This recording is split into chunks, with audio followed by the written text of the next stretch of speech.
Chapter 1. An Apple Books Introduction. Apple Books, formerly known as iBooks, is a digital platform for downloading and reading ebooks and audiobooks. Launched by Apple Inc. in 2010, Apple Books has grown to become one of the leading digital book platforms worldwide. In this book, we will explore the history of Apple Books and its impact on the world of digital publishing, along with the many ways in which authors can start selling more books on the platform. The history of Apple Books. Launched alongside the revolutionary iPad, iBooks aim to reshape the way we consume content. The platform came pre-installed on iPads, enabling users to browse, purchase, and download ebooks directly to their device through the integrated iBook store. In 2011, Apple implemented a rule stating that apps could not direct users to external sources for purchasing ebooks without also offering them in-app. This rule impacted other ebook retailers, as Apple's in-app purchases required a 30% fee, which matched the industry standard for total royalty cuts. In 2012, iBooks introduced a graphical user interface, GUI display screen, that featured a visually appealing page-turning animation, mimicking the experience of reading a physical book. The same year, Apple unveiled iBooks Author, a macOS app designed for creating textbooks and visually rich books. iBooks Author utilized the iBook format, EBA, for its interactive content, but it was discontinued in 2020, with similar functionality now available in Apple's Pages app. In 2013, Apple continued to innovate and enhance its digital book platform by introducing personalized digital gifts, allowing users to send ebooks as presents to their friends and family. In 2014, Apple made a significant move by expanding iBooks beyond the iPad, making it available on iPhones and Mac computers with the release of iOS 8 and OS X Yosemite. This expansion allowed Apple to reach a wider audience and compete more directly with other ebook platforms such as Amazon's Kindle. In 2018, the platform was rebranded as Apple Books, solidifying its new identity with enhanced features and an updated app design. The rebranding came with a redesigned app, featuring a new look and improved functionality. The update introduced a dedicated audiobooks section, which highlighted the growing popularity of audiobooks in the digital publishing industry. Today, Apple Books supports EPUB and PDF formats, as well as audiobook files. It is one of only two major retailers that the Amazon-owned Audiobook Creation Exchange, ACX, distributes to alongside Amazon itself. This unique position has allowed Apple Books to maintain a strong presence in the digital book market and continue to attract both authors and readers alike. Apple Books controversy. Throughout its history, Apple Books has faced some controversies, including a 2012 lawsuit filed by the U.S. Department of Justice, DOJ, accusing Apple and several major publishers of price fixing in the ebook market. In 2016, the U.S. Supreme Court declined to hear Apple's appeal, and the company was forced to pay a $450 million settlement. Despite these setbacks, Apple Books has continued to evolve and expand its offerings. Today, the platform boasts a diverse library of ebooks and audiobooks, catering to a wide variety of interests and genres. Apple Books has played a significant role in the digital publishing industry by offering a seamless, user-friendly experience for readers and enabling authors and publishers to reach a global audience. Who is this book for? If you are reading this book, I'm going to assume you are an independent author, or a soon-to-be-published independent author. An author interested in publishing on or optimizing their backlist at the ebook and audiobook retailer Apple Books, owned by Apple. An author who doesn't need me or anyone to give them any background on what Kindle Unlimited exclusivity is, what going wide is, or how you should choose between the two. If you have somehow stumbled upon this book and you are confused by what I'm saying, then I'm not sure this is the book for you. I would recommend instead that you pick up the first book in this series, Get Your Bookselling Wide. Get the basics of publishing in print, ebook, audiobook, translations, apps, and more. Book Sales Supercharged #1. This book is going to catch you up on the series and prepare you for the following discussion about Apple Books, which is the subject of the book you're reading right now. The series starter, Get Your Book Selling Wide, is permanently free at most ebook retailers. Check the price to make sure. It costs nothing to try it, so definitely pick it up. With that out of the way, let's get right into the topic at hand, Apple Books. Increasing your sales at Apple Books. There's only one purpose of this book, and that is to help you increase your book sales at Apple Books. We'll do this by discussing what marketing works at Apple Books and what doesn't, and then we'll dive into the algorithms that drive visibility on Apple Books. I'll be honest, it's very weird to be writing a book that's so specific, as normally I have pages and pages of material to try to sell people into the concept of whatever I'm talking about. But let's face it, you just wouldn't pick up this book unless you specifically wanted to find more ways to increase your book sales at Apple Books. That's it.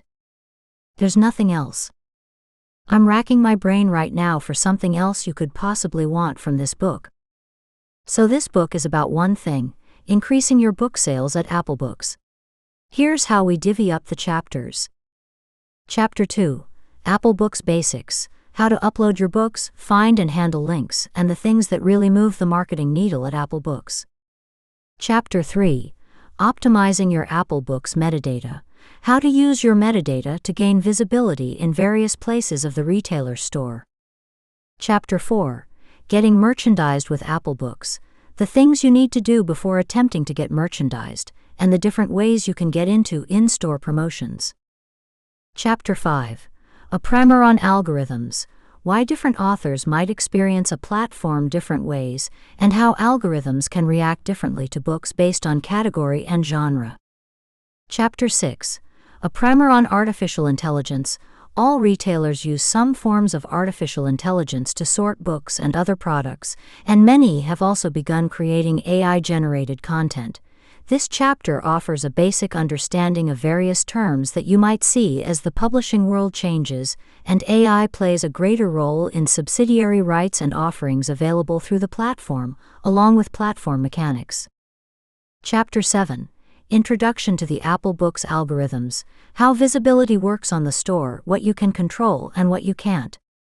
Chapter 8, How Sales Rank Works at Apple Books: How to better understand your book's sales rank, as well as how sales rank affects bestseller lists, category lists, and search results, a special case bestseller list at Apple Books. Chapter 9, Mastering Search Optimization at Apple Books: How search works on the store, what you can control and what you can't. Chapter 10, How to Get the Most Visibility from Carousels at Apple Books: How carousels work on the store and how you can use them to gain more visibility. Chapter 11, What we can use Also Bots for at Apple Books: How Also Bots work on the store and how you can use them to gain more visibility. Chapter 12, How Personalized Recommendations Work at Apple Books: How personalized recommendations work on the store and how you can use them to gain more visibility. Chapter 13, Marketing Recommendations Checklist for Apple Books: A summary of takeaways and to-dos from all previous chapters. This is your Apple Books marketing plan checklist. Chapter 14, Creating and Selling Audiobooks at Apple Books: Taking everything we've learned and applying it specifically to audiobooks.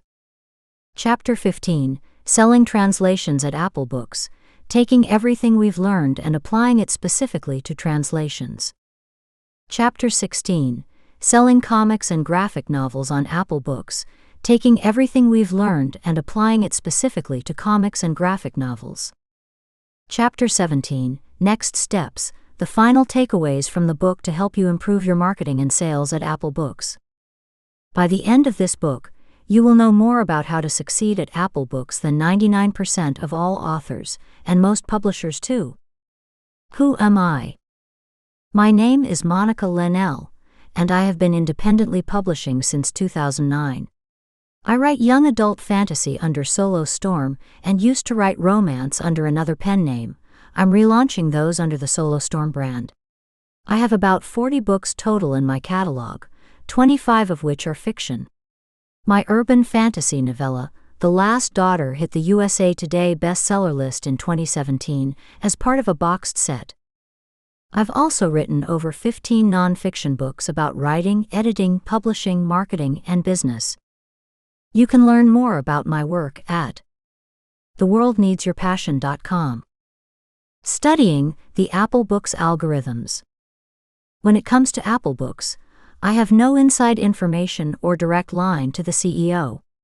That is coupled with how Apple Books in particular, along with Apple itself, keeps a fairly tight lid on how their retailer storefronts work, aside from a few key things that they share privately through webinars, in person, or on a one-to-one call. I am not a representative of Apple Books.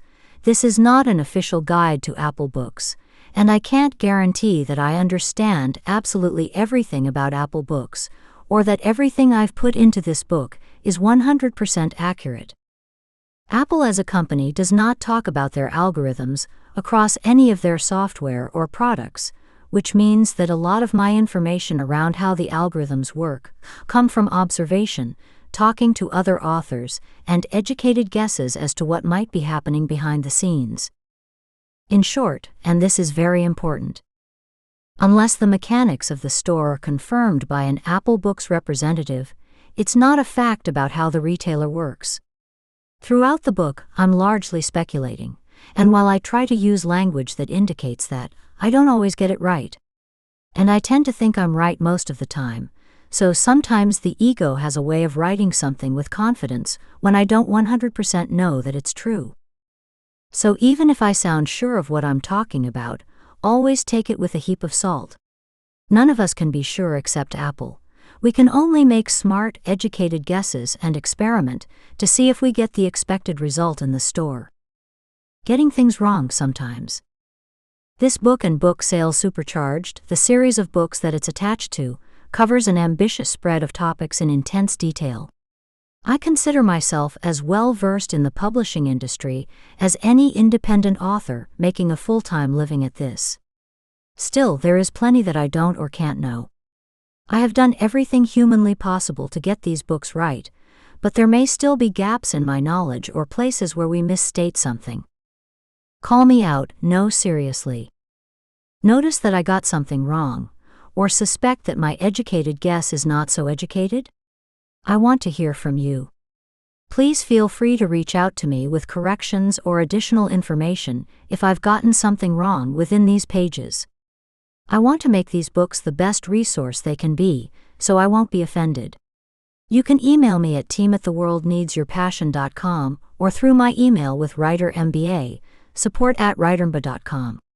I'll be sure to incorporate those updates into the next version of the book. Lastly, Apple Books and the publishing industry as a whole are evolving rapidly. Things are changing all the time on this platform. It's a lot to take in, and even more to keep updated. While I will be issuing new editions of this book regularly, please keep in mind the publishing date on the version you're reading, as much of the book could be out of date in a few short years. Consistent formatting across the 5 retailer books. All big 5 retailer books in this series, Apple Books, Amazon, Kobo, Google Play Books, and Barnes & Noble, are formatted in a similar way on purpose. I want you to be able to find the thing you need, and easily be able to compare and contrast retailers by comparing and contrasting chapters. I also have to share many of the same messages, like in the first and last chapters of every book, and these messages don't change. I have written a primer to aid in your understanding of algorithms and how they work. As retailers continue to incorporate artificial intelligence, specifically machine learning, deep learning, and generative AI, I need to provide a primer on that too. It would be foolish to try to find a unique and interesting way to write the same information 5 different times, so I've written these chapters, along with the first and last chapters of every book, once. I've made these chapters the best possible for you, so that no matter which book you are reading, you have the chapter for easy reference. If you are reading multiple books about the Big 5, you can safely read these chapters once and skip them in subsequent books. Use them again only if you need to refresh yourself on the concepts. Where you can find even more information about Apple Books.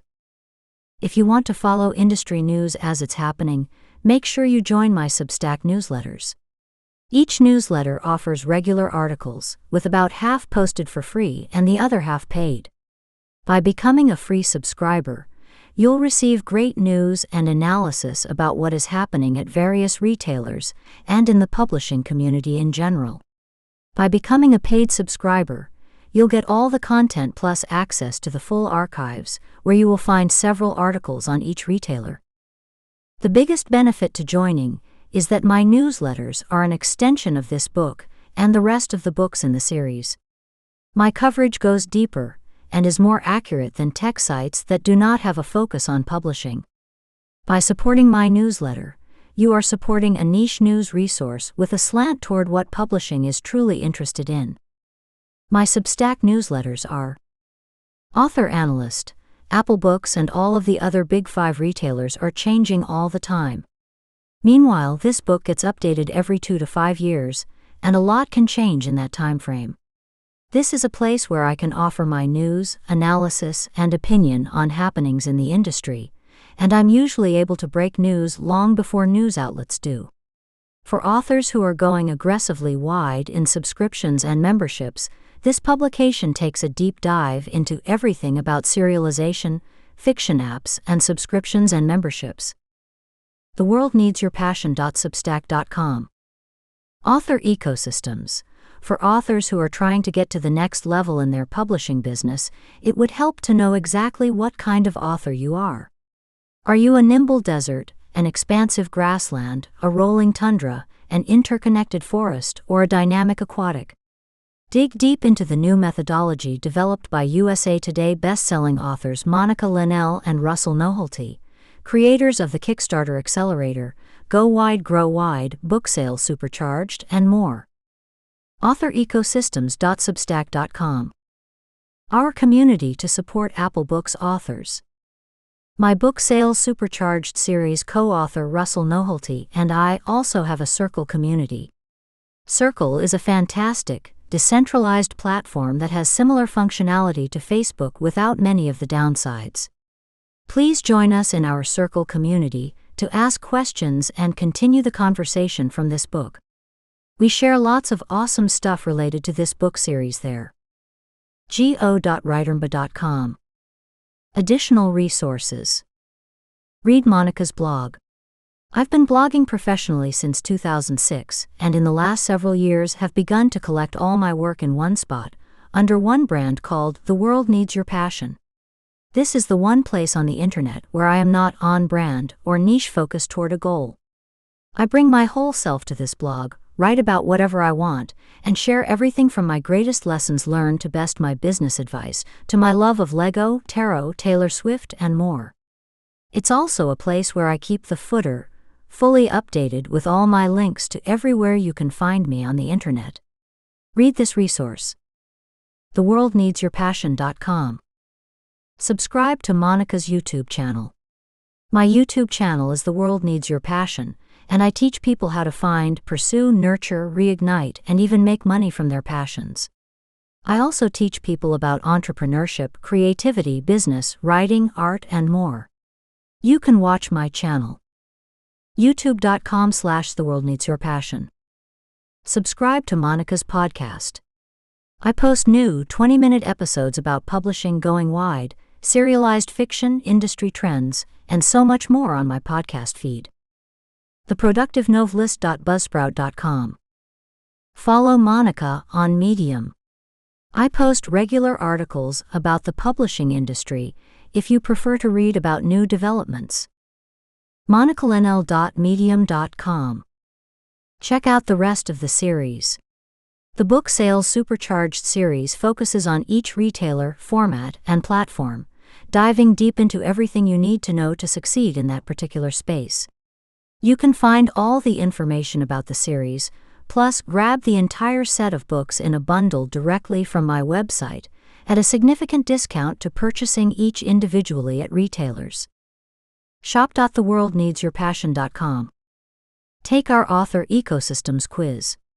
The Author Ecosystems quiz will give you more self-knowledge and help you identify what type of publishing business model is going to work best for you. Are you a nimble desert, an expansive grassland, a rolling tundra, an interconnected forest, or a dynamic aquatic? Dig deep into the new methodology developed by USA Today bestselling authors Monica Leonelle and Russell Nohelty, creators of the Kickstarter Accelerator, Go Wide, Grow Wide, Book Sales Supercharged, and more. https://authorecosystem.com/ https://authorEcosystems.substack.com/ Takeaways. Throughout the book, I'll offer takeaways and task checklists at the end of every chapter. I'll also post takeaways as they come within each section to help you solidify some of the material, which can get dense and specific in places. Takeaways cover the big ideas, while the task checklist contains to-dos and action items that will move the needle forward for you on this platform. The takeaways for this chapter are: this book aims to help you better market and sell your books on Apple Books. Over the course of 10+ chapters, we break down all the ins and outs of this platform in incredible detail found nowhere else. You'll know more about Apple Books than 99% of authors, traditionally or independently published. I am not a representative of Apple or Apple Books, so there is a level of speculation in this work. If you think I'm wrong, let me know at support@writermba.com. The books are just a starting point to understanding this platform. Books are inherently static objects, and the publishing world is changing rapidly, faster and faster every year. Please follow my newsletters and social media content to stay up to date on newest developments about Apple Books. Task checklist. Subscribe to the Substacks. Join our community. Follow me on social media channels and my podcast. Grab the books as a bundle and at a steep discount from my website. Keep on reading. Chapter 2. Apple Books Basics. In this chapter, I'm going to share everything you need to know to get started with publishing on Apple Books, along with why I like this platform for independent authors. I've also included some tips on topics that I know are among many authors' frequently asked questions about this platform. By the end of the chapter, you should have enough knowledge to get your catalog onto this retailer and be ready to start making sales. Why Apple Books? There are lots of reasons to consider improving sales for every retailer. So why focus your precious time, energy, and money on Apple Books? Here are 5 reasons that I think it's worth investing in improving your book sales at Apple Books. Apple Books is one of the largest ebook retailers and has a wide global audience thanks to the Books app being distributed to all Apple devices automatically. The iPhone makes up about 20 to 25% of all cellular devices on the planet, and about 10% of all computer devices on the planet. Additionally, iPhone users can only buy books from the Apple Books app, aside from going to their web browser. The Apple Books storefront is highly influenceable by promotions for free and discount books. This means that many wide retailer strategies are going to work especially well at this retailer, and it will be easier to get your catalog off the ground here. If you can get into Apple Books merchandising, it works incredibly well. Some authors find that their Apple Books revenue matches or exceeds their revenue at Amazon for months on end after a promotion. Apple Books indexes descriptions in its search and is one of the few ebook retailers to do so. The other is Google Play Books. This means that you have a lot more control over where your book appears in search, which likely accounts for 15 to 20% of overall visibility in the storefront, and almost no authors use this to their advantage. Apple Books is the only non-Amazon storefront that has ACX exclusive audiobooks. That means that even if you are exclusive in ebook and audiobook, you have a presence at Apple Books, and it's incredibly valuable for you to take the time to optimize your product listings there, especially when 95% of authors don't. Takeaway: you have a surprising amount of control over your sales at Apple Books, which makes it a dream for authors who like to check off boxes from their task lists. The best part is that when you do start to gain traction, it can really pay off in consistent 4- and 5-figure months. Publishing on Apple Books. Where is the Apple Books storefront? Apple Books exists only on iOS devices and Apple products. You can access the app through iPhone, iPad, iMac, and other Apple devices. Apple Books is also the only place to directly buy an ebook from an iOS device. All other retailers can have their apps on in the Apple Store, but links take readers out of the app and direct to their retailer websites, where the reader can then purchase their book. Takeaway: looking for the Apple Books storefront on an Android or PC device? You won't find it anywhere but in Apple products, which is a frustration for many authors who don't own them. Good news: you don't have to buy an Apple product to publish because you can go through a distributor like Draft2 Digital. How do I publish to Apple Books? You can publish through a publisher, distributor, or direct to Apple Books on your own, just like you do on Amazon. Most independent authors are choosing between a distributor and going direct, and most indies that go through a distributor choose a company called Draft2 Digital. They go through a distributor for two reasons. A. Apple Books is a pain to publish through and use to require Apple devices, and B. Draft2 Digital frequently collects books for Apple Books in-store promotions. Apple Books has made improvements to its uploading process, with a new book uploader that you can access from the web, but the tool gives you less control over your data and causes synchronization issues if you are also updating through iTunes Producer. While Apple Books says that they are publishing agnostic and don't care if you publish through a publisher, distributor, or direct when choosing books for in-store promotions, it does seem easier to get those promotions through Draft2 Digital than on your own. I don't doubt that Apple Books is publishing agnostic on their end during selection. However, getting in front of them for consideration and selection is harder to do on your own. I have a whole section about these in-store promotions later in the book. There is one downside to using a distributor, which is that some distributors only send one category to Apple Books. If you go direct with Apple Books, you can add many categories to your listing. Some authors still feel the trade-off is worth having fewer categories on the storefront, and many regularly switch out their categories over the course of the year to try to reach new and relevant audiences. Takeaway: consider using Draft2 Digital to get your books to Apple Books if you know that you cannot get promotional opportunities on your own. How do I upload my books direct? If you decide to go direct, there are two ways. Download iTunes Producer requires an Apple laptop or desktop, and send Apple Books a package of your book files and metadata. Use their newer web upload option, does not require an Apple laptop or desktop, which is really convenient and easy to use. https://authors.apple.com/epub-upload. Once you've uploaded your book, you can make changes to pricing and territory availability in the iTunes Connect dashboard. One of the challenges with uploading to Apple Books system is that they have multiple data entry points. You can make changes in iTunes Producer, app download only, iTunes Connect, an online website. You can get to iTunes Connect or Apple Books direct upload website here. iTunes Connect, https://itunesconnect.apple.com/. An online website, https://authors.apple.com/epub-upload. This means that if you change something through the latter two, when you go back to iTunes Producer, you won't have those changes saved. Your data in iTunes Producer lives on your computer, so it's not updated when you make changes through their web systems.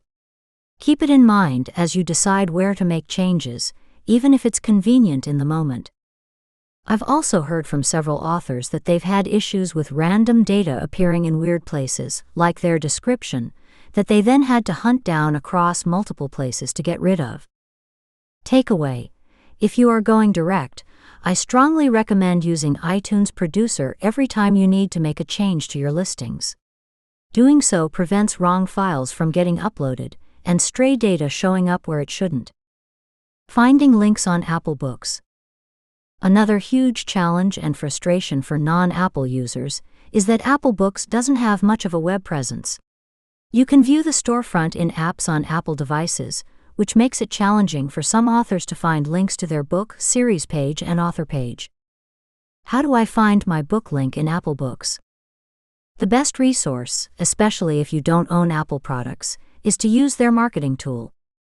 https://tools.applemediaservices.com/apple-books. Here, you can find books and audiobooks and get the appropriate link for them. If you are signed up for the affiliate program, you can also get that added to your link by adding an affiliate token. You can also create a geo-targeted link which will take a reader to their specific Apple Books storefront based on where they live. Every country available on Apple Books has its own storefront and top 100 lists. To do so, add geo in place of the country tag, US, GB, O, etc. in your link. This works for the most part, but I've also personally had problems with it, so you may want to test it for yourself before you start distributing your links. To get a clean link, delete anything after the, as these are variables, usually tracking variables, that you don't need to pass along for the link to work. How do I sign up to be an affiliate? At the time of this writing, you can get an additional 7% of the sale price on digital products through Apple's affiliate program. This effectively raises your royalty rate on your own books purchased through your link by 7%. As you will be linking to your book regularly anyway, it makes sense to sign up and use these links everywhere. You can learn more about the program here. https://authors.apple.com/support/3977-apple-affiliate-program-books-audiobooks. You can apply for the program here. https://partners.applemediaservices.com/VIP/K68480BFB15458FC5604899C3479040F7F595CB66C2. Takeaway: use the affiliate program at Apple Books and every retailer you can qualify for to get an additional boost in revenue. How do I find my author page? Use your book link to get to your book page through a browser. You should be able to click on the author name, which will take you to your author page. You can then grab the link. How do I find my series page? As far as I know, you can only find your series page through the app or web store. This means you need to own Apple products, or need to ask another author to help you out. There is no associated Apple Preview web page for a series. Navigate to the series you want in the app or computer storefront. You can right-click on the series name and copy the link. Then paste it into a browser. It will not provide a preview, but will force the user back to the app on their device when they click. The same works for the author page, but the author page will usually show up on the web as well. Takeaway: it can be difficult to find links on Apple Books, especially without Apple products, and the storefront is always changing. One thing to note is that both author pages and series pages do exist. If you are unable to find your links, ask for help from a fellow author. Organize those links in a spreadsheet when needed, and use redirects and universal links to make it easy for your readers to find them. Should I use certain terms in my advertising and/or target ads for Apple Books specifically? Apple Books recommends using the terms iOS or iBooks or Apple Books in targeting for Facebook and other major advertising platforms, because the majority of their readers are reading from a device. That said, every successful author I've ever talked to said they instead use universal links, which link to the book in every retailer, rather than having a targeted ad for each one. I believe using these terms will ultimately make your ads more expensive, plus it's hard to get a good ad going with a smaller or limited audience. You can definitely test this further for yourself, but I recommend using universal links, especially if you are just starting Facebook ads. A few universal links tools you could try include Genius Links, BookLinker, Books to Read, BookFunnel. Many universal link tools will also allow you to add your own affiliate links, so be sure to do this. Takeaway: create ads that use a landing page on your website, which then links out to individual retailers, or use universal links, or link to all the major retailers in an ad. Despite the recommendation from Apple Books, it is more expensive to create unique ads that send readers just to Apple Books, even when targeting Apple-specific terms like iOS. Of course, feel free to test this for yourself. How do promotional codes work? Promotional codes are codes you can get from Apple Books to give away books to people with Apple Books accounts. These codes can be used to give away free books in giveaways, Facebook group takeovers, prizes and gifts, and more. You can also send them out as advanced reader copies, blogger copies, or as an email list bonus. Whatever you use them for, just remember that they have a shelf life of about a month, and there is an upper lifetime cap on how many you get for each book, so get them in small amounts at the level you need for your current promotion. You can learn more about the promotional codes here. https://itunes-partner.apple.com/book/article/apple-books-promo-codes-2740 https://authors.apple.com/support/4576-use-promo-codes-2-build-buzz. Takeaway: almost every retailer says that promotional codes are the most underutilized tool that they offer to authors. Get creative and come up with some ideas to use promotional codes to stir sales at Apple Books. Additional resources. You can get to iTunes Connect or Apple Books direct upload website here. iTunes Connect, https://itunesconnect.apple.com/. An online website, https://authors.apple.com/epub-upload. In addition to this book, my company Writer MBA also has a section on Apple Books in our course, Go Wide, Grow Wide. You can get the Go Wide, Grow Wide course a la carte, or you can access it month to month or year to year along with our community through the Writer MBA membership.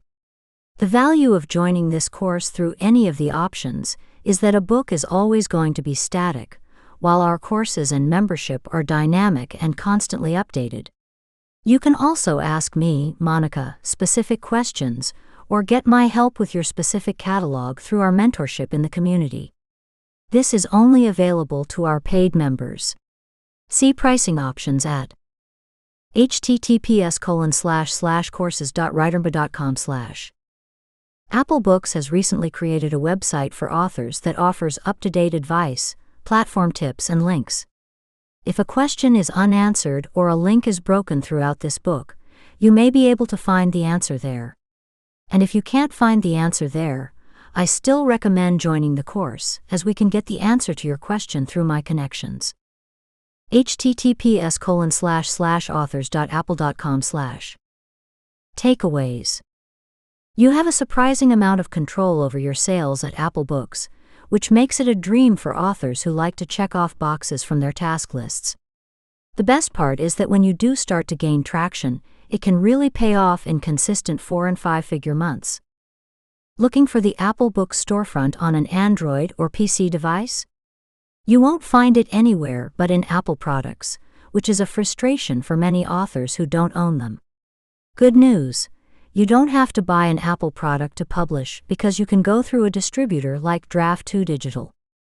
Consider using Draft2 Digital to get your books to Apple Books if you know that you cannot get promotional opportunities on your own. If you are going direct, I strongly recommend using iTunes Producer every time you need to make a change to your listings. Doing so prevents wrong files from getting uploaded and stray data showing up where it shouldn't.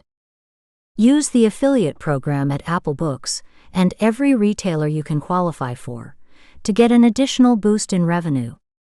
It can be difficult to find links on Apple Books, especially without Apple products, and the storefront is always changing.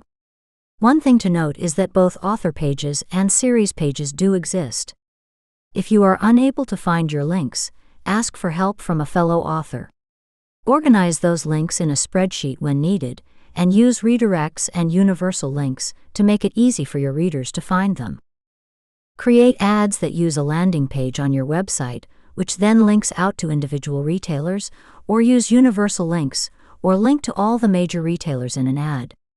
Despite the recommendation from Apple Books, it is more expensive to create unique ads that send readers just to Apple Books, even when targeting Apple-specific terms like iOS. Of course, feel free to test this for yourself. Almost every retailer says that promotional codes are the most underutilized tool that they offer to authors. Get creative and come up with some ideas to use promotional codes to stir sales at Apple Books. Task checklist. Decide how you will upload to Apple Books, direct or distributor. Keep in mind that you can decide on a book level or series level as well.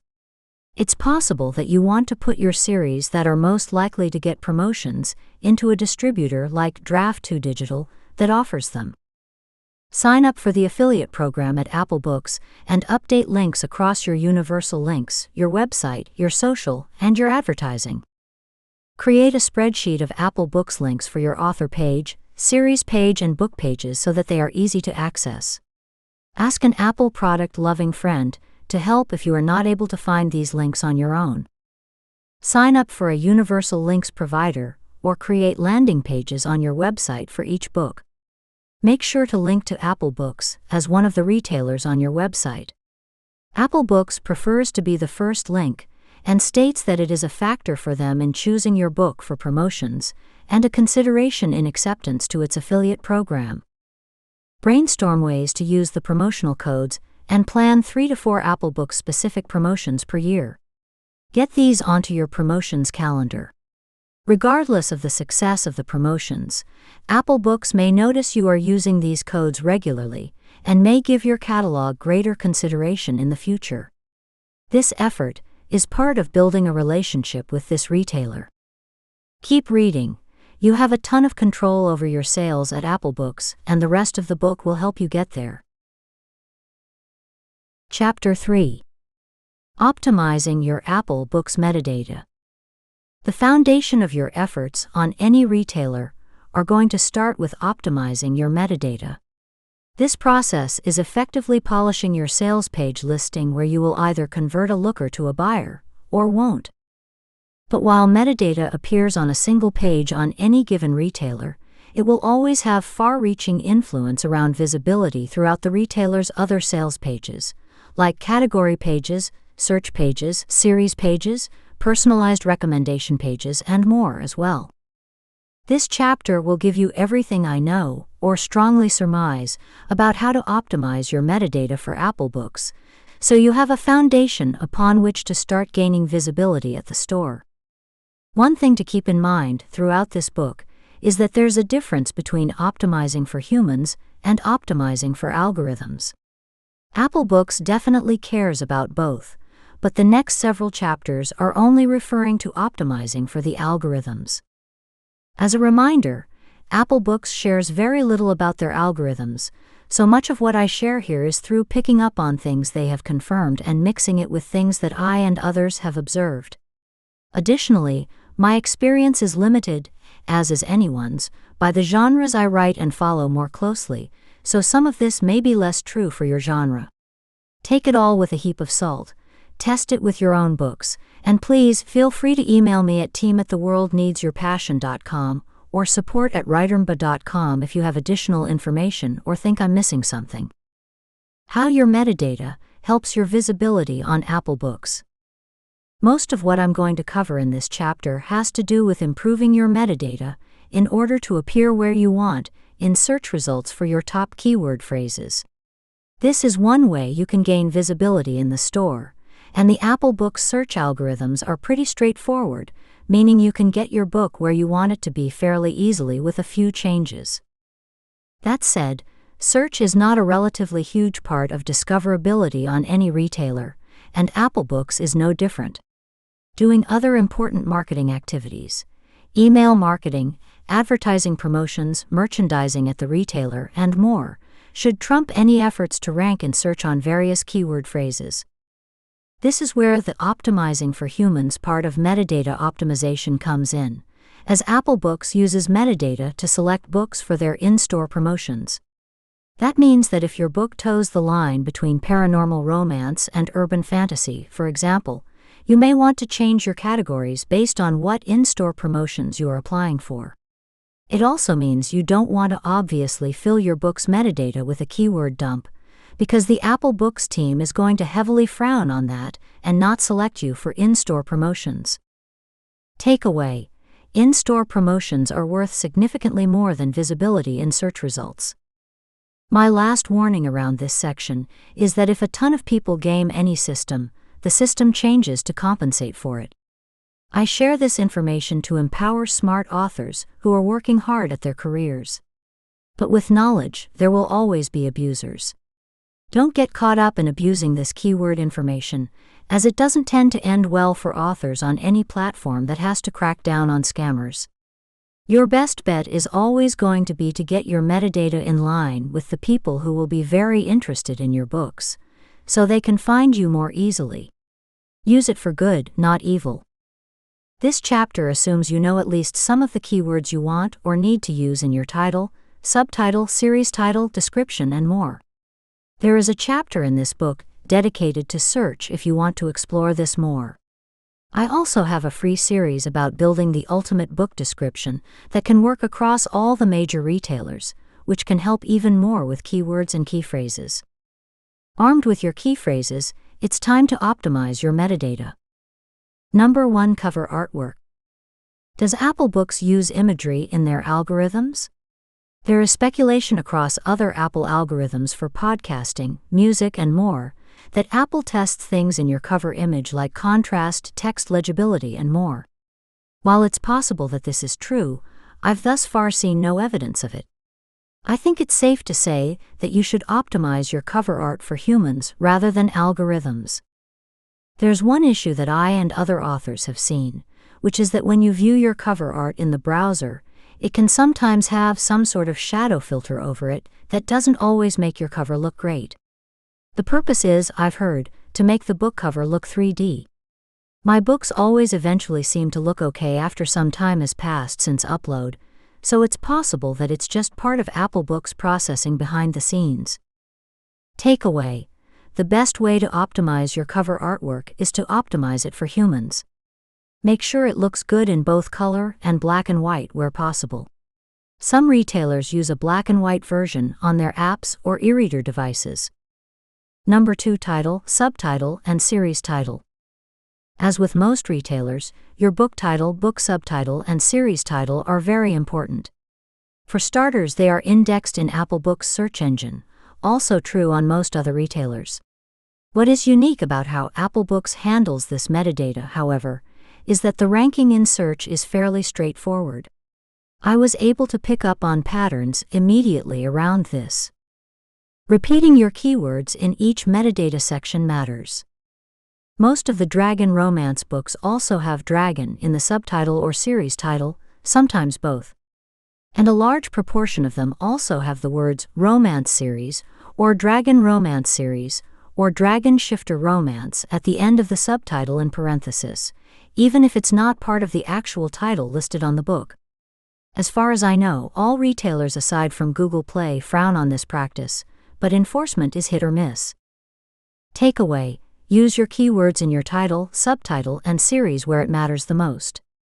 And if you can't, you still have a chance to rank. See the section on descriptions for this. Number 3. Book description. Apple Books has confirmed that they do index their book descriptions.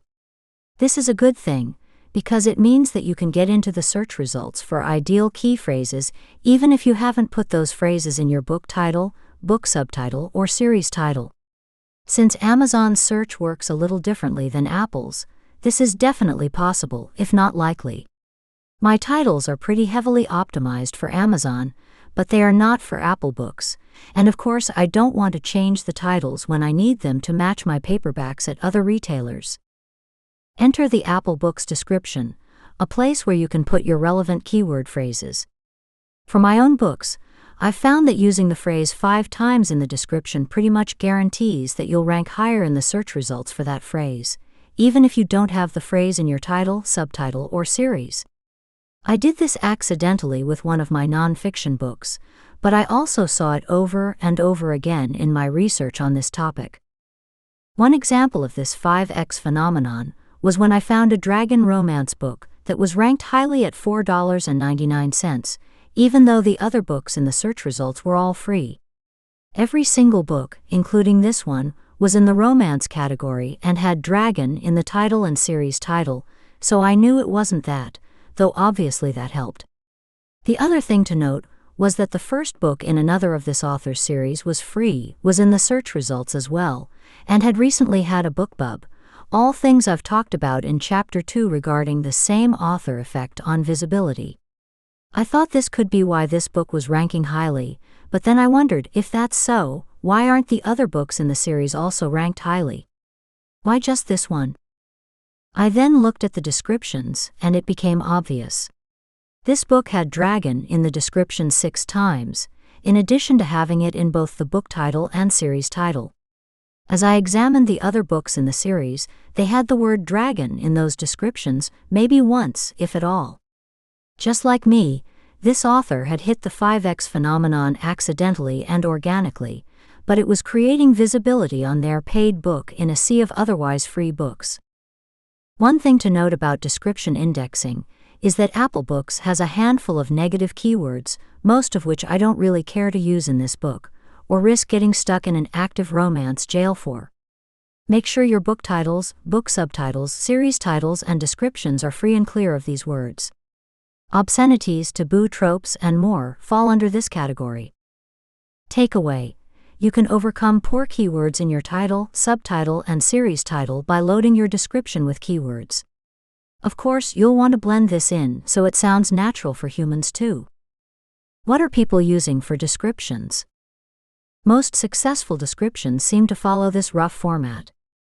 An introductory bolded sentence, like, Dragon Shifter Romance is the first in a new series by USA Today best-selling author Monica Leonelle. Ideal for readers of Game of Thrones meets Twilight, this series follows character A and character B through a twisted fantasy world that you'll easily get lost in.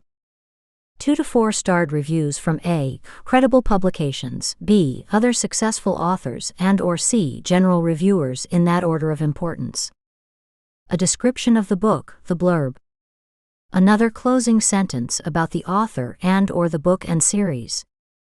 This is roughly what Apple Books suggests authors do through their communication, so I recommend looking at other books in your genre and playing with this rough format for your own books as well.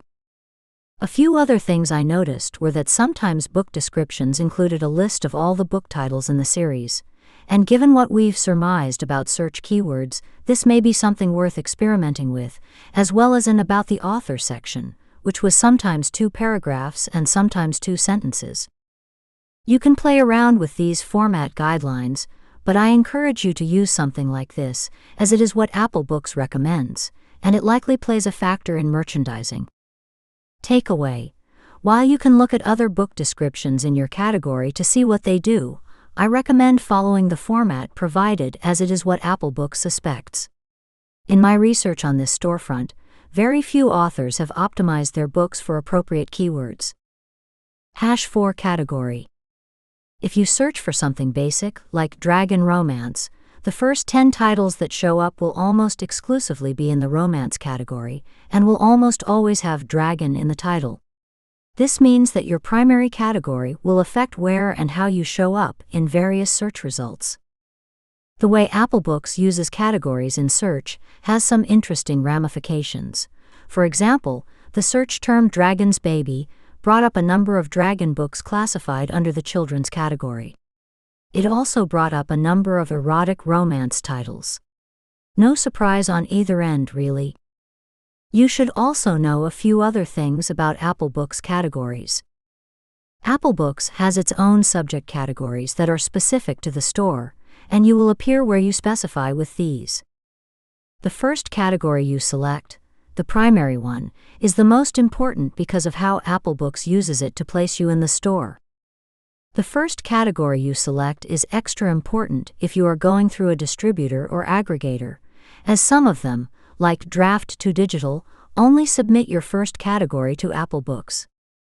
Your metadata really matters around choosing categories.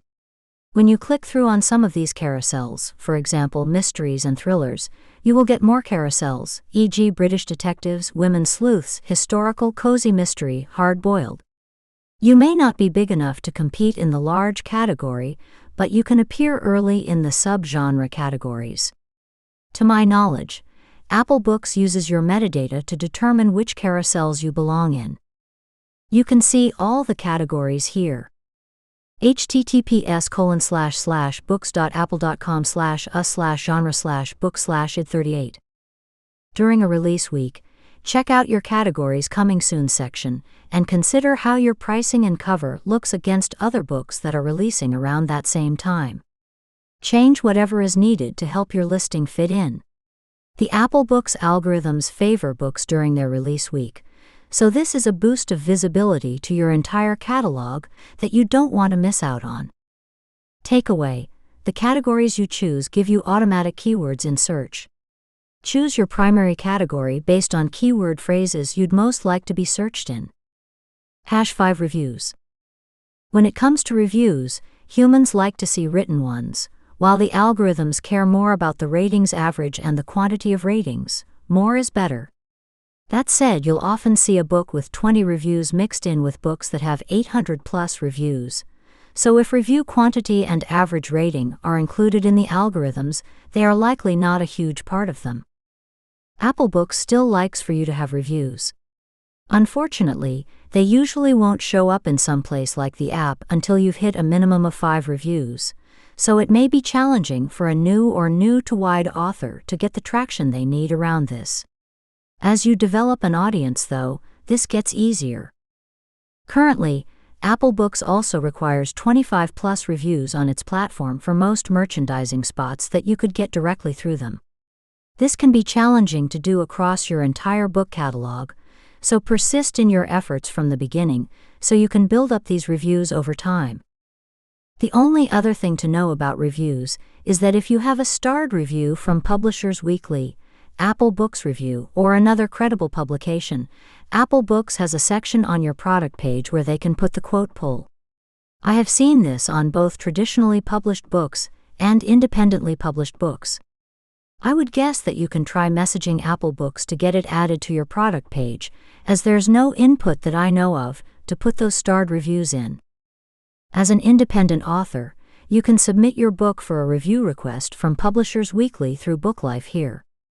About: https://booklife.com/about-us/how-to-dash-submit-your-book-to-publishers-weekly.html. Form: https://booklife.com/affiliate/pw-review-single. Takeaway: reviews are an important factor on Apple Books and can make a difference in getting merchandising, but it's not always easy to get reviews on the site. Persist at your efforts from the beginning and build reviews for each book across your catalog on a regular basis. #6 Sample and screenshots from the book. Without question, you should be adding your own sample to your metadata. Most authors seem to include 1 to 2 full chapters and a partial chapter with a cliffhanger cutoff. Apple Books also highly recommends getting a sample of your story up with your pre-order, which makes sense. You can also add up to 5 screenshots to your metadata. This section of metadata is not metaphorical. Apple Books actually wants you to take a screenshot of a page of your book from an iOS device. For nonfiction, I'm starting to add some of the charts and graphics to my listings. For fiction, I don't see many authors doing much with this, but I recommend thinking about it in the same way you might think of A+ content on Amazon. Screenshot your fancy map, family tree, or bonus art for this section. You could also just screenshot the first few pages of your book too. If you use these, your screenshots will appear in full color below your description, and you can screenshot a layout, 2 pages side by side, for a total of 10 preview pages if you do it wisely. Get creative, as it can definitely make your product page pop and increase conversion for sales. Takeaway: most authors do not optimize their sample and screenshots on Apple Books. This means there's an opportunity for your books to stand out and attract more readers. Use this tool that Apple Books is giving you to market your books. Additional resources. If you'd like to get my guide to writing the ultimate book description that is optimized for the 5 largest retailers, make sure you enroll in the course for free. https://writermba.teachable.com/p/go-wide-grow-wide-bootcamp. Takeaways. The best way to optimize your cover artwork is to optimize it for humans. Make sure it looks good in both color and black and white where possible.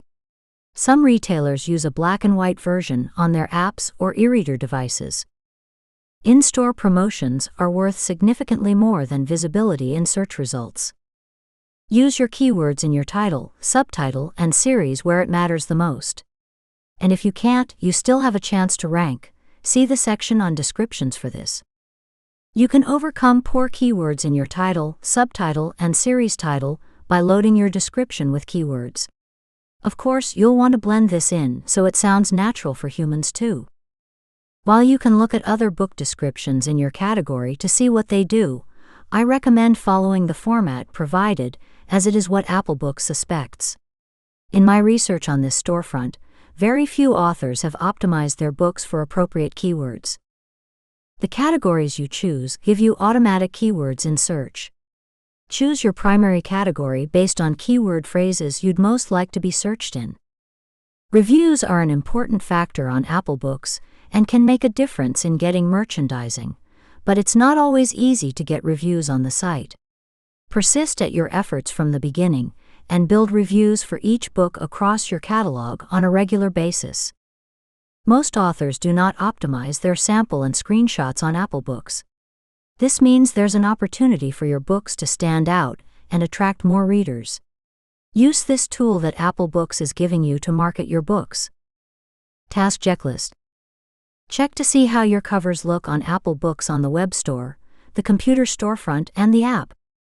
Make sure your cover looks good in black and white as well as in color. Use your keywords in your title, subtitle, and series title when possible. This should be part of your packaging design for all books from the beginning. If you can't use important keywords in your title, subtitle, and series title, use them 5 times or more in your description. Blend this in tastefully so that it reads well for humans too.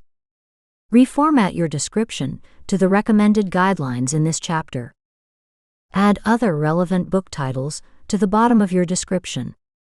This helps your search discoverability and can make it easier to embed more relevant keywords to your description in a natural way. Choose your category based on your keywords. Make a plan to get reviews on Apple Books from the beginning and aim for 5 at first, then 25 or more over the long term. Do this for every book. It will make a massive difference in the long term of your efforts on the platform. Add a sample to all of your books. Provide a sample for your pre-orders. Use screenshots to add exciting and engaging graphics to your product page, story maps, family trees, and more. Join the Go Wide, Grow Wide Bootcamp. It's free, and get the ultimate book description training that teaches you how to write a book description that is optimized for all of the big 5 retailers. Chapter 4. Getting merchandised with Apple Books. Since getting merchandised and included in the in-store promotions is so important to gaining traction on Apple Books, and since this is one of the most asked questions about improving sales on Apple Books, I wanted to devote an entire chapter to it. This chapter will give you the list of things you need to prepare for getting merchandised at Apple Books, and then I will give you the 6 ways you can get an in-store promotion with Apple Books. What Apple Books is looking for. Books that blend in easily with traditionally published books. Apple Books wants a solid, professional-looking catalog, and the details matter. Apple Books sells a lot of traditionally published and mainstream books still. To compete, you want to look more like a traditionally published book across pricing, cover, description, and interior. Your book doesn't have to look exactly like a traditionally published book, but it must be slick and creative. Check out Apple Books' Instagram for their aesthetic, and try to mimic it to the best of your ability. A solid catalog that will get sell-through Apple Books has limited promotion slots, and may not be able to spend one on a 99-cent standalone from an author just starting out. It is a business, and authors who have a larger catalog have more potential to make Apple Books some money. This isn't to say don't submit if you only have one title, but it is to say that your book's chances of getting featured may be smaller without a follow-up or a few. Starred reviews. Apple Books wants your book to have starred reviews on their platform. They also like publishers' weekly reviews and are willing to place them in a prominent spot on your product page. As an independent author, you can request a review through BookLife here. https://booklife.com/about-a//how-to-book-2-submit-your-book-publishers-weekly.html. New releases. Sometimes authors, including me, will tell you that Apple Books likes pre-orders. While that's true to an extent, what they actually like is new releases, and having a pre-order helps you get promotion on your new release. They market new releases heavily everywhere in their store, much like a traditional book retailer. Exclusivity. Apple Books would love to host your pre-order exclusively, or be the only one to have your 8-book completed series box set on their store. Get creative about what you can offer Apple Books exclusively. Hint: they are not the only retailer that would like this Kobo cough. Creative brand awareness. Apple Books will reject you for promotions if you don't have Apple Books retail links listed on your website. They also like when you tweet at them for your new release, or post an Apple-specific image, your book cover on an iPad for example, on Instagram. Apple wants you to understand that they are sleek, and they want you to look sleek and well-designed too. They also want acknowledgement. As a company, they are not used to being a minor player in any space, and Apple has always had the tendency to wait out competitive challenges and launch themselves back to the top with something new and shiny when the timing is right. Don't treat them insignificantly. Woo them to your side instead. Fan personing over Apple Books. It's not just branding, it's getting curious about them as a retailer. Knowing how their promotions work. Using their coupons. Meeting them in person. Caring about their goals. They built their brand on fanboys and fangirls, and they are accustomed as a company to being the cool kid. Get to know this retailer personally. Takeaway: keep writing, work on your catalog, and do everything you can to blend in with traditionally published books. Build your audience so that they will show up for you on new release. 7 ways to get an in-store promotion. It is against Apple Books' policy for me to share their contact information with you. What I can tell you is the 2 pieces of information you need to apply for in-store promotions, and how to get them. The 2 things you need are an email address where you can contact the Apple Book reps directly to tell them about your upcoming projects, a new release, an upcoming price discount, and whatever else you would like their merchandising help with. A form where you can submit a request, with several weeks of lead time, though they typically prefer 4 to 6 months, for promotion through their store. This is where you can request to get added to a few of the carousels I talk about in the next chapter, but you can also just request a feature on an upcoming release or sale. Takeaway: to get into merchandising at Apple Books, you need access to an email address and a form. They are a small team, and do not share this information publicly. Now that you know what you're looking for, I can tell you exactly how authors get access to this contact information. Since about 2014, I've seen all of these ways be effective. Through Draft2Digital, D2D is a popular distributor in the independent author space. They regularly submit their authors to Apple Books in-store promotions, and many authors go through them for Apple Books because of it. Most authors agree that their rate of acceptance through D2D is higher than what they get going at it alone. So if you want to make this easy, list your books with D2D for Apple Books. Through the secret list. The secret list is basically just Apple Books' mailing list to authors. Unfortunately, people like to make a big deal about being on the secret list when they talk about it, usually to show that they are in the know and you are not. There's actually nothing that secret about it. Once you have the email address, you can just email them to get added to it, so you can get regular communications from them. You will get notified of upcoming in-store promotions they are organizing. They also used to reach out to authors who are doing well in their store and invite them to the list, though I don't know if that's still happening. I haven't heard of it lately, especially since Apple Books is doing much more group outreach, but maybe that's because it's supposed to be a secret after all. Through an author friend, although authors are not supposed to share the information publicly, they often do share it amongst each other and with their friends whom they trust.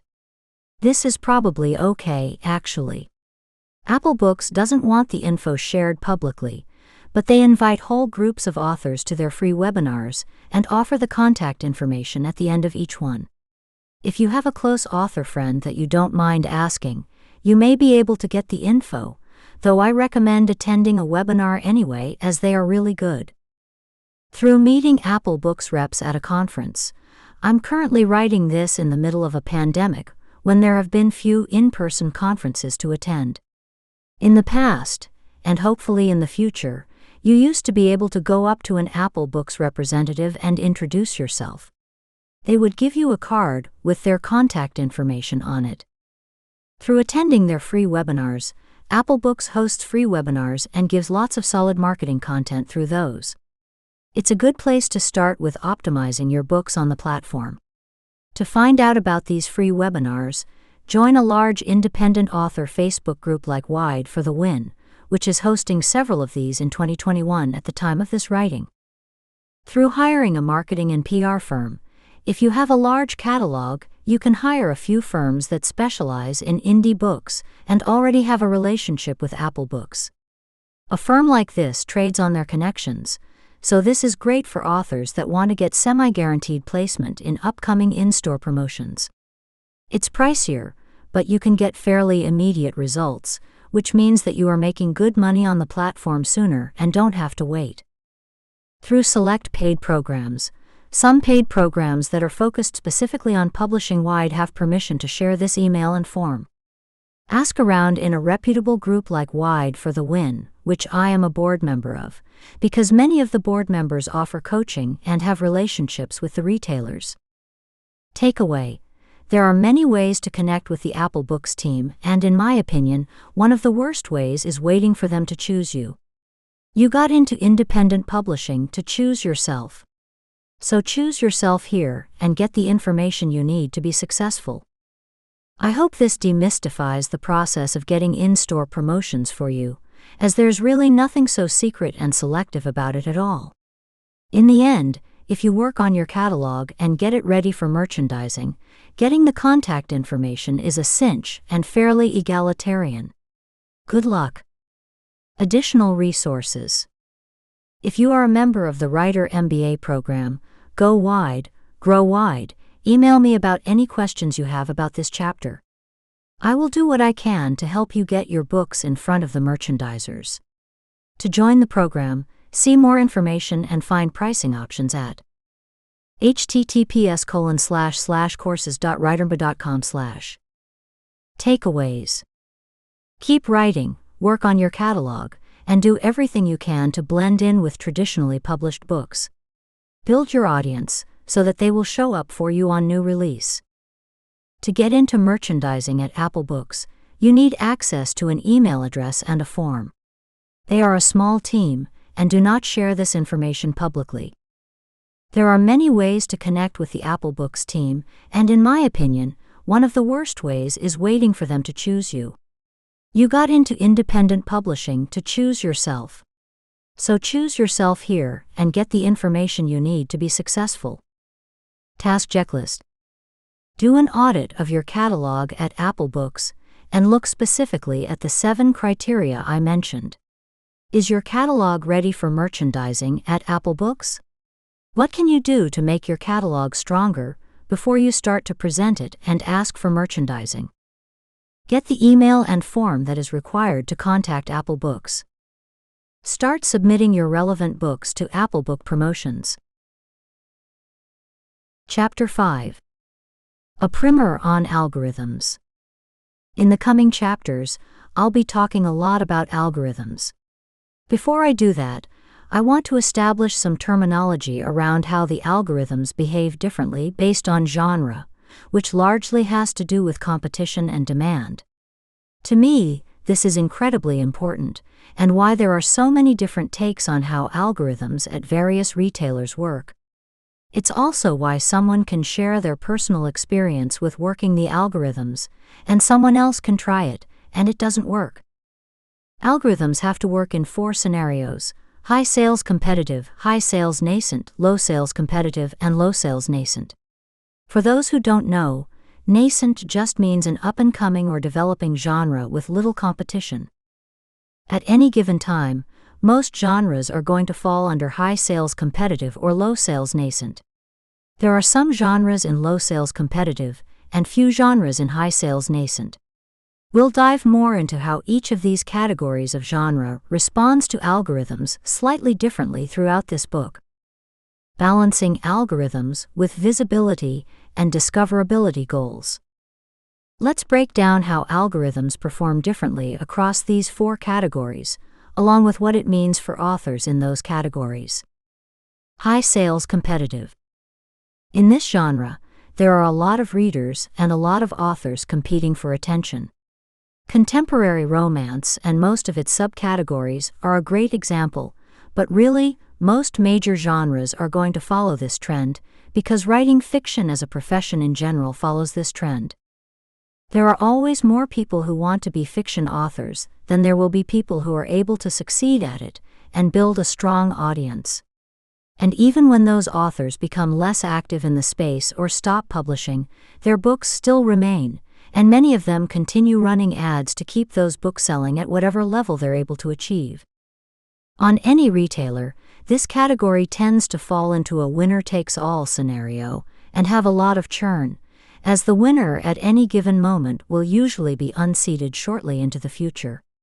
Hopefully, their millions in sales and dollars is of some comfort to them, but often it is not if they aren't aware of how this category of genres works. High sales nascent. In this genre, there are a lot of readers and relatively few authors who are meeting the demand. These are those genres where you can show up first and build your readership quickly and easily.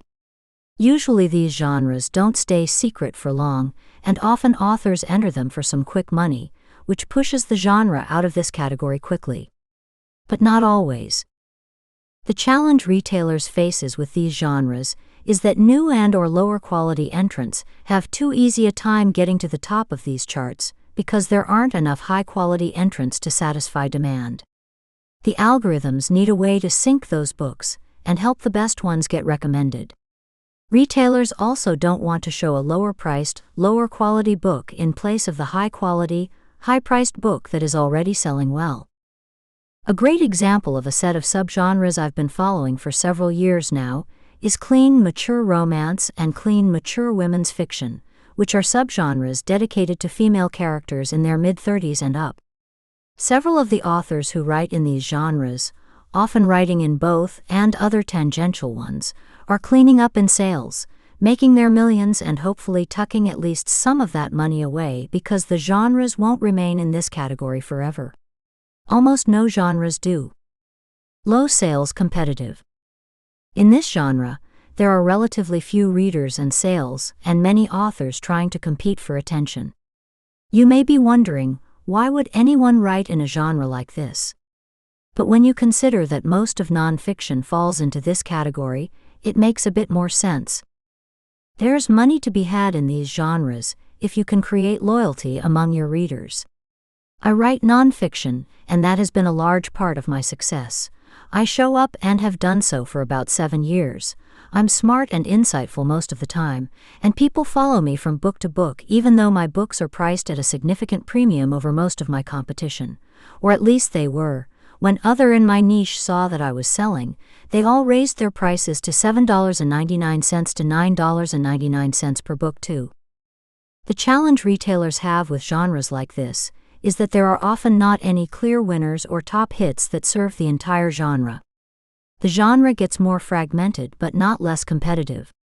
Retailers have to serve a mix of books that are evergreen, tried, and tested, while also giving new entrants a chance to succeed or find visibility. This does not just apply to nonfiction, but also to several genres of fiction. Often, a trend takes off, sees a bunch of writers jump in, finds out that the genre can't support so many books, and ends up saturated for months or years.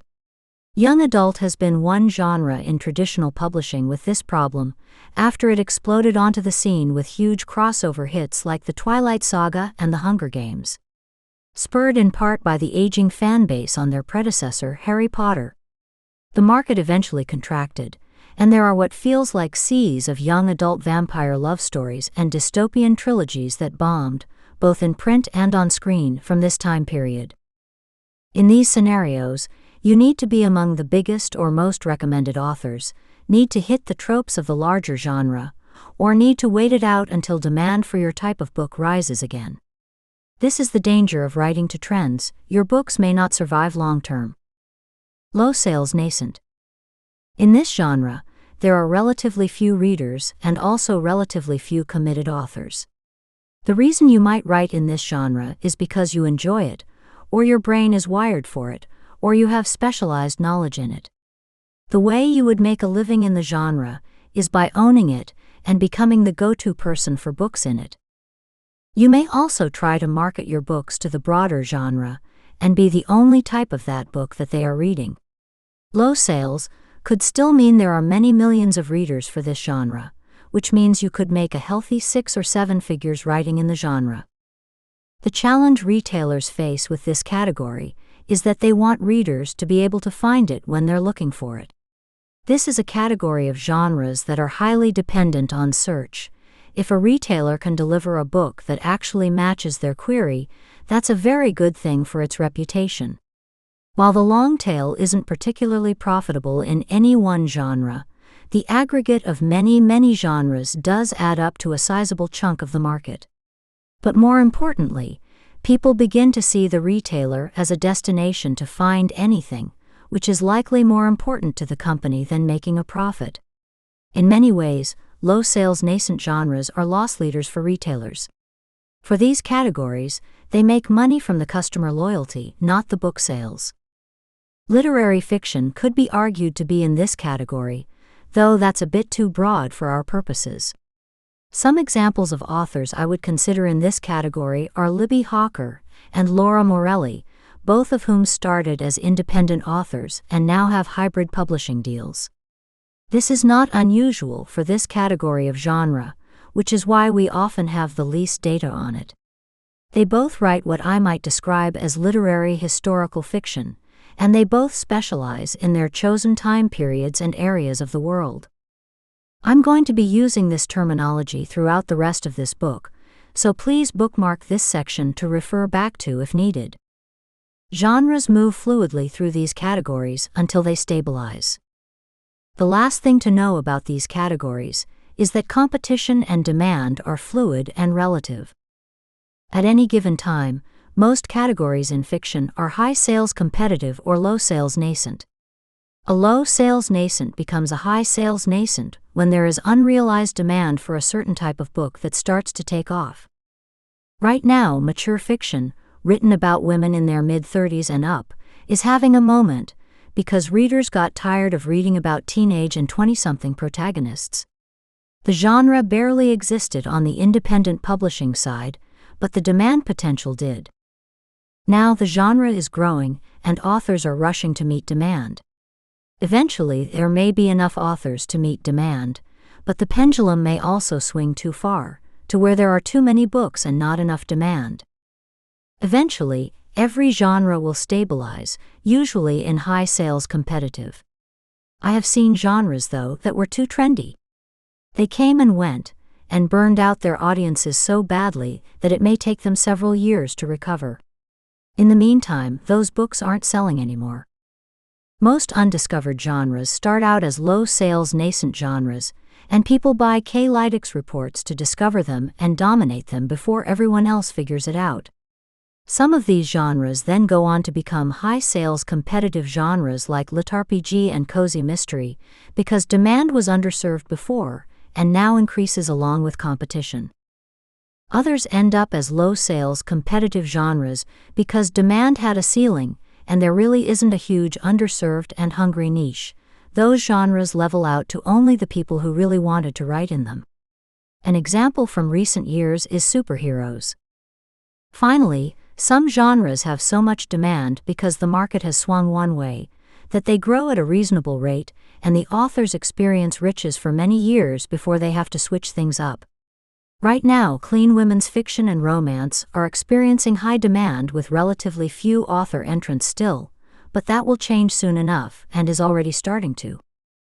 All of this is to say that the reason I give you these terms is not to put every genre in its categorical box where it will stay forever, but to help you discern how algorithms will respond to various genres differently depending on their maturation in competition and demand.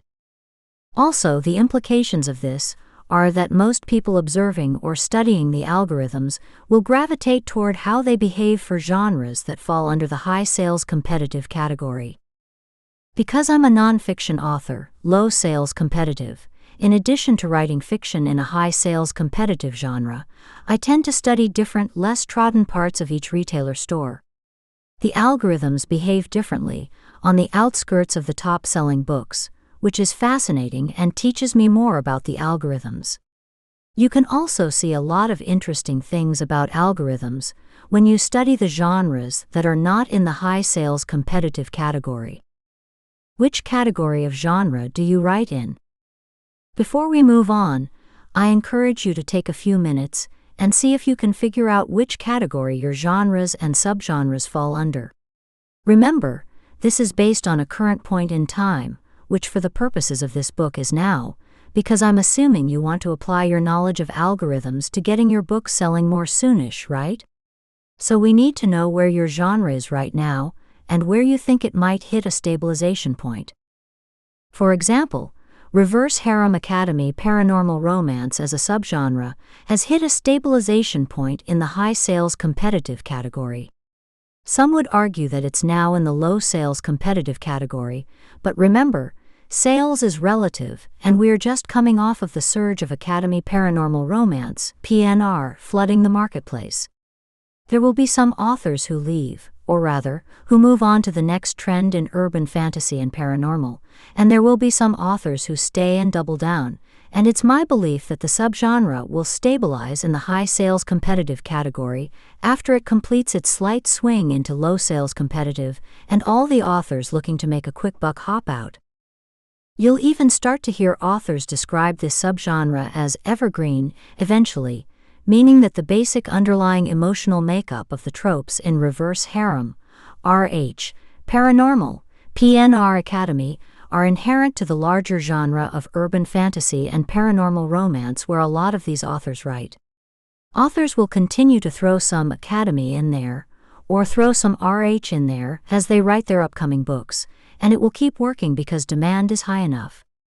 This is a good thing for backlist opportunities, especially since it takes time to produce audiobooks, translations, and more. Speaking of other formats, you can also use this framework to determine where your subgenres hit in other countries and in other formats. It may be different, giving you your first clues of where to put your focus for the next several years in terms of maximizing your catalog. Algorithms must work for all four categories. The trouble with reading about any individual's experiences, even when they are very successful, is that it often doesn't take all of this into account. If you take a strategy based on how the algorithms respond in any one of these categories and try to apply it to another, it just doesn't work.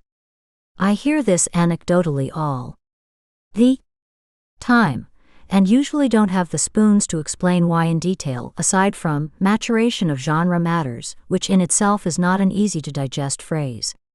So now I have explained it in detail, and we can see how it applies to algorithms.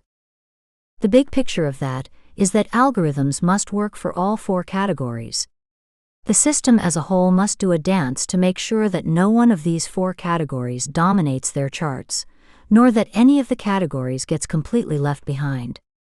For example, if they built algorithms that just took into account sales, there would be no visibility on books or genres in the low sales nascent and low sales competitive categories. As such, retailers build competing with each other pairs of algorithms that they then tweak until the balance of these four categories is appropriate and expected for the demand of the four categories.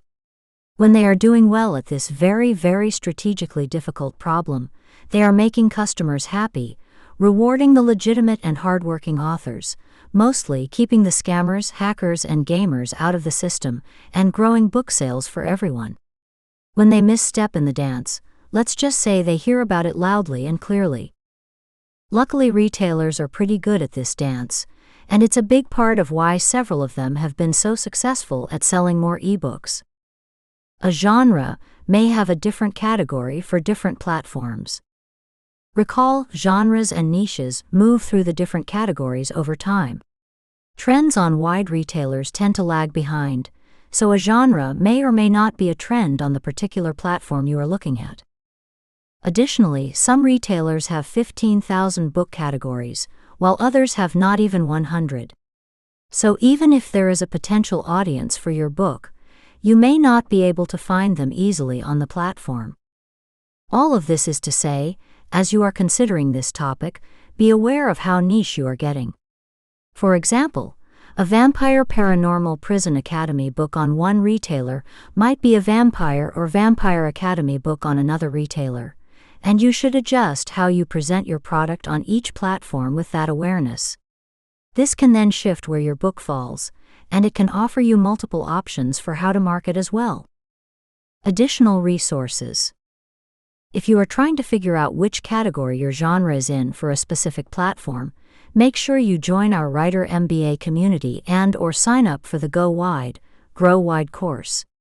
These are the places where we can give genre and situation-specific help that would be impossible to give in a book. https://go.writermba.com/ https://courses.writermba.com/ Takeaways. There are four categories of genre: high sales competitive, high sales nascent, low sales competitive, and low sales nascent. Each category of genre niche responds to algorithms slightly differently, which means that different things work or don't, depending on your genre category. Algorithms are designed to work for all categories, so that no one category dominates the others. A genre may fall in a different category of genre across different platforms, which means the marketing changes. Task checklist. Figure out where your genre lies. Which of the four categories of genre does it belong to? Use this knowledge as a filter through which you run all well-meaning advice from other authors. What works for one category will bomb in a different one. Almost guaranteed. Chapter 6. Primer on Artificial Intelligence. This chapter is an edited excerpt from my 2023 series of essays on generative artificial intelligence. It appears across many of my books to provide necessary context for the changes happening on retailers and platforms. If you have read this chapter elsewhere, you do not need to read it again unless you want to. I have so much to say about artificial intelligence, AI, and how it is likely to affect publishing in the near future, but it's a struggle because everything I want to say requires so much context about artificial intelligence and how it has evolved to become a major force in the evolution of publishing. So I wanted to offer a quick history of AI and how it led to where we are today in publishing, based on my own understanding of the topic. I wanted to provide this chapter on AI because the topic affects the publishing industry and specifically retailers and platforms. Without this context, I'm unable to talk about the really interesting things regarding AI. How AI has evolved as related to the publishing industry. I'm not much of a historian, but I think the historical context of artificial intelligence, along with a detailed explanation of what it even is needed in these conversations about AI in publishing. So many people misunderstand the technology and the progression of the technology, and then purport misinformation to others about it. And so, while again, I don't claim to be perfect or get every part of this right, I did want to write a good and solid explanation on these concepts, and put those explanations in the context of publishing specifically. For our purposes, there are essentially 4 major notches or turning points on the timeline of AI. Rule-based programming, machine learning, deep learning, generative AI. Let's talk about what each one is and how it relates to publishing. Number 1, rule-based programming, the original AI. The original AI is rule-based programming, which by today's standards would probably just be called programming. Most programs contain rules. Rule-based programming is rooted in the basic building blocks of math and symbolic logic, and includes structures that our brains use and think in every day, like if-then-else statements. At its most basic level, this statement tells the machine that if certain defined criteria is met, then it should execute the code within the statement. If it is not met, then it either executes the code under else or it skips the code completely. This is your basic decision tree logic. For loops, at its most basic level, this loop tells the machine that for a list of items, it should execute the code within the loop. When the list is done, exit the loop and move on. While loops, at its most basic level, this loop tells the machine that while certain defined criteria is met, while the state is true, then it should execute the code within the loop. When the state turns false, quit executing the code. It's basically an if-then statement, but on repeat as opposed to an actual if-then statement that only executes once. These building blocks can get more specialized and complicated, of course, especially when combined. You can think of rule-based programming as a series of decision trees that are executed in a specified order, usually top-down the same way one would read. Rule-based programming by itself can usually only handle structured data that is defined and can be stored in a database structure.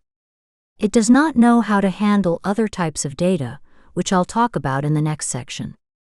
The majority of websites use these building blocks to display a web page. If this is the home page, display this block of text using this style defined by CSS. If this is the blog page, display this block of text using this style. If you want to better understand rule-based programming, and you are not a software engineer, one of the best ways to do so is to use a no-code product like Zapier, or better yet, some of the advanced processing functions on a spreadsheet. Number 2, machine learning. The next evolution and a sub-branch of rule-based programming is machine learning. Machine learning is all about developing algorithms that can learn patterns from data and make predictions or decisions. Machines are able to learn from experience, consuming more data, and this has led to significant advancements in areas like natural language processing, computer vision, and robotics. Data can be categorized as structured. The algorithm learns from a labeled dataset, which contains both input features and corresponding output labels. Usually this data is quantitative and can be managed with a database. A spreadsheet is a type of database. We use structured data for thousands of everyday things, like booking tickets online, storing complex lists, and all aspects of accounting. If the content can be organized in a matrix of rows and columns, then it's easily classified as structured data. Unstructured, the algorithm learns from an unlabeled dataset. It focuses on finding patterns or structures within the data without guidance. Most data falls into this category. An example might be a stack of anonymous college application essays, which is qualitative data. Semi-structured, the algorithm learns from a mix of structured and unstructured data. An example might be text messages. The contents of a text message are unstructured, but things like the date, time, sender, receiver, and the message itself can all be stored in rows and columns. To me, the biggest difference between structured and unstructured data is that structured data must have schema, structure, defined when it is inputted for storage. Going back to the example of a spreadsheet, before you can fill it with data, you usually need to label rows and columns, which requires some decision-making before you start. With unstructured data, you can collect it in any format, but when you want to read or interpret it, you must define the schema, structure as part of the query, the question you ask the computer to answer, which can look like reporting, calculations, and more. Even something like time series or Internet of Things data, like the metrics your Fitbit collects, or your book sales over time at the hour-by-hour resolution, is usually still considered structured data. The time series is stored as a sequence, and you basically have a row-column matrix, or several, within a row-column matrix, or several. You could simulate this on a small scale with multiple spreadsheet tabs that feed into one large spreadsheet. Both structured and unstructured data require a high degree of human input under machine learning models. The human brain is still making a lot of decisions about how to organize the data. Machine learning is the first major AI evolution that allowed us to store and interpret unstructured data, which made our world much easier to make decisions about or predictions on. In publishing, some examples of machine learning include any algorithm that is used to distribute visibility in a retailer storefront, many efforts to understand or predict consumer behavior at retailers, patterns in sales data over time, which is used to support bestseller lists, category lists, and more on any storefront, any automated efforts to handle support requests, which is often done through chatbots, but can also be done to route support requests to the right department. There is a lot of confusion in the author community that when machine learning is listed in terms of service, TOS, it means that the platform is training its generative AI tools, if it has any, on all uploaded content. It's not really true, or at least it shouldn't be assumed. Nearly every platform has discoverability tools driven by algorithms, and if it doesn't, it almost certainly uses user data to forecast, predict, and make decisions about how to move forward as a business. Number 3. Deep learning. The next evolution and a sub-branch of machine learning is deep learning. Deep learning is focused on building neural networks, and specifically, as humanity is applying it, building neural networks that can mimic what we can observe about how human brains work. The reason it's called deep learning is specifically because it's structured as layers of learning, which is a learning approach that is observable in humans as young as a year or two old. Toddlers, for example, learn colors as one layer. They also learn shapes as another layer. Then all of a sudden they point and tell Mama, "Red circle," despite having never studied different colored shapes before. How do they do it? Neural networks. As mentioned, both rule-based programming and machine learning require a high degree of human input to organize the data, whether it's structured, unstructured, or semi-structured. Deep learning attempts to automate this process by helping the machine learn to make these categorization decisions the way a human would. Rather than using a straightforward decision tree or series of decision trees, it uses connections between these layers to bounce the input around until it can come to a clear and accurate conclusion. In order to train the machine using deep learning, you have to first give it a lot of labeled data. You may tell the machine, "Here are a ton of text messages that contain a breakup message, and here are a ton that don't." The more labeled data you give it, the better it is able to identify texts that contain breakup messages versus texts that don't contain breakup messages. Now it can look at segments of in-labeled data and say, "This is a breakup message." You can further train the machine by having a human reviewer say, "Yes, that's correct. It is a breakup message," or "Nope, that's a false positive." I have no doubt that someone on the internet has figured out a way to make money from being able to tell a breakup message from a non-breakup message, probably multiple someones. But to me, the more interesting use of this level of AI is across spaces like healthcare and the environment. Being able to use this technology to spot pre-cancerous cells, or separate growing food from the weeds that surround it, or identifying recyclable materials from waste, are critical processes that support modern life on this planet. Machines can do this better than humans, and the technology has already saved countless lives. This is the advancement we will need if we hope to keep humanity and our planet alive. To me, the biggest difference between machine learning and deep learning is the human intervention around categorization. You can give a deep learning model unstructured, in-labeled data and ask it to perform what is called feature extraction, basically asking it to create its own schema or categorization system. If you were given a closet full of clothes and asked to come up with categories for them, you might say, "I'll group them by function, pants versus shirts versus dresses, then by sleeve pant length, then by style, then by color." And someone else might group them by the same set of features, but in a different order. And yet someone else might say, "The material the clothing is made out of is an important feature," and that gets added. With rule-based programming, a human has to figure out the features and what order to process the data. Do we sort by color first? Or by style of clothing? Or by purpose of clothing?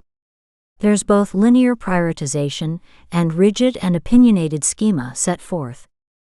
With machine learning, a human has to figure out the features only. They have to tell the machine, sort by color, style, purpose, material. This allows for nonlinear prioritization, but still offers a rigid and opinionated schema design. With deep learning, the machine is just given the closet. It compares the first two items and notices that the materials are different or the shape is different. It doesn't necessarily know that a sleeve is a sleeve, but it knows that for one item, the shape of the clothing has shorter extended tube thingies near the top than for another. This allows for both nonlinear prioritization and a looser schema design. The machine may also identify new patterns, new features or categorizations that a human or group of humans might miss. When it comes to more complex problems than a closet full of clothes, this is exactly how this technology is used. In publishing, some examples of deep learning include flagged accounts on all platforms, flagged content and content moderation on all platforms, facial or fingerprint recognition, speech-to-text, which readers already use to get books accessibly or conveniently when there's no audiobook, advanced spell check for less common words and other languages, object detection in a photograph, Photoshop and other graphic editors. #4 Generative AI. Now we come to generative AI, hot topic, media darling, and, according to some people, the last straw that is finally going to destroy humanity forever. The next evolution and a sub-branch of deep learning is generative AI.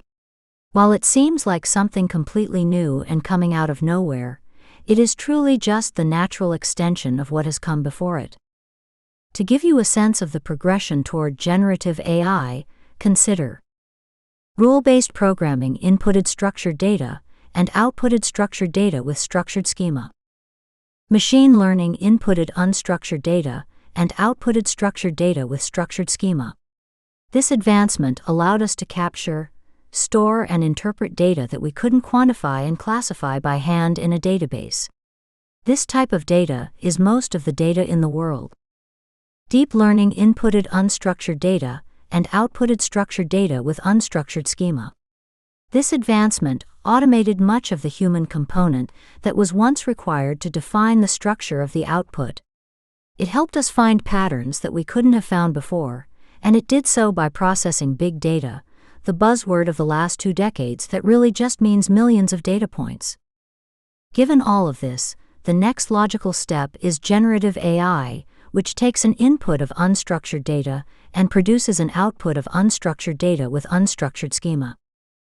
I say this because there is nothing particularly new about generative AI, and it is, was, and always has been the next logical step down this branch of approach that we are on.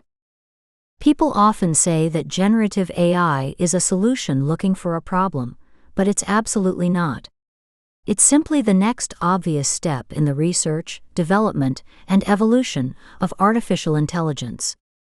And there are tons of important, nay critical, problems that we can solve by making this output of unstructured data significantly better and more affordable to generate. So what is generative AI anyway? How does it work? When people use this term, they are really talking about 2 different and innovative approaches for getting better results in artificial intelligence applications: variational autoencoders, VAEs, and generative adversarial networks, GANs. What is a variational autoencoder, VAE? A variational autoencoder is basically a neural network that allows you to estimate something that has a clear pattern in order to create something new that follows the pattern. With a VAE, you would still input thousands to millions of data points, just like with deep learning, except this time, instead of categorizing the raw data, you are actually estimating the raw data to create a pattern or recipe for outputting things that look like the raw data but are not. In other words, you are putting in unstructured data and getting out, generating unstructured data as well. Hence why this technology is classified under generative AI in the timeline. The way it works is not far off from what you might do in a graduate-level statistics course. A VAE has an underlying process that we've been using to solve business problems for decades, but as computers get faster, we've been able to feed them more and more data and computationally solve bigger and bigger problems. And when combining this technology with deep learning methods that allow unstructured data and unstructured schema, we can solve the next major challenge of getting unstructured output. To build a pattern or recipe, you basically take a large data set, made up of individual data points, and fit a curve, also called a distribution, to it. You are basically estimating or taking the average of what the thing in the large data set is. The most common curve to fit to the data is a Gaussian, but you could test other options. If you happen to take graduate level or maybe undergraduate level statistics, you'll remember looking at a set of data points and trying on different distributions to approximate a curve that described the data well. This is what a VAE is doing, just on an orders of magnitude more complex level. For clarity, please note that a VAE is not supposed to store the original data. Instead, it stores the estimated curves distributions of the data, also known as the pattern or recipe of the data. It then uses this to generate more data that looks like the pattern. As an example of how this works, if you had 1,000 people write the letter A, deep learning models would help a machine classify that these 1,000 data points do indeed contain an A, and then a VAE would be able to estimate what an A usually looks like, and share that as an output by drawing the letter A. Most VAEs are multimodal. That means they might fit multiple curves to the same object. Take, for example, the letter Z. Some people draw a Z with 3 connected lines. But some people also draw a 4th line horizontally through the center. A VAE would be able to model both the 3-line Z and the 4-line Z, and would be able to output both versions. When the VAE outputs an A or a Z, it allows for and introduces variance, which is basically bounded randomness. This provides the VAE with endless unique ways to write an A or a Z. Now, take this idea and extrapolate it by replacing these letters with something like an eye, or a hand, or a background, or a whole portrait. This is effectively what a tool like Midjourney is doing. It's literally just performing graduate-level statistics on a concept like eyes and saying, I studied millions of images and this is what an eye looks like. Now I can draw an eye, but I can also draw infinite eyes that never quite look the same as each other because I'm allowed to add variance too. Let's say that the VAE has a large swath of data to train on, like, perhaps the entire Getty Images catalog with its watermarks. The same watermark across hundreds of thousands of photos is statistically significant, so the machine will believe that it is an important feature to study, classify, and eventually draw. Kind of like how the 4th line of a Z might be a less used variant, but still statistically significant, given a large enough sample size. While VAEs have encoder in the name, please note that the name is a little misleading. VAEs are actually encoders, the estimator described above, plus decoders, the method used to generate new creations. Other ways that VAEs are explained include saying that the encoder compresses the data, which is true. The math above inherently demonstrates a loss of data, and the decoder expands the data, or fills in the missing gaps through guessing as it tries to recreate the look or nature of the original data. You may also hear the term latent space, which just means the place where the compressed data, the encoded data, or the pattern or recipe is stored. And finally, it may be important to note that most encoders and decoders are trained to recreate the data that was lost. But VAEs are variational autoencoders, with emphasis on the auto. These encoders are specifically designed so that the decoder can create new data automatically. That means the model has been tweaked specifically for a niche generative AI purpose. In other words, this is not general intelligence, nor are we anywhere close to achieving that. The models need to be fed fairly similar data, and need to be told to spit out fairly similar data. That's why you can't give ChatGPT an image and text and get back both. At least not yet. Let's move on to the second AI learning approach that's classified under generative AI. What is a generative adversarial network, GAN? A generative adversarial network is the other half of the generative AI equation, at least for the moment. There may be more beyond this as the technology evolves. The concept is this: you have two machines that are essentially playing pong with data. One machine is programmed to come up with human-looking output, and the other machine is programmed to spot the difference between human-looking output and actual human output. In doing so, both machines get better and learn at their specific goal. The first machine makes better human-looking output, and the second machine becomes a better detector of human-looking versus actual human output. When people say things like, OpenAI is building a synthetic generated text detector, it's important to understand that they likely already have one that trained the system. They've just never put only in-labeled data through it before. And as the internet gets flooded with synthetic text and images, GANs will attempt to sort one from the other. The whole of the internet is the unlabeled data in this case. A GAN is both a check and balance to make sure OpenAI's output doesn't become lowest common denominator, aka the dad joke of the internet, and a training program to make generative output better and better. Companies with huge funding also have a huge financial incentive to continue building and testing GANs, so we will start seeing more consumer products around this in the next year or two. Some people believe that we'll never be able to create AI detectors that are accurate enough. On this, I'm not sure. It certainly seems like tweaking the output material even just a little should throw a detector for a loop. But again, there is going to be billions of dollars thrown at this problem in the next 5 years. It's a critical problem to solve, to make generative AI commercially viable, and the tools will only get more sophisticated. Call me a cynic, but I tend to believe that time, money, and energy spent on advancements predicts their success pretty well. And I don't think big tech has gone this far down the generative AI rabbit hole to fail at this clear and critical piece. So there you have it. VAEs and GANs, both of which have been around for around a decade in data science, are the two major pieces of this timeline notches puzzle, and are what make generative AI possible on a wide scale right now. Is generative AI a subset of AI, machine learning, and deep learning? Yes.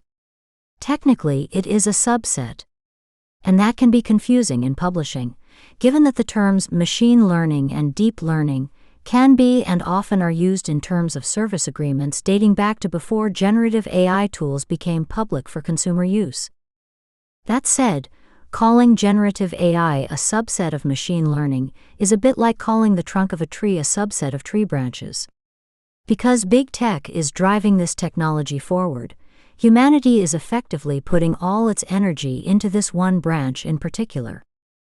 While there are arguments to be made that generative AI is a subset of machine learning, a more apt description is that it's an evolution of machine learning, or an advancement in machine learning, or built upon the foundations of machine learning. And given that, we have been allowing companies to train on our data for a very long time, and for very large purposes. So much of the debate around generative AI is around consent, which is one of my 6 C's of moral evaluation of AI, and the reality is, all of us definitely consented to this training and have done so for decades. What is the next logical step after generative AI?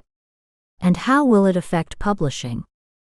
For me, Some of the doom and gloom of where the industry is going, right into the crapper, is a bit hilarious and a bit exhausting at the same time.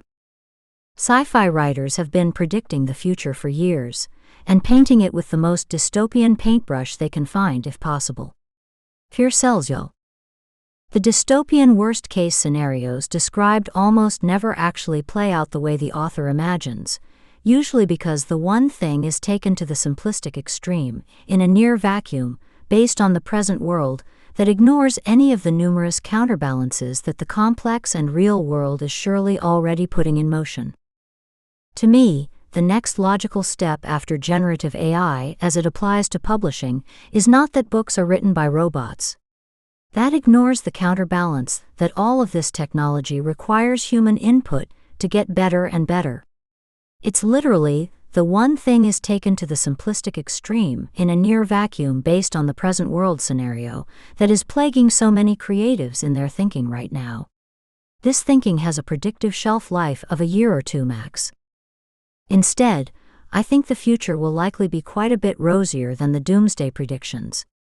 I believe the next step after generative AI is being able to input multiple points of unstructured data and getting an output of multiple points of unstructured data.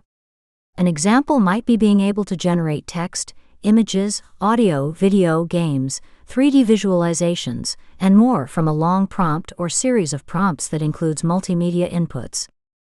Specialists in all of these areas may be helpful or required to perfect and build upon each of these experiences, and it will be cost-effective to create not just audiobooks, but also movies, 3D characters, interactive games, and more from your stories.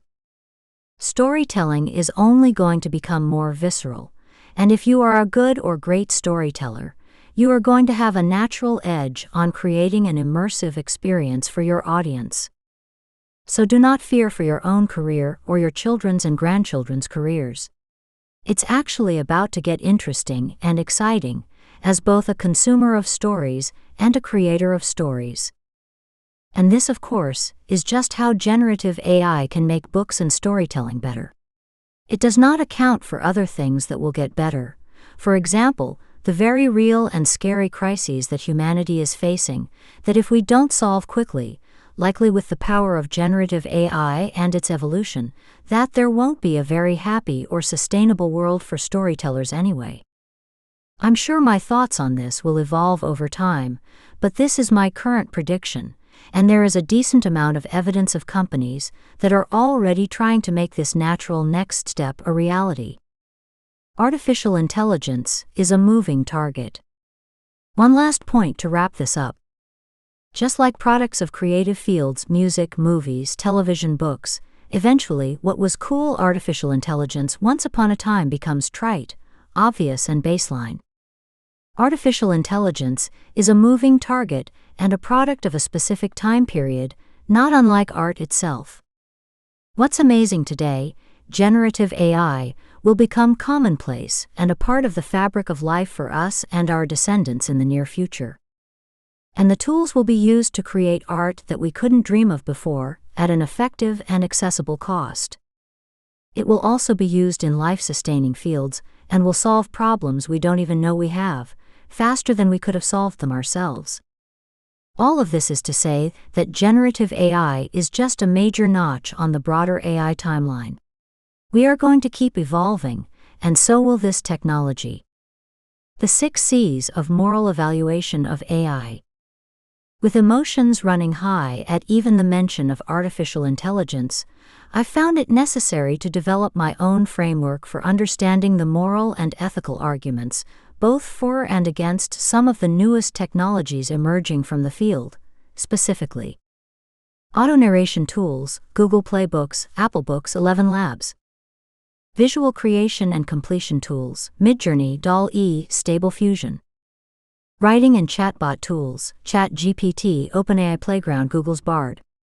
I put forward for your consideration the 6 C's of moral evaluation of AI: consent, copyright, contracts, compensation, creativity, and capitalism. As new technology enters the field rapidly, it's worth considering these 6 C's to decide whether you consider the technology amoral or unethical, and whether you want to use the technology in your business or not. What are the 6 C's of moral evaluation of AI? The 6 C's are: consent. Consent asks questions around if we gave permission to use our content, if that permission was inadvertent due to generally worded terms of service and contracts, and if we should give consent going forward. Copyright. Copyright deals with legal definitions as defined by the U.S. Copyright Office. As a U.S. citizen, this is where I'll focus. Feel free to substitute your own country's copyright laws. Copyright is a tricky subject as it's tied closely to both plagiarism and fair use, so we'll be discussing those too. Contracts. Contracts deals with both how creators should approach contracts with publishers and other industry companies that may offer a contract on rights, as well as platform contracts, usually called terms of service agreements, TOS agreements, that creators must agree to in order to use a platform. Compensation. Compensation focuses on whether creatives should be paid for contributions, how compensation would work, and where the lines should be drawn. Creativity. Creativity asks whether we should be replacing human work, specifically art, with machines capable of doing it faster and better than we can. What is sacred to humans, and what is okay to use AI for? Capitalism. Capitalism ties commercial use of AI to morals and ethics. Is it greedy? Is it stealing? Is it like the Industrial Revolution, in terms of how it affects the job landscape? Is it going to destroy our societal structures? As new publishing technology emerges, these 6 C's are the criteria upon which I'll be analyzing the ethics and morals of that technology. Using this framework will help me to better cover different angles of emerging publishing technology and platforms, so that I can start to unpack the many concerns and arguments both for and against this technology. Additional resources. I write about generative AI regularly on my Substack, which is a bit like a living extension of the Book Sales Supercharged series. You can subscribe to this Substack and get updates and articles for free. https://authoranalyst.substack.com. Because the 6 C's are so important, I've cross-posted many of the same articles to my Medium profile for freer consumption. https://medium.com/@monicaleonelle. Takeaways. There are essentially 4 major notches or turning points on the timeline of AI. Rule-based programming, machine learning, deep learning, generative AI. Rule-based programming is rooted in the basic building blocks of math and symbolic logic. Machine learning is all about developing algorithms that can learn patterns from data and make predictions or decisions. Machines are able to learn from experience, consuming more data, and this has led to significant advancements in areas like natural language processing, computer vision, and robotics. Deep learning is focused on building neural networks, and specifically as humanity is applying it, building neural networks that can mimic what we can observe about how human brains work. The reason it's called deep learning is specifically because it's structured as layers of learning, which is a learning approach that is observable in humans as young as a year or 2 old. Generative AI is 2 different and innovative approaches for getting better results in artificial intelligence applications: variational autoencoders, VAEs, and generative adversarial networks, GANs. To give you a sense of the progression toward generative AI, consider rule-based programming inputted structured data and outputted structured data with structured schema. Machine learning inputted unstructured data and outputted structured data with structured schema. This advancement allowed us to capture, store, and interpret data that we couldn't quantify and classify by hand in a database. This type of data is most of the data in the world. Deep learning inputted unstructured data and outputted structured data with unstructured schema. This advancement automated much of the human component that was once required to define the structure of the output. It helped us find patterns that we couldn't have found before, and it did so by processing big data, the buzzword of the last 2 decades that really just means millions of data points.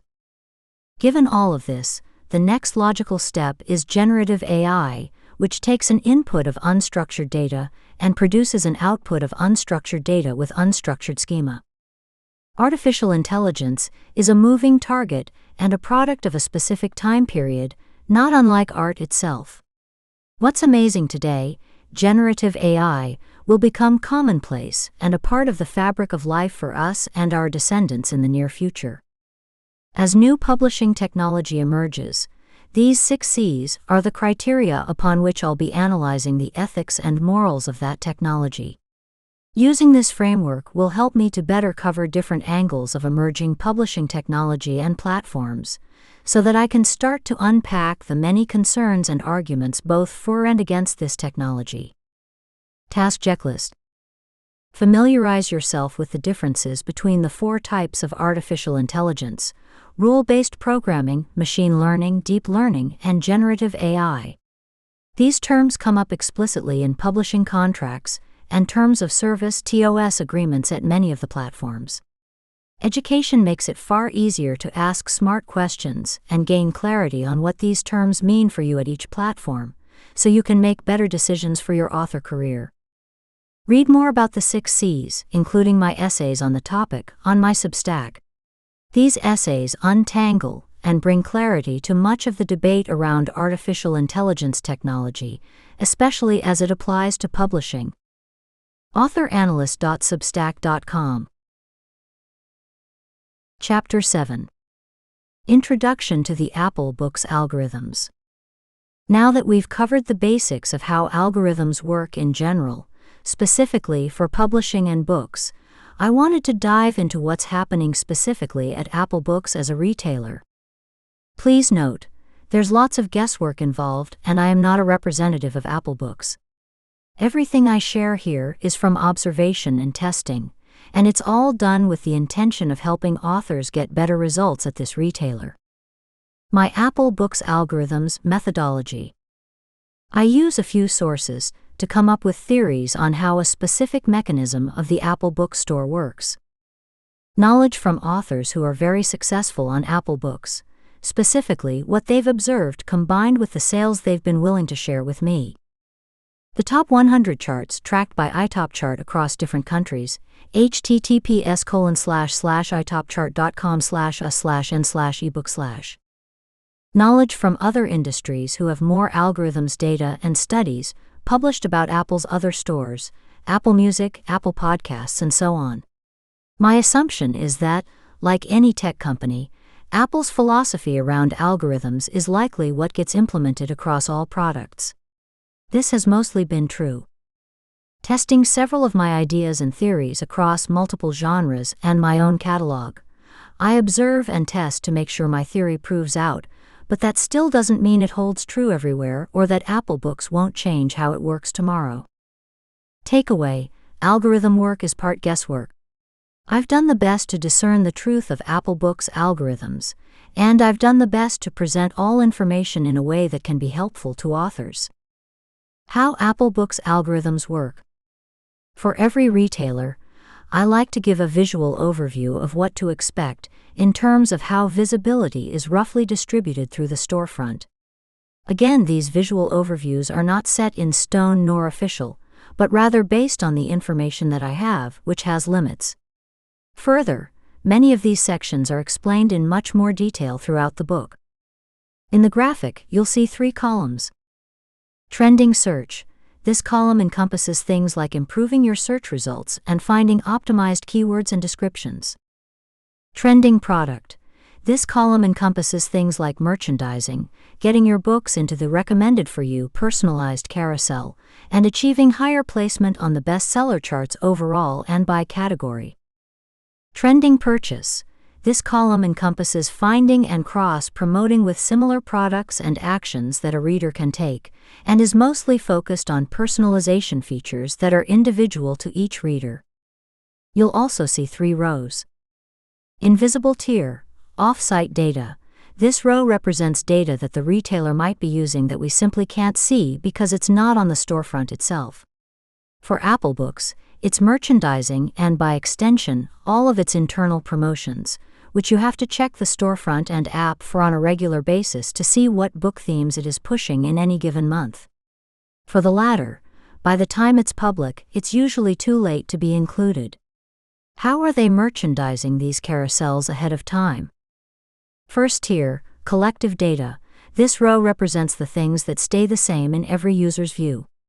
These are things like search results, keywords, product rank, clusters of similar books, and so on. For Apple Books, most of their algorithmic implementations are going to fall in this category. Second tier, personalization. This row represents the things that change based on an individual user. These are mostly personalized features that you might see in carousels, email, and push notifications from the Books app. Usually, these aspects of the algorithms are much harder to study and manipulate. For Apple Books, there are very few personalization features. Again, we will get into the details of this graphic throughout the rest of this book in the coming chapters. It may be helpful to bookmark the graphic so you can refer back to it after each chapter. Takeaway: the graphic in this chapter is to aid in visualization of the algorithms and of the rest of the chapters in this book. Additional resources. The top 100 charts for Apple Books are tracked with a free tool called iTopChart. You can even look by country. This won't give you the full picture of the various storefronts, but it will likely help you understand general trends. https://itopchart.com/a/n/ebook/. Takeaways. Algorithm work is part guesswork. I've done the best to discern the truth of Apple Books algorithms, and I've done the best to present all information in a way that can be helpful to authors. The graphic in this chapter is to aid in visualization of the algorithms and of the rest of the chapters in this book. Task checklist. Check out iTopChart so you can explore various country marketplaces and what is popular on each. If visuals are helpful to you, bookmark this graphic so that you can refer back to it in subsequent chapters. Chapter 8. Sales Rank. In this chapter, we're talking about sales rank and how it plays out on featured, bestseller, and category seller lists. Sales rank is an algorithmic calculation made on nearly every retailer that helps the retailer determine where a given book should rank on a list. There are lists for everything: bestsellers, categories, and more. Sometimes sales rank is used in search as well, though often search ranking is determined through a mix of keyword optimization and sales.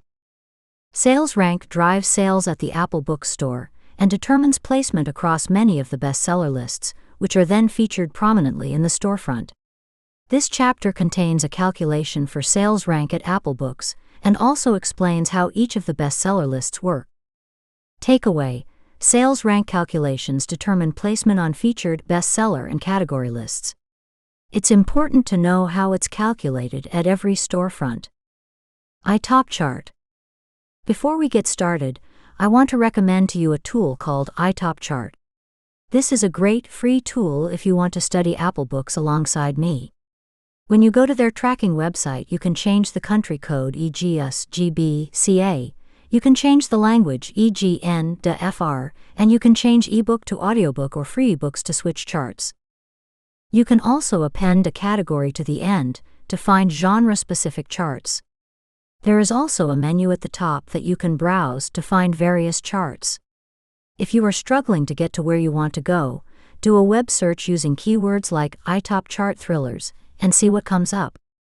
When you look at these charts, you'll find they come close to matching the top charts on the retailer storefront. You can get to the top charts in the menu on the app, or in the 5 tabs at the top for the desktop site. It's the second one. I say comes close to matching, because iTopCharts is usually a little behind the Apple Books storefronts, so you may be seeing yesterday's results on iTopChart and more frequently updated results. Some suggest hourly updates on the Apple Books sidebar. This was an invaluable tool for me to figure out some of the challenges and opportunities at Apple Books. I highly recommend taking a look. It's free to use. Takeaway: use iTopChart to view bestseller lists across each country storefront. The velocity factor. In studying these top 100 charts, it's my belief and theory that velocity is one of the most important things you can do to sell more books on Apple Books. You can do all the other things to optimize your metadata and get visibility in various carousels, described in other chapters of this book, but if you don't have downloads over time, then you aren't going to find visibility in the Apple Books store. What is the velocity factor? It's the phrase I'm using to describe the observation that popular books dominate the charts, search, and every carousel in the store. This is what one might expect from any retailer, but it's prominent at Apple Books. Nearly every book in the top 100 paid charts in every category seems to have gotten a verifiable burst of sales over a short period of time. The top 100 free charts have a similar pattern, aside from a few caveats that I discuss throughout the book. This is in line with what others who have more heavily studied ranking algorithms under the Apple umbrella have observed as well. The sales charts that update hourly seem to use a short window.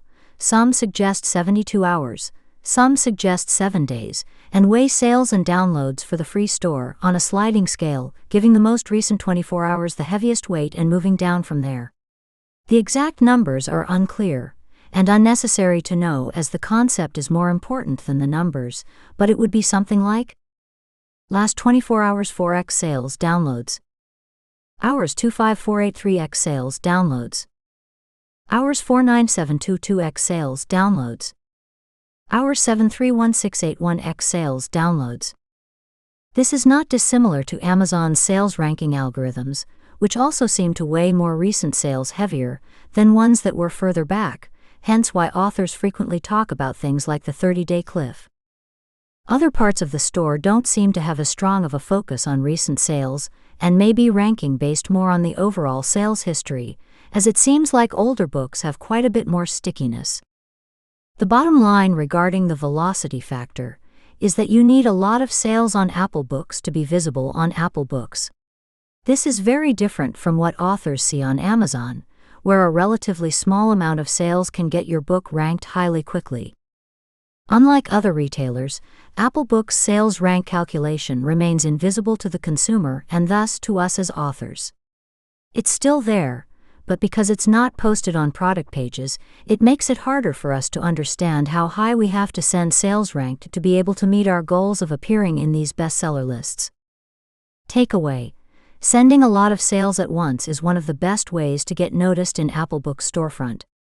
Unfortunately, you can fall as quickly as you rise if you can't maintain those sales. That said, BookBub works very well, and you can feast on the tail of that for longer than other storefronts.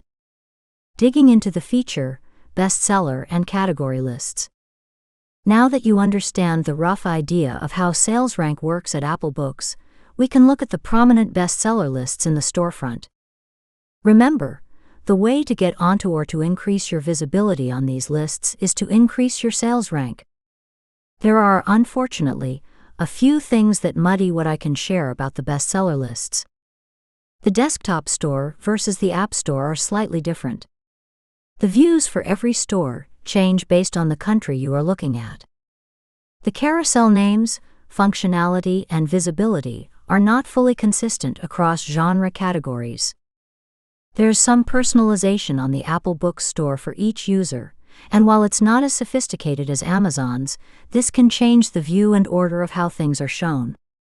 Despite these challenges in deciphering the data, I hope this chapter gives you an idea of where you might be able to find visibility within the store and in these carousels, as it's likely going to influence your sales in a positive direction when you take full advantage and get all the placement that you are eligible for. Takeaway: increase your sales rank to get onto or increase your visibility on these lists. My personal storefronts used to research this book.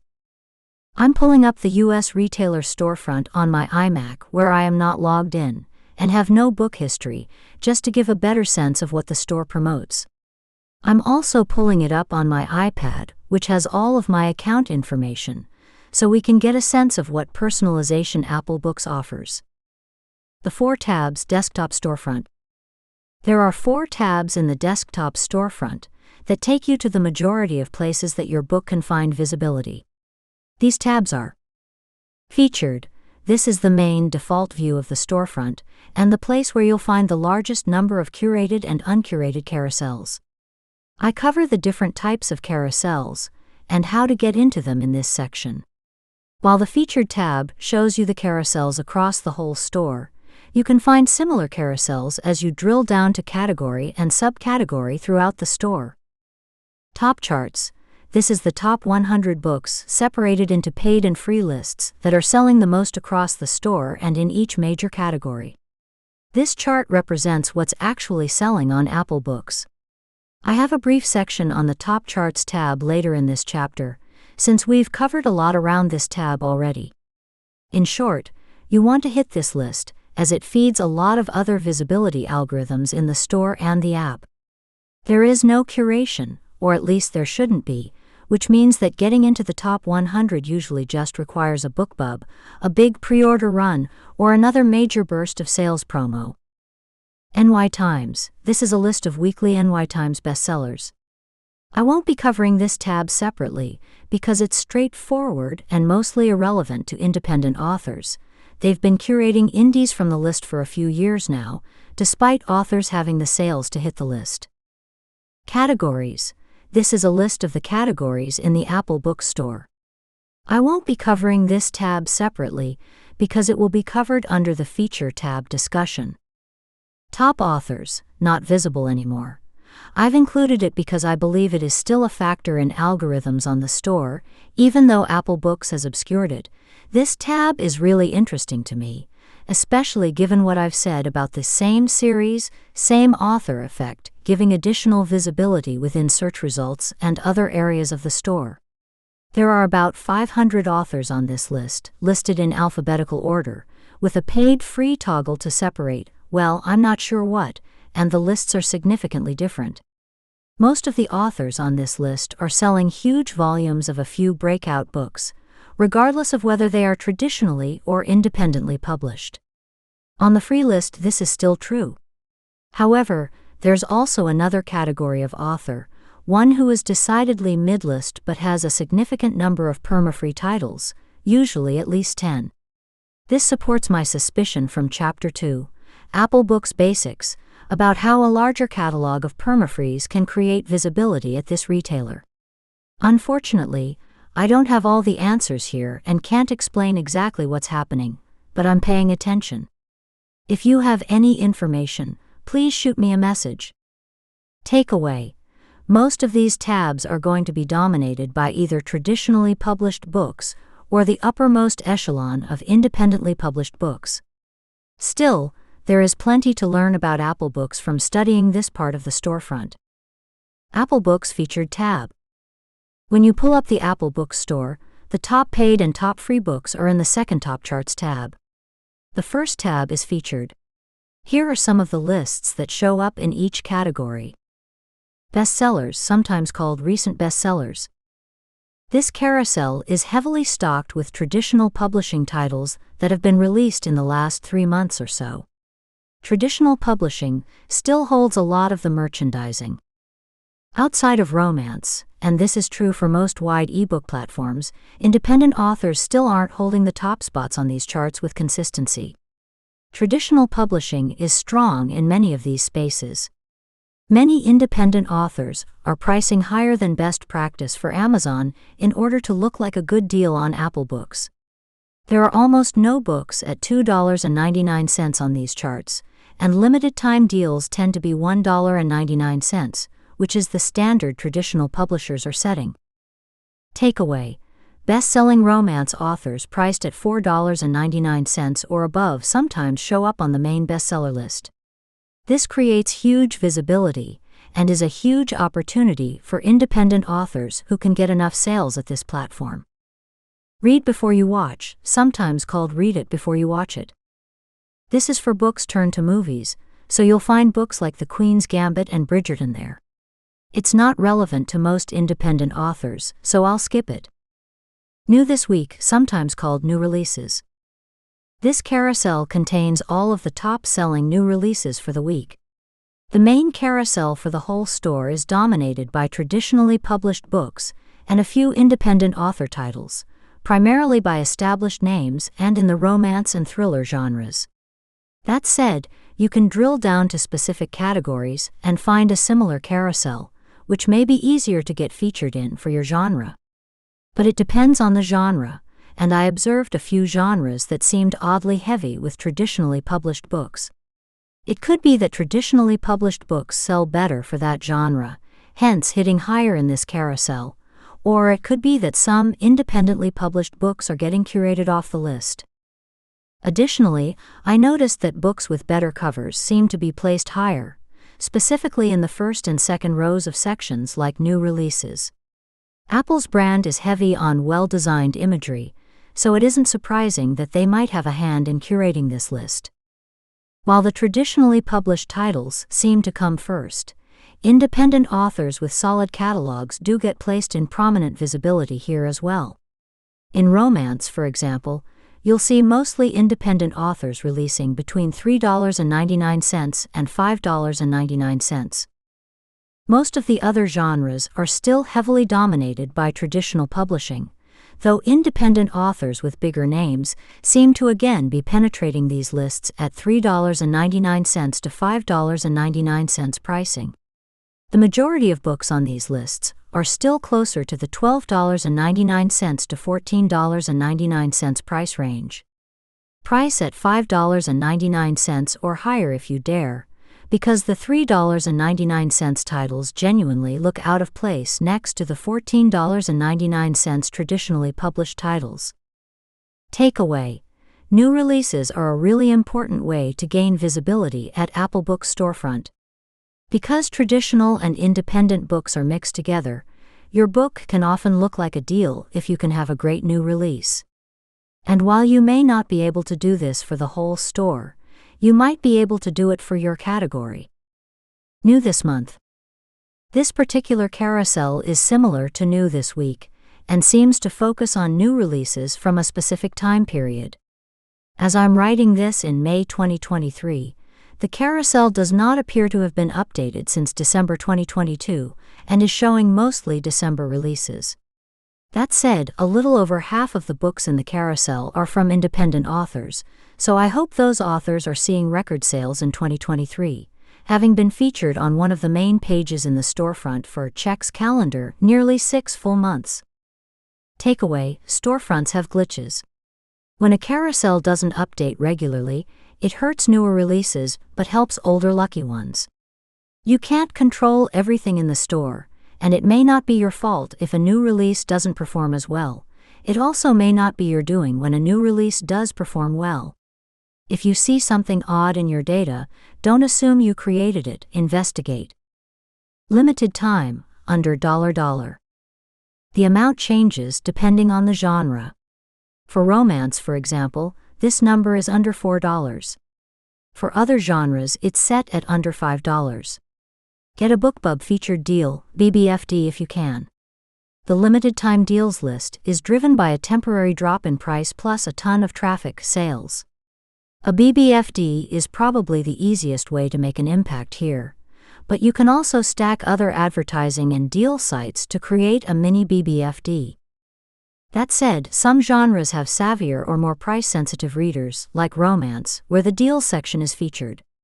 Under other genres like young adult and nonfiction, there's no push for limited-time deals. So a young adult BookBub deal may not do as well on Apple Books as other genres would. You can ask to be added to this carousel, or they may place you there. The most important thing appears to be lead time, a great-looking cover, and a solid catalog with Apple Books already. Having a well-branded series is important. Most of the books in this category are 99 cents in romance, while they are $2.99 to $3.99 in mystery thriller. Price according to your genre. Takeaway: look at your genre to see what a typical price discount is, then run frequent sales across your catalog. When you do, you can notify Apple Books and ask if you can be placed in this discount carousel. Coming soon. This section is huge and has books listed out up to a year. Pre-orders get a ton of play on Apple Books. You should set up pre-orders, but more specifically, it likely helps to always have a pre-order that is 1 year out. There are 3 views under coming soon: all-time bestsellers, bestsellers, and release date. For release date, the pre-orders appear in reverse order by release date, and the March 2022 pre-orders appear first on the page in March 2021. While both all-time bestsellers and bestsellers are probably ranked by pre-order count, the former probably uses a total count of pre-orders, while the latter uses some implementation of pre-orders over time, the velocity factor. The all-time bestsellers under each category could also possibly be ranked based on how established the author is, bringing us again back to my same author, same series. It's also possible that this is not true, but it's worth observing for yourself. When you are working on building your pre-orders, cumulative pre-orders versus pre-orders over a certain period of time, the last month, the last 3 months, are something to consider. A longer pre-order likely has a better chance of becoming an all-time bestseller. This matters because readers are less likely to toggle between these 3 views of the coming soon list, and the all-time bestsellers version is the one that comes up most often for me, though I've had the others come up too in my testing too. Takeaway: use pre-orders whenever you can and set them up to a year out. Always have one pre-order set 12 months from now, even if you have to push it back. It makes sense to do so, because you can push pre-orders back without penalty. First in series, free, sometimes called free series starters. This is another list you can get added to through contacting Apple Books, and if you have a perma-free, I believe they will keep you on the list for the duration that your book is free for your category and/or subcategory. The value of this list is that it's linked to from several pages on the retailer store, both on the desktop and in the app. Apple Books also promotes this list heavily, as it's an entry point to getting more iPhone and iPad users into their ecosystem. For example, they recently promoted this list in a nationwide campaign at the beginning of the pandemic. Once you are in, there are several toggle views, including featured, release date, bestsellers, and all-time bestsellers. Additionally, there are versions of this list under almost every category, though some categories like young adult do not feature the carousel directly from the category page. This makes sense, as this list is dominated by independent author books. You can still usually get to the list by drilling down to the subcategory page and searching for this carousel. Here's the rough breakdown of how each of the 4 lists sorts. Featured: a mix of the books on bestsellers and all-time bestsellers, indicating that both the velocity factor and hitting the top 100 can get you featured here, along with longevity and popularity on the platform. Release date: sorted in reverse order of publication date, so much so that at the time of this writing, there are actually currently available books that have set their publication date metadata into the future, which puts them at the very top of the list. I assume Apple Books will eventually close the loop on that hack.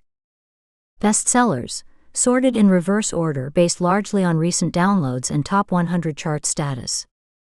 All-time bestsellers: these are all books that have a long history of popularity on the platform, as indicated by number of star ratings and historic downloads most likely. One thing to note on the first in series, free lists, is that you can be on the main one for all genres and somehow not be on the individual ones for your genre. I found multiple books that were featured overall, but absent from their category and subcategory free series starter lists. This is definitely something you want to check for your books, as the category and subcategory lists have far fewer books, and it's easy to get noticed on these pages. Again, I have no idea how much traffic a subcategory free series starter page gets, but if you can be on it, why wouldn't you be? Those are your ideal target readers. Takeaway: free first-in series (FFIS) is a popular wide publishing strategy, and it works particularly well at Apple Books. The Top Charts tab. The Top Charts tab features many of the same books at the Featured tab. Despite the similarities, though, several of the books in the top 20 of the Top Charts tab are frequently not in Apple Books' visible featured storefront. Again, their front page is the Featured tab rather than the Top Charts tab. The number one similarity for not being on the front page of the bookstore, despite being a top seller, is that Apple Books might not feature books that are more than a few months old. Either way, these two storefront views seem to operate fairly independently, with the featured section being largely controlled by merchandising and the top charts section being largely controlled by algorithms. Although the top charts tab is not as prominently featured, these books are selling. We've talked a lot about why and how. But even if you aren't a big-name author or a regular BookBub featured deal recipient, and even if you may not hit the top 100 anytime soon for your category, that doesn't mean that it's not worthwhile to gain visibility through climbing the charts. The Top Charts tab is featured in many prominent places, and the first 10 books on the top charts are featured on the front page of the store. And although the Top Charts tab is heavily driven by advertising, particularly on BookBub, at least in the US, other charts, like those in the UK and Canada for example, seem dominated by independent authors. The US charts seem to be more of a mix of newly released, traditionally published books and independent books on sale. Additionally, when you look at the charts from country to country, the rankings almost always look completely different. This is a good thing. There's more opportunity and less competition on the top 100 outside of the US. When you look at the featured section, there is huge overlap between what's selling well and what's featured. I suspect two things are happening. Being featured causes a book to sell well and selling well for an extended period of time, or as a new release, causes Apple Books to reach out so they can feature you. There's a lot of value to being on the top charts, and it's likely one of the best ways to get your books featured in the future. Takeaway: look at top charts in countries beyond the United States to find opportunities to dominate, as these charts are not as focused on traditional publishing. Additional resources. In addition to this book, my company Writer MBA also has a section on Apple Books in our course, Go Wide, Grow Wide. You can get the Go Wide, Grow Wide course a la carte, or you can access it month to month or year to year along with our community through the Writer MBA membership.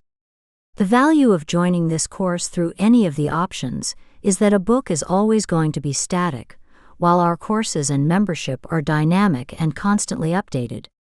You can also ask me, Monica, specific questions, or get my help with your specific catalog through our mentorship in the community. This is only available to our paid members. See pricing options at https://courses.writermba.com/.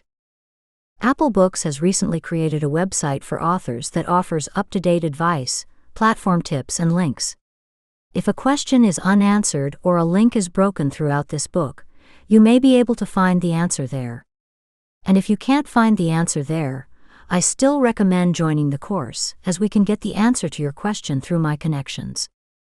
https://authors.apple.com/. Takeaways.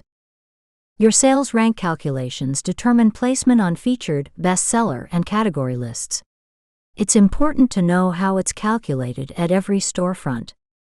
Use iTopChart to view bestseller lists across each country storefront. Sending a lot of sales at once is one of the best ways to get noticed in Apple Books storefront. Unfortunately, you can fall as quickly as you rise if you can't maintain those sales. That said, BookBub works very well, and you can feast on the tail of that for longer than other storefronts. Increase your sales rank to get onto or increase your visibility on these lists. Most of these lists are going to be dominated by either traditionally published books or the uppermost echelon of independently published books. Still, there is plenty to learn about Apple Books from studying this part of the storefront. Best-selling romance authors priced at $4.99 or above sometimes show up on the main bestseller list. This creates huge visibility and is a huge opportunity for independent authors who can get enough sales at this platform. New releases are a really important way to gain visibility at Apple Books storefront. Because traditional and independent books are mixed together, your book can often look like a deal if you can have a great new release. And while you may not be able to do this for the whole store, you might be able to do it for your category. Storefronts have glitches. When a carousel doesn't update regularly, it hurts newer releases but helps older lucky ones. You can't control everything in the store, and it may not be your fault if a new release doesn't perform as well. It also may not be your doing when a new release does perform well. If you see something odd in your data, don't assume you created it, investigate. Look at your genre to see what a typical price discount is, then run frequent sales across your catalog. When you do, you can notify Apple Books and ask if you can be placed in this discount carousel. Use pre-orders whenever you can and set them up to a year out. Always have one pre-order set 12 months from now, even if you have to push it back. It makes sense to do so because you can push pre-orders back without penalty. Free First In Series, FFIS, is a popular wide publishing strategy, and it works particularly well at Apple Books.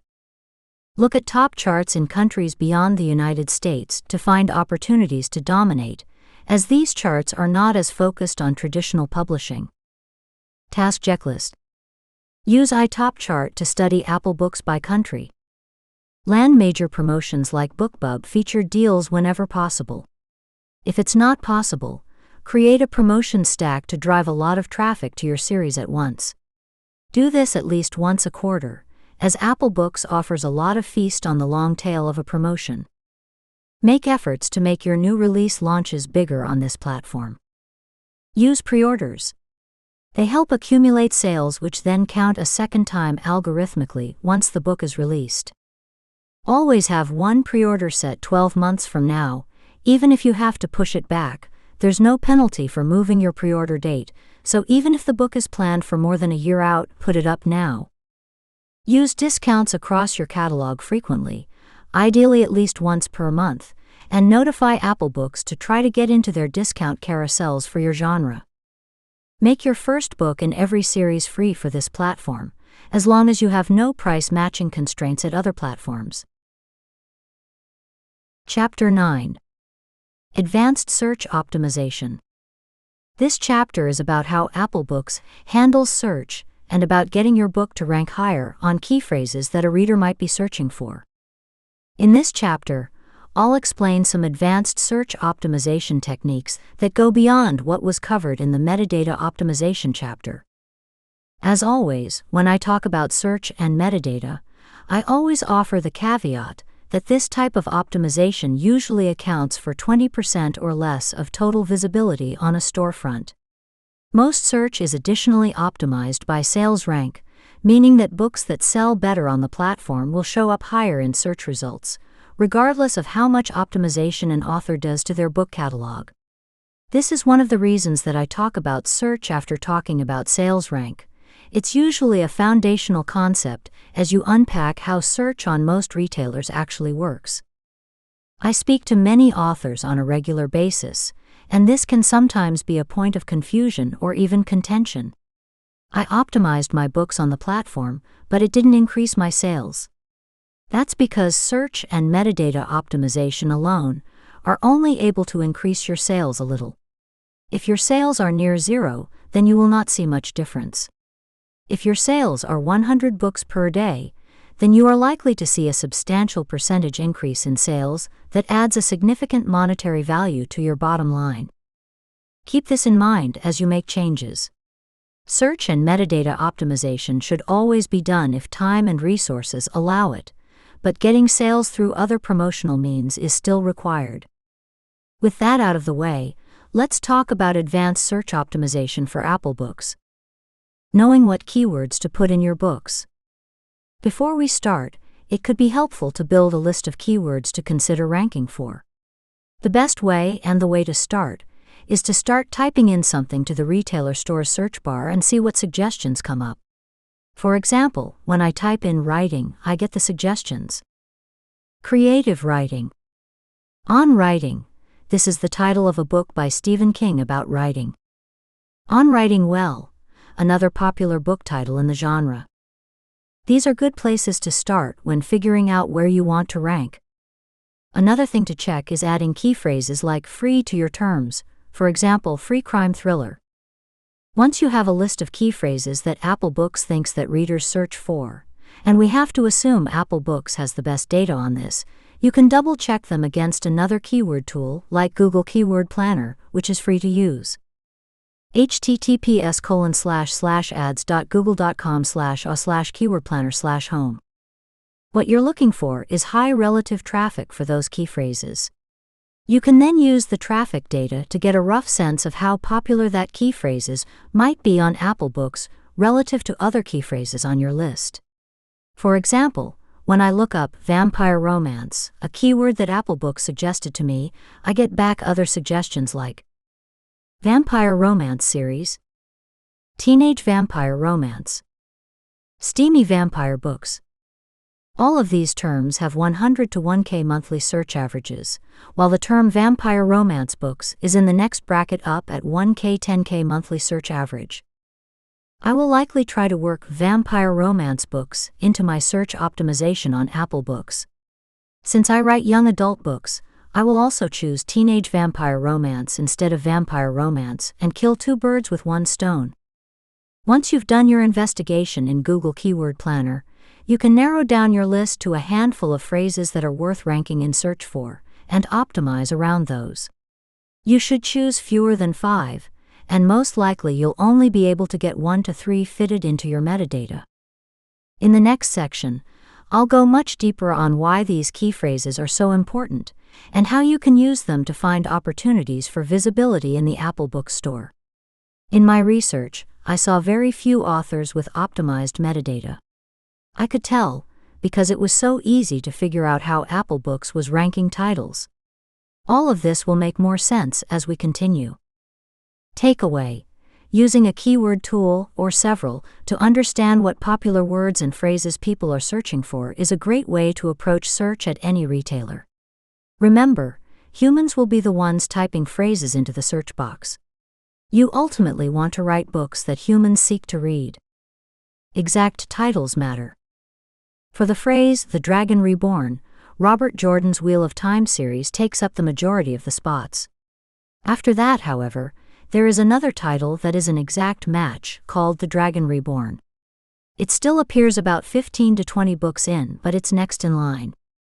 After all the exact title matches, Apple Books seems to deliver titles still in series groupings with similar phrasing, but appears to rank them by popularity, sales, and/or velocity in their store. The next several series are from popular independent authors with titles that are a word or a tense off from The Dragon Reborn. I saw this over and over again as I searched for various phrases. Apple Books does deliver on exact phrasing, so if you have a specific keyword you want to hit, your best bet is to place that phrase at the beginning of your title. Keep in mind, however, that it's not a magic ticket to the top of search results. Apple Books places far more priority on popular books, which makes sense from a reader's perspective. Takeaway: the velocity factor I described in a previous chapter matters in search results. If you have a similar title as another book that's more popular than yours, it, and likely its whole series, will show up before yours. Can you increase your sales and downloads to improve your ranking? Exact phrasing in queries. A good example is the word the. If you type in The Dragon Reborn, for example, the Wheel of Time book with that exact title shows up first. If you type in Dragon Reborn, however, both the Wheel of Time's The Dragon Reborn title still shows up first, while books with the exact title match come right after. I believe this is because The Dragon Reborn still has the exact phrase Dragon Reborn in it, while the reverse, typing in The Dragon Reborn and getting back Dragon Reborn titled books, is not true. This can be observed with several other key phrase starters like a and of. For example, Of Mice and Men comes up easily when you type it in, but when you type in Mice and Men, you'll still get Of Mice and Men, while a book with the exact series title shows up below it. Takeaway: across key metadata like title, subtitle, and series, using phrases like a Dragon Shifter Romance series will give you better visibility in search than Dragon Shifter Romance series. Series are linked to individual books. You would think that when you type in The Dragon Reborn, you might find all the books with the exact title showing up first. This is not, however, what comes up. Instead, Apple Books shows you the entire Wheel of Time series based only on the single title of one of the books in the series. This is not because Robert Jordan or the Wheel of Time series is special, or traditionally published, or extremely popular. This was true across independently published author series as well. There were even several series under this exact phrase, The Dragon Reborn, that appeared the same way. The whole series showed up in the search, even though only one of the books in the series had a matching title. Takeaway: if you write a long series, you can dominate all the visibility on a specific key phrase using only an exact match of a single title. And in the reverse, titling your book the same as a popular book is likely not going to help your visibility if it's part of a long series. Is free a useful keyword? If you type in free before any keyword phrase you can think of, you will get only free ebooks in your search results. Free is not necessary to include in your metadata on your permafree or price-pulsed free books, as like the category designation, the inclusion of the word free to your search query creates an automatic search results filter on price. That said, yes, it definitely helps to have the word free in your description. I saw it done two ways. By accident, the author had included something like, "Will the truth set her free?" The word free was a legitimate part of the description. As an aside next to the book in a list of books in the series, the author included something like free prequel next to the first book in the series, then listed the other 2 to 4 books afterward. If you combine the word free in your description with some of the other metadata optimizations I've shared in this chapter, you should be able to easily improve your rank for your keyword phrases on your permafrees specifically. What that ends up being worth in terms of additional downloads to your permafree is hard to say, but it's definitely worth experimenting with. Another thing to be aware of is that in popular categories where competition is higher and there are more permafrees, most of the popular keyword phrases are going to be filled with free books, even if free books are not specified. For example, Free Dragon Romance returns all free books, but Dragon Romance returns mostly free books as well. The results for the two terms are different sets of permafrees, which I believe has to do with some of the other optimizations that we've discussed already. Takeaway: you should use the word free in your description for all permafrees in your catalog. This will work even better in the title, subtitle, or series title box, but I can't advise using it, as Apple Books frowns on incorrect metadata in these boxes. If you use free multiple times in your description, you will rank higher in search than a free book in your category that doesn't use free or uses it only once. Same author, same series. While this particular piece of metadata is not something you can easily fix or change, you really just need to have stumbled into this through how you write your series or through having a huge backlist. It is something that is important to Apple Books specifically. Apple Books gives more visibility to larger, tightly targeted backlists. And as one of your titles rises in visibility, Apple Books notices that and credits your other books in visibility too. I've heard so many successful six-figure-a-year-wide authors say something like, "Apple Books really likes when you send them more traffic through advertising," or "Apple Books loves my huge backlist." To me, what they are observing is that same author, same series is a helpful factor in keeping the Apple Books algorithms juiced. I shared earlier about the $4.99 Dragon Romance book and how it was ranking higher in part because of the 5x phenomenon in the description. But it was also likely ranking in part because another free book by the author in a different, but related series, both were dragon romances, had gotten a BookBub that week, meaning that it was highly visible at that time. It wasn't because of sell-through. Again, these were two different series, and this particular book wasn't even the first or second in the series. I believe it was the fourth. There was no other huge promotion on the first book in this series, so it wasn't that either, and even if it was, the second book should have been ranked highly too. The only conclusion I could come to in my comparison was that the keywords plus some sort of same author factor was helping this book rise in the search results. I saw this several times in my observations. Another author ranked very highly in relevant search terms for their first in-series permafreeze across 5 different series. They had 5 different permafree series starters, all around the same trope, that ranked highly for keywords around that trope. None of this author's books had a recent BookBub, so my guess was that simply having 5 permafree books in their catalog, that were all closely related, this is likely key so stay in your lane, was helping all 5 books rank in a competitive subcategory. Takeaway: without question, a larger and highly focused catalog that is tightly targeted around a set of keywords will rank higher in search overall at Apple Books. If you have that, or if you can massage your catalog into being that fairly easily, you can create a huge advantage for your author name in search at Apple Books. If you are closer to the beginning of your career, this is considered a best practice strategy anyway, but it is considerably more advantageous at a retailer like Apple Books. Additional resources. Some of my favorite free keyword search tools are Google Keyword Planner, https://ads.google.com/keywordplanner/home.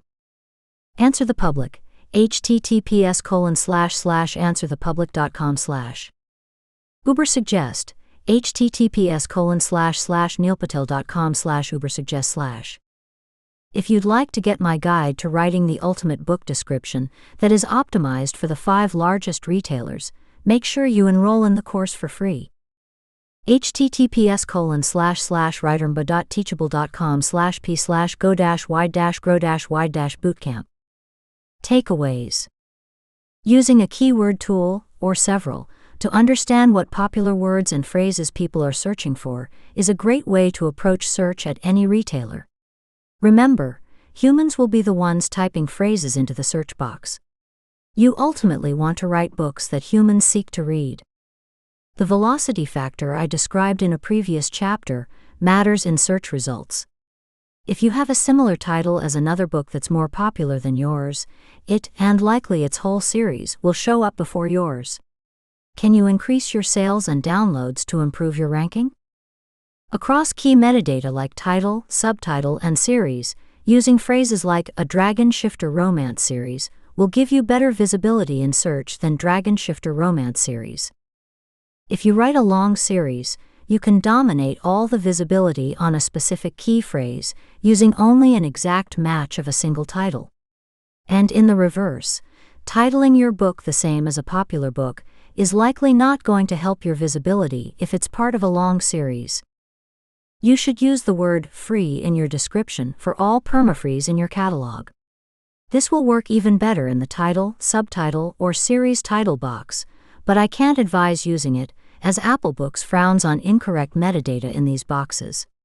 If you use free multiple times in your description, you will rank higher in search than a free book in your category that doesn't use free or uses it only once. Without question, a larger and highly focused catalog that is tightly targeted around a set of keywords will rank higher in search overall at Apple Books. If you have that, or if you can massage your catalog into being that fairly easily, you can create a huge advantage for your author name in search at Apple Books. If you are closer to the beginning of your career, this is already considered a best practice strategy anyway, but it is considerably more advantageous at a retailer like Apple Books. Task checklist. Use the keyword tools listed to find keywords and key phrases that are relevant to your books and larger catalog. Add words like a or the to the beginning of your titles where possible, as it gives you better search ranking. Consider phrases you want to rank for, and see if you can incorporate them into future titles, subtitles, or series titles. Use free multiple times in all of your permafree book descriptions. Consider adding information about the permafree book to all other book descriptions for books in the series.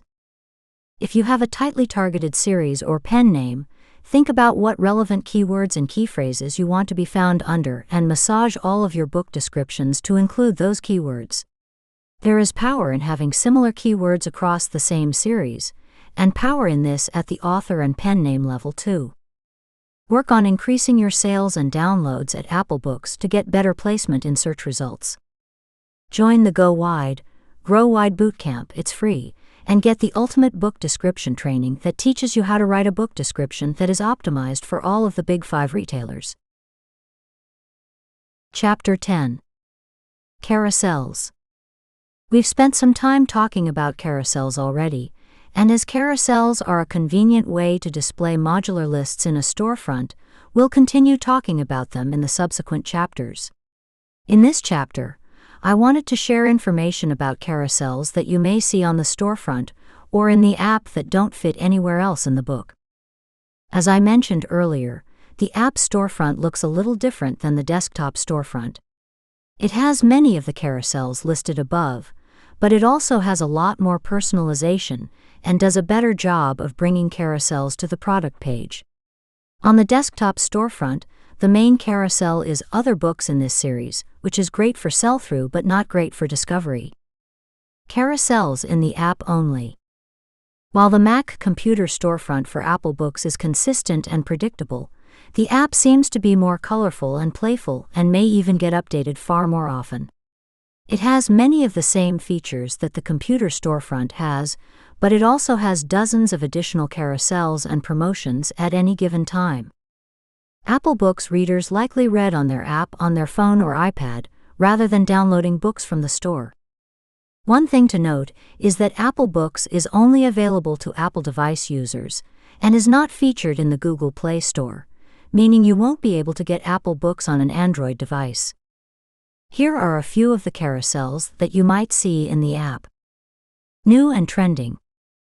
This carousel does have several newer releases on it, but it also has books that have been released and are finding new life as social media posts go viral or stories get turned into movies. There are many independently published books on the list, which suggests to me that a high velocity of sales is a large part of the curation. While other retailers have specific carousels for books that are trending on TikTok, this carousel is about as close to that as Apple Books gets. Special offers and free.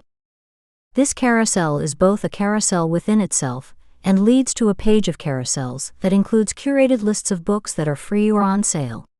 Most of these carousels are organized promotions that Apple Books puts together. See the chapter on merchandising to get a sense of how to get into these promotions.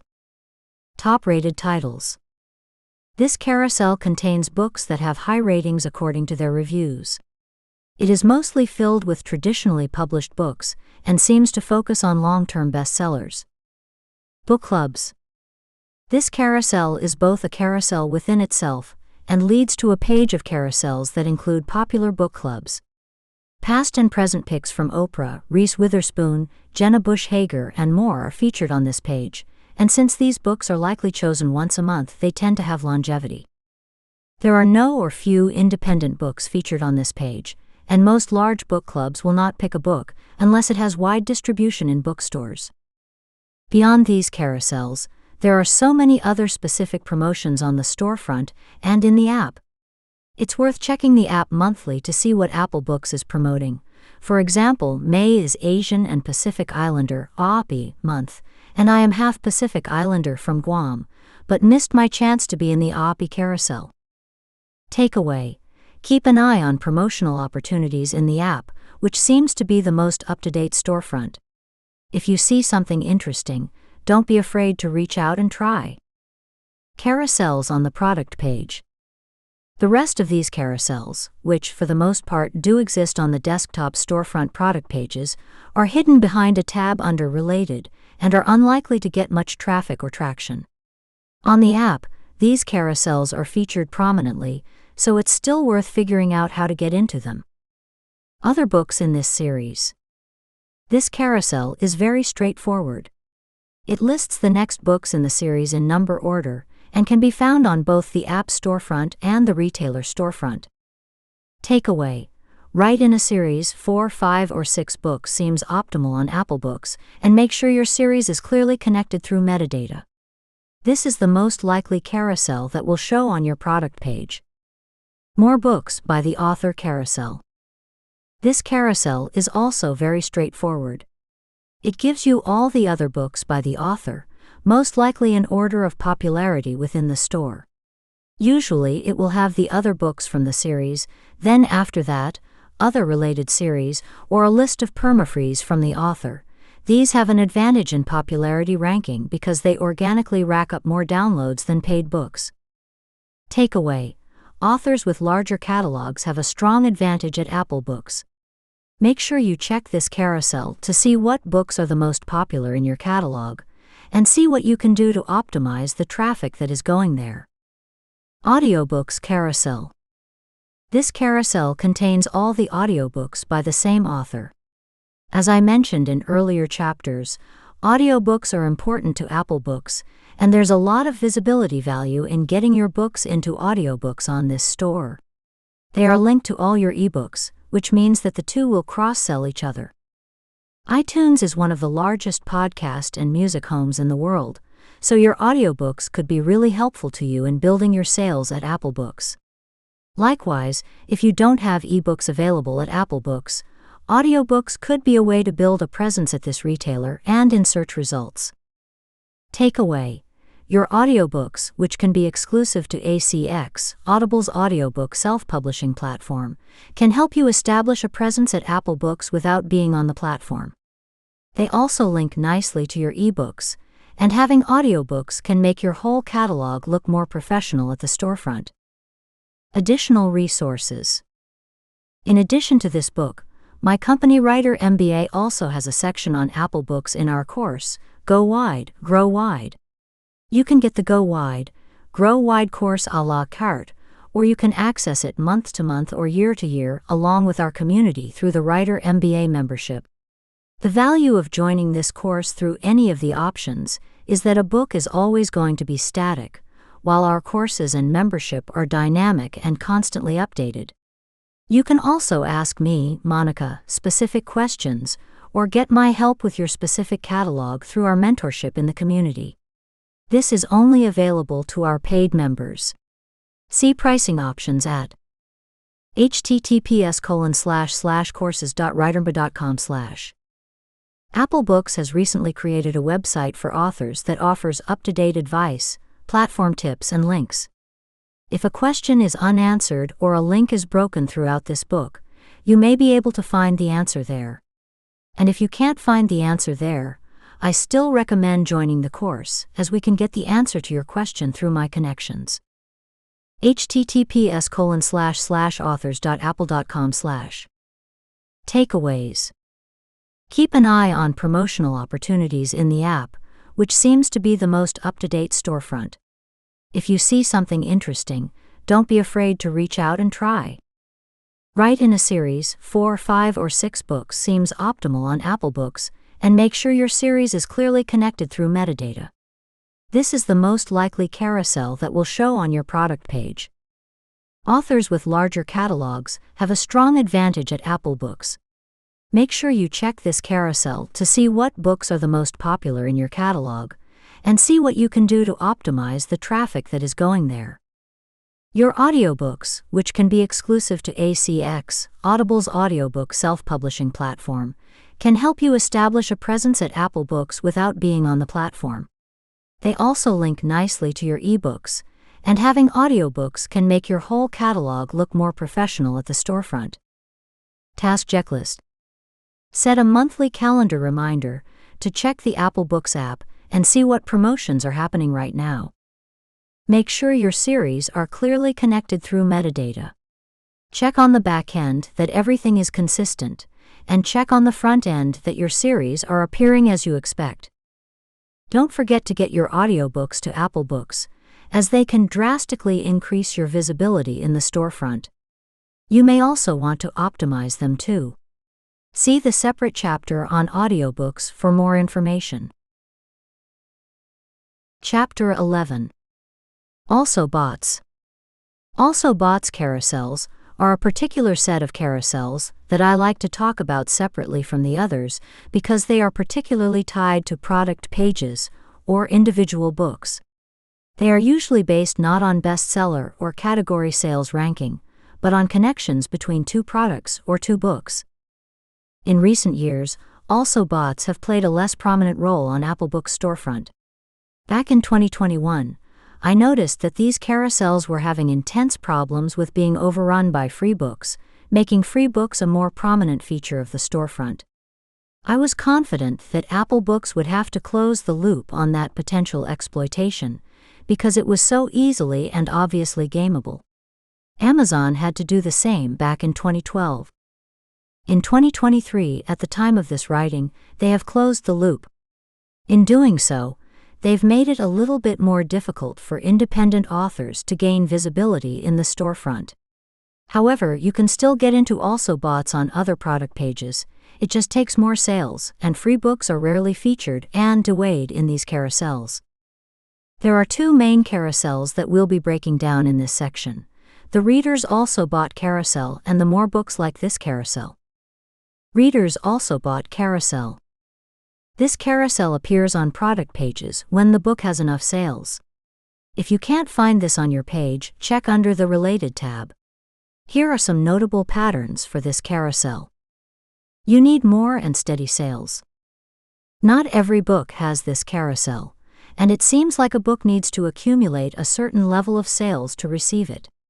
The lack of this carousel on a book's product page doesn't necessarily indicate that the book is not in the carousel on other pages, but it seems less likely. How many sales do you need? Hard to say. Based on observation, you'll likely need several thousand sales or downloads. In some ways, I prefer this implementation of Also bots to how Amazon used to do them. With Amazon, every product page had an Also bot carousel, and often they were filled with the most popular books, which took traffic from your page and sent it elsewhere. With Apple Books, you only have to contend with that carousel if your book is popular and receiving in-store traffic already. With all this said, there are still books that do not have these carousels but do have a high quantity of sales. It may be that a book needs time on the shelf to collect data as well, and there may be other factors that are personalized and optimized to get the sale. For example, if I search for a book by title, Apple Books may not want to show me other carousels because my interest in this book is high, versus if I'm just browsing and clicking around.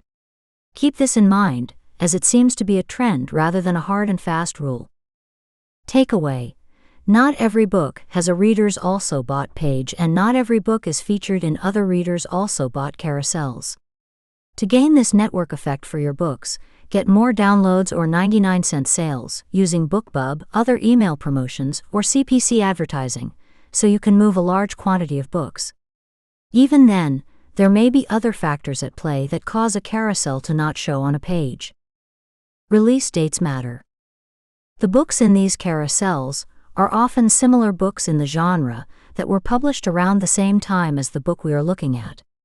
This makes sense if authors are putting up and accumulating pre-orders, as they'd launch on the same day and likely have a crossover of readers between the two as the visibility algorithms kicked in. Sometimes the books hadn't been released at the time, but they instead had a BookBub or other large promotion at the same time. It could even be that the authors had cross-promoted with each other. In both of these cases, the books had a burst of sales and downloads in the same small time frame, which linked them together, even when they perhaps weren't all that similar. In that sense, it's true that customers also bought these books together, and similar to Amazon's algorithms, the Apple Books algorithms around this factor time heavily into the equation. Takeaway: watch your wide comparison authors carefully and try releasing the same types of books in the same months, weeks as them, if it fits your strategy and catalog, of course. This could be even more helpful if that comp author gets frequent BookBubs that will bring visibility to their books in the Apple Books storefront. Also bots are sticky. Also bots seem significantly stickier, which means that once a book gets linked to yours, they might stay in your carousels for a while. This isn't that surprising, as big promotions like BookBub used to have this level of influence over Amazon too, on both the top 100 charts and in the Also bots.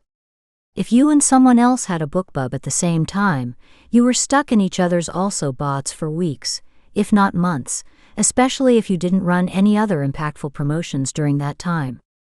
Also bots can stay with books for years, so it's important to get this right upon release. Takeaway: stickiness can be great for you if your promotions are tightly targeted, but if you're frequently promoting with your general genre rather than your subcategory, it may be harder to control the placements in these carousels. Additionally, you can't usually control who is also having a BookBub in your larger category at the same time as you, so it's important to plan lots of smaller, targeted promotions around your BookBubs. Books travel in pricing clusters. Whether by algorithmic design or because of customer behavior, books in these carousels tend to be around the same price as the book whose product page they are featured on. I'm fairly skeptical that this is entirely customer behavior, so I would guess that there is stronger weight that keeps books that are priced at $4.99 in carousels for books ranging from $3.99 to $5.99. This is likely one of the big changes that keeps free books from flooding every also bought carousel. It's also likely going to keep independently published books separate from traditionally published books, which is something that almost every retailer finds a way to do algorithmically, though each implements this idea in different ways. I would guess that this is something traditional publishers want or expect, and it makes sense since independent authors can undercut a traditionally published book by over 50% every time.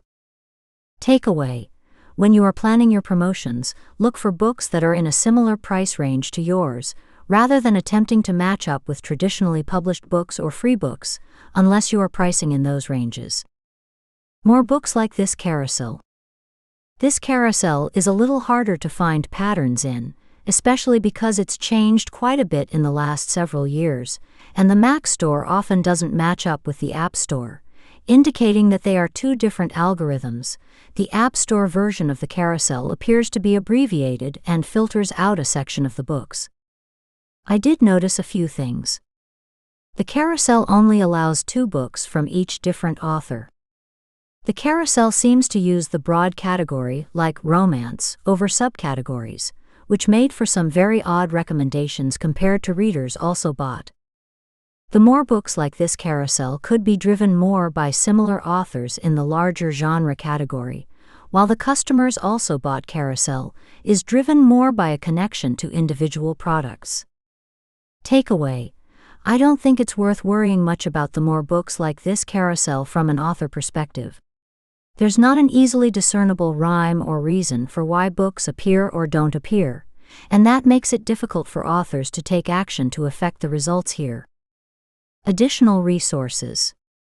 In addition to this book, my company Writer MBA also has a section on Apple Books in our course, Go Wide, Grow Wide.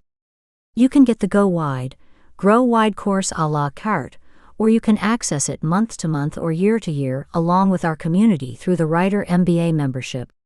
The value of joining this course through any of the options is that a book is always going to be static, while our courses and membership are dynamic and constantly updated. You can also ask me, Monica, specific questions, or get my help with your specific catalog through our mentorship in the community. This is only available to our paid members. See pricing options at https://courses.writermba.com/. Takeaways. Not every book has a Readers Also Bought page, and not every book is featured in other Readers Also Bought carousels. To gain this network effect for your books, get more downloads or 99-cent sales using BookBub, other email promotions, or CPC advertising, so you can move a large quantity of books. Even then, there may be other factors at play that cause a carousel to not show on a page. Watch your wide comparison authors carefully and try releasing the same types of books in the same months, weeks as them, if it fits your strategy and catalog, of course. This could be even more helpful if that comp author gets frequent BookBubs that will bring visibility to their books in the Apple Books storefront. Stickiness can be great for you if your promotions are tightly targeted, but if you're frequently promoting with your general genre rather than your subcategory, it may be harder to control the placements in these carousels. Additionally, you can't usually control who is also having a BookBub in your larger category at the same time as you, so it's important to plan lots of smaller, targeted promotions around your BookBubs. When you are planning your promotions, look for books that are in a similar price range to yours, rather than attempting to match up with traditionally published books or free books, unless you are pricing in those ranges. I don't think it's worth worrying much about the more books like this carousel from an author perspective. There's not an easily discernible rhyme or reason for why books appear or don't appear, and that makes it difficult for authors to take action to affect the results here. Task checklist. Look for comparable authors that price their books similarly to how you price your books. Follow other comparable authors in your genre and notice when they are launching books on wide retailers. Where possible, try to time your release within a few weeks of theirs, as your pre-order sales are probably going to be at high velocity then. Likewise, watch when comparable authors in your genre get BookBubs and for which books. These authors have regular traffic coming to their pages, so targeting them more specifically in advertising could be helpful to your books. Don't give up on pushing your books through your email list, cross-promotion, or advertising. It takes time to accumulate sales history on any storefront. Chapter 12. Personalized Recommendations. In this chapter, we'll discuss the personalized views that readers see on Apple Books, and how we can get our books to appear in more personalized recommendations areas. Over the last several years, Apple Books has added more personalization to its store, and I expect that trend to continue. Personalization is a great tool for retailers to better match readers to books. The great thing about Apple Books' personalization options is that they are fairly easy to unpack and easy to take action on as an author. That said, there are challenges to studying personalized recommendations and to track any progress you are making at getting your books into these personalized carousels for readers. There is not much way you would ever know unless you regularly ask readers how they are discovering you and they tell you. As I share my knowledge in this chapter, please note that it is based on the limited data I was able to study in my own personal accounts, along with a handful of other authors. Takeaway: stay on the lookout in the Apple Books Store and app for more personalized recommendation options to be added in the coming years. Check these storefronts regularly as new features are always being launched. Personalized carousels. There are a handful of carousels across the web store and app that are sprinkled throughout and mixed in with other apps in the store. These carousels are personalized to the individual, based on previous activity. Top Picks for You carousel. This carousel does not appear until you have some history of purchases on your account, but once it does, you can find this on the front page before the merchandised featured content. Apple Books prioritizes the personalized experience, especially in its app. I did some very specific experimentation for this carousel and downloaded only one book to see what it would show me. The book was A Billionaire Romance from 2015. What I got in my carousel was several billionaire romances that had also been published around the time period 2014 to 2016, but also many more general romance books from the same time period. Takeaway: time sensitivity plays a role in how products are connected to each other. Similar books that you launch with may be recommended to your readers, and vice versa. Launches are important on Apple Books. For You carousel. This carousel may be the successor of the Top Picks for You carousel. It is custom built on books that readers either purchased and have in their libraries, or books that they've shown interest in by browsing the storefront. Although it's impossible to be sure of these things, I believe that books that are downloaded or dropped into Apple Books still count, meaning if someone grabs your free book through BookFunnel and drops it into their Apple Books account, your other books could show up in this carousel too. It's the same case for free books that are downloaded through the Apple Books Store directly. Once in the library, Apple Books doesn't distinguish books on price. Takeaway: there is a ton of value in getting your free books into reader libraries, and that is incredibly apparent when you look at personalized recommendations. Hopefully it's already clear to you that Apple Books is an important store to have many freebies on, and this is just an extension of that. There is a greater takeaway here, however, because many authors ask me how they are supposed to balance the number of free books at this storefront, when other storefronts do poorly with free books? The answer may lie in BookFunnel, where you can offer free books without making them free at all retailers. Another answer could be to use Apple Books promo codes to get more free books onto your readers' devices or strangers' devices. Suggested Authors for You carousel. This carousel is custom built on similar criteria to the For You carousel. It is more focused on a cluster of authors and shares multiple books from a handful of 4 to 5 authors. In the app, there is a slightly different view that seems to filter out authors that have only 1 to 2 books. On the Mac storefront, however, I received recommendations for authors with only 1 book to their name. Unlike other carousels, I have seen a free book in this carousel. That doesn't mean others don't allow free books, but it does mean that I can confirm based on observation that free books are allowed in this carousel. Takeaway: Apple Books loves to promote big catalogs by the same author, so one of the best things you can do is keep writing books. This is also a good reason to write longer series and tighten your branding so your books look similar. Weekly Top 5 Carousel. This carousel purports to be 5 books we think you'll love updated weekly. It's hard to tell how this carousel is curated, but it appears that Apple Books pushes top sellers in categories that readers have selected as personal interests or have purchased books in. I've never seen a free book amongst this selection, but I have seen a 99-cent book. Most books seem to range between $7.99 minus $9.99. Takeaway: this list is not prominent at the moment, and there's a lot of churn if things are changing weekly.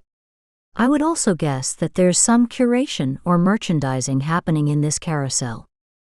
Personalized emails and push notifications.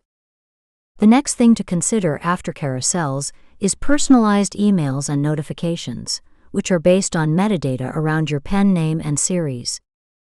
This type of visibility is almost impossible to study from an outside perspective, but from what I understand, these notifications are heavily promoting the next books in a series that a reader has already downloaded.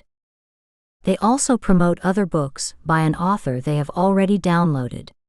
This is likely a big reason why a free first-in series that converts is helpful to gaining traction on Apple Books. It's also why you want to get as many readers into that freebie as possible, because it expands your footprint on the store overall. Push notifications are custom to device holders who turn on those notifications in their settings. At least half of Apple Books users have these notifications turned on. There are several buttons on every product page to encourage readers to follow or get more notifications from your author name or your series. You can encourage readers to do so that they receive notifications of your new releases. At the time of this writing, readers can use Suggest More Like This and Suggest Less Like This to help control their recommendations. This is the majority of the metadata that you can tinker with, so hopefully I've given you some ideas of what to test for your books. Takeaway: I've stressed how important getting that free book into reader libraries is. This is the foot-in-the-door strategy for Apple Books, but I also think it's helpful to ask your readers to actively tell Apple Books it wants to see more of your books using the Suggest More Like This feature. This will help your new releases have more visibility, and it will help you get into more readers' ecosystems as you accumulate positive feedback in this particular loop with Apple Books. Alert Me notifications. When you go to your author page or author collection, which you can usually find by searching with your pen name as the keyword, and go to a book in the collection, you will see an Alert Me link on the page. I've only ever been able to find this on the Mac version of the store. I would also say that in general, this link is hard to find and may be hard to explain to readers as well. A reader can click on that and presumably be alerted about new books for a specific author. There may even be other alerts that happen through this link, now or in the future. Takeaway: while the Alert Me notifications link is not the easiest follow button a retailer has ever created, it is available and you could direct readers to it with a set of instructions and a reason to follow you. Reading goals. Apple Books also records reading goals for each reader in its app. Some of the things it tracks include goals that the reader sets, with the default being 5 minutes per day of reading, and how many minutes a reader has spent on various books in their library. There is also a way to share progress on social media. Takeaway: while this doesn't seem like something you as an author have any control over, and while it doesn't seem to relate to selling books, it is a possible activity you can do with readers on the platform that also translates to public sharing on social media. If your audience leans toward a younger iPhone and iPad using crowd, you could run a 30-day challenge using this feature to encourage readers to read more and specifically read your books.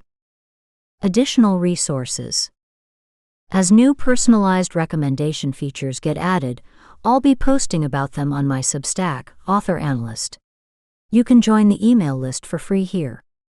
https://authoranalyst.substack.com/. I also post about new developments on this front in our Circle community. Stay up to date by joining the free section of our community here. https://go.writermba.com/. In addition to this book, my company Writer MBA also has a section on Apple Books in our course, Go Wide, Grow Wide. You can get the Go Wide, Grow Wide course a la carte, or you can access it month to month or year to year along with our community through the Writer MBA membership.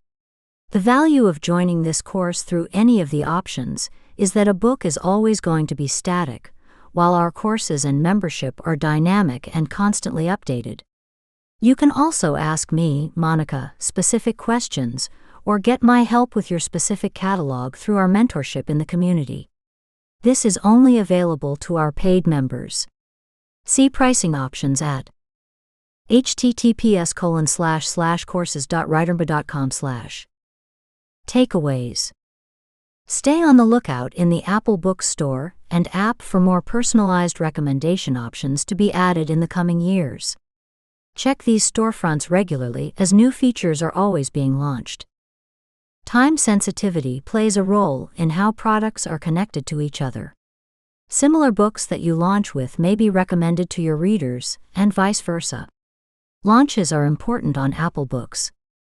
There is a ton of value in getting your free books into reader libraries, and that is incredibly apparent when you look at personalized recommendations. Hopefully it's already clear to you that Apple Books is an important store to have many freebies on, and this is just an extension of that. There is a greater takeaway here, however, because many authors ask me how they are supposed to balance the number of free books at this storefront when other storefronts do poorly with free books. The answer may lie in BookFunnel, where you can offer free books without making them free at all retailers. Another answer could be to use Apple Books promo codes to get more free books onto your readers' devices or strangers' devices.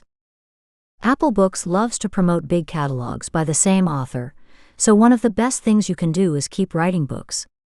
This is also a good reason to write longer series and tighten your branding so your books look similar. Ask your readers to actively tell Apple Books it wants to see more of your books using the Suggest More Like This feature. This will help your new releases have more visibility, and it will help you get into more readers' ecosystems as you accumulate positive feedback in this particular loop with Apple Books. While the Alert Me Notifications link is not the easiest follow button a retailer has ever created, it is available and you could direct readers to it with a set of instructions and a reason to follow you. Starting a Reading Goals challenge is a possible activity you can do with readers on the platform that also translates to public sharing on social media. If your audience leans toward a younger iPhone and iPad using crowd, you could run a 30-day challenge using this feature to encourage readers to read more and specifically read your books. Task checklist. Add a recurring reminder to your calendar to open your Apple Books storefront and/or app if you don't shop and read on the storefront regularly. If you're able to spend 30 minutes every 3 months, that should keep you apprised of changes. If you have Apple Books readers segmented on your email list, add all of your series starters to BookFunnel and offer them exclusively to your Apple Books readers for download. If you don't have Apple Books readers segmented on your email list, Offer your readers promo codes for free books on Apple Books, perhaps on Series Starter per month. Upload a larger catalog if possible. Apple Books loves pushing authors with more books. Email your readers a link to your most popular book's product page and ask them to click on Suggest More Like This, so they can essentially follow you as an author on Apple Books. This isn't exactly how it works, but it does increase your catalog's visibility to your readers, and that's a great thing. Ask your reader list to follow you on Apple Books, with instructions to click on the Alert Me Notifications link. Take a look at Apple Books' reading goals and brainstorm how you might incorporate it into your promotional calendar or social media strategy. Chapter 14. Audiobooks. In this chapter, we'll take everything we've learned about Apple Books and its algorithms and apply it specifically to audiobooks. How to get audiobooks to Apple Books. The most important thing to understand, and the key piece of information that answers many more questions that people have about audiobooks at Apple Books, is that Apple Books has no direct upload option for audiobooks at the time of this writing. They only allow direct upload for ebooks. A lot of people get confused about this and question if they can upload their own AI-narrated audiobook, or upload this thing or that thing, but the answer is no, you can only upload ebooks directly. There are two major places that will distribute your audiobook to Apple Books. ACX, also known as Audiobook Creation Exchange, and Audible Amazon Company. If your books are distributed through ACX, they are automatically made available on Audible, Amazon, and iTunes, as well as their global partner sites, which for iTunes includes Apple Books. Findaway Voices, a Spotify company. If your books are distributed through Findaway, you simply need to check a box to opt in to have your books distributed to Apple Books. Neither of these platforms currently allow any sort of automatically narrated audiobook files unless through their private partners, as is the case for Findaway Voices working with partner DeepZen. Takeaway: Apple Books does not have a direct upload for audiobooks, which means you cannot upload either human or AI narrated books to the platform directly. Instead, get your audiobook to Apple Books through ACX or Findaway Voices, which both distribute to Apple Books through iTunes. Please note that neither distributor accepts AI audiobooks at this time. Digitally narrated audiobooks. In late 2022, Apple Books, through a partnership with Draft2 Digital, launched their first tranche of auto-narrated audiobooks, which they call digitally narrated audiobooks, in the contemporary romance category through an invite-only beta. For publishers, Apple Books has partnered with Ingram Coursers. The retailer also sells auto-narrated books, created through a company called DeepZen, that appear to use a different technology than what powers this new program. Takeaway: Apple Books has a program for creating digitally narrated audiobooks that is currently open for some genres. Authors can access this program through Ingram Coursers or Draft2 Digital. Requirements for digitally narrated audiobooks on Apple Books. Whether you have your ebooks direct with Apple Books or distributed through Draft2 Digital, you can create a digital narration as long as you meet additional requirements. It's very important to understand this detail. Your ebook is what you distribute to Draft2 Digital, and that is what the digitally narrated audiobook is based on. You do not need to distribute the same ebook to Apple Books through Draft2 Digital. Those are considered separate channels that can each be opted into or opted out of. The requirements for digital narration through Draft2 Digital are listed here. https://itunes-partner.apple.com/book/article/apple-books-digital-narration-3479. Some of the requirements subject to change include: currently, only English language books are allowed, and the eligibility appears to be restricted heavily by genre, specifically by BISAC. Contemporary categories like romance, women's fiction, general literature, and historical are said to be eligible, though not every book that meets those requirements seems to be able to get into the program.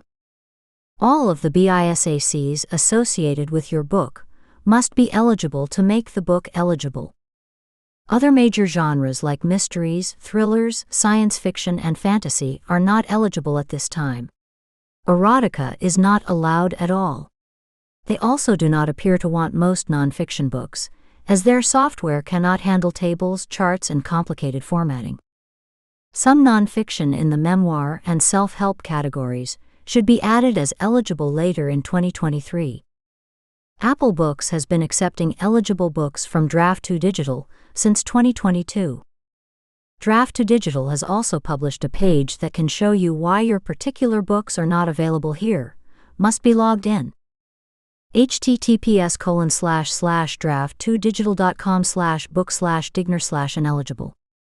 Takeaway: if your ebook meets eligibility requirements, you can submit them through Draft to Digital to get a digitally narrated audiobook created and added to the Apple Books store. How this compares to Google Play Books' auto-narration program. Google has had at least a year to test their auto-narrated books option and has made significant improvements in that time period, along with adding tons of new features and bringing the program out of beta. Because of this, there are significant differences between the two programs at this time. Google's program is open to all publishers with a self-service dashboard, while Apple's program still appears to be based on stringent eligibility requirements which leave out entire genres.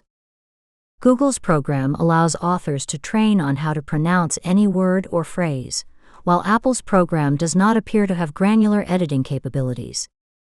Google's program has many narrator options, along with multi-narrator functionality, ability to change narrators, and ability to choose a narrator for a selection of text, while Apple's program does not appear to allow these options. Google's program is available in multiple languages, while Apple's program is only available in English. Google's program allows you to create a new audiobook in a few hours, while Apple's program seems to take at least a month. Google's program allows you to download your audiobooks and sell them elsewhere for the same price, while Apple's program creates an exclusive audiobook for the platform. There is no question that Apple's program will improve quickly over the coming years. They intend to open the program to more contemporary genres and improve the time to create an audiobook, as well as the approval process. They will likely add new features just as Google has.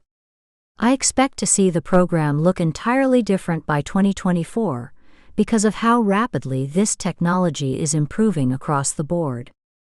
Takeaway: Google Play Books and Apple Books both offer auto-narrated audiobooks, but there are huge differences in the two programs at this time.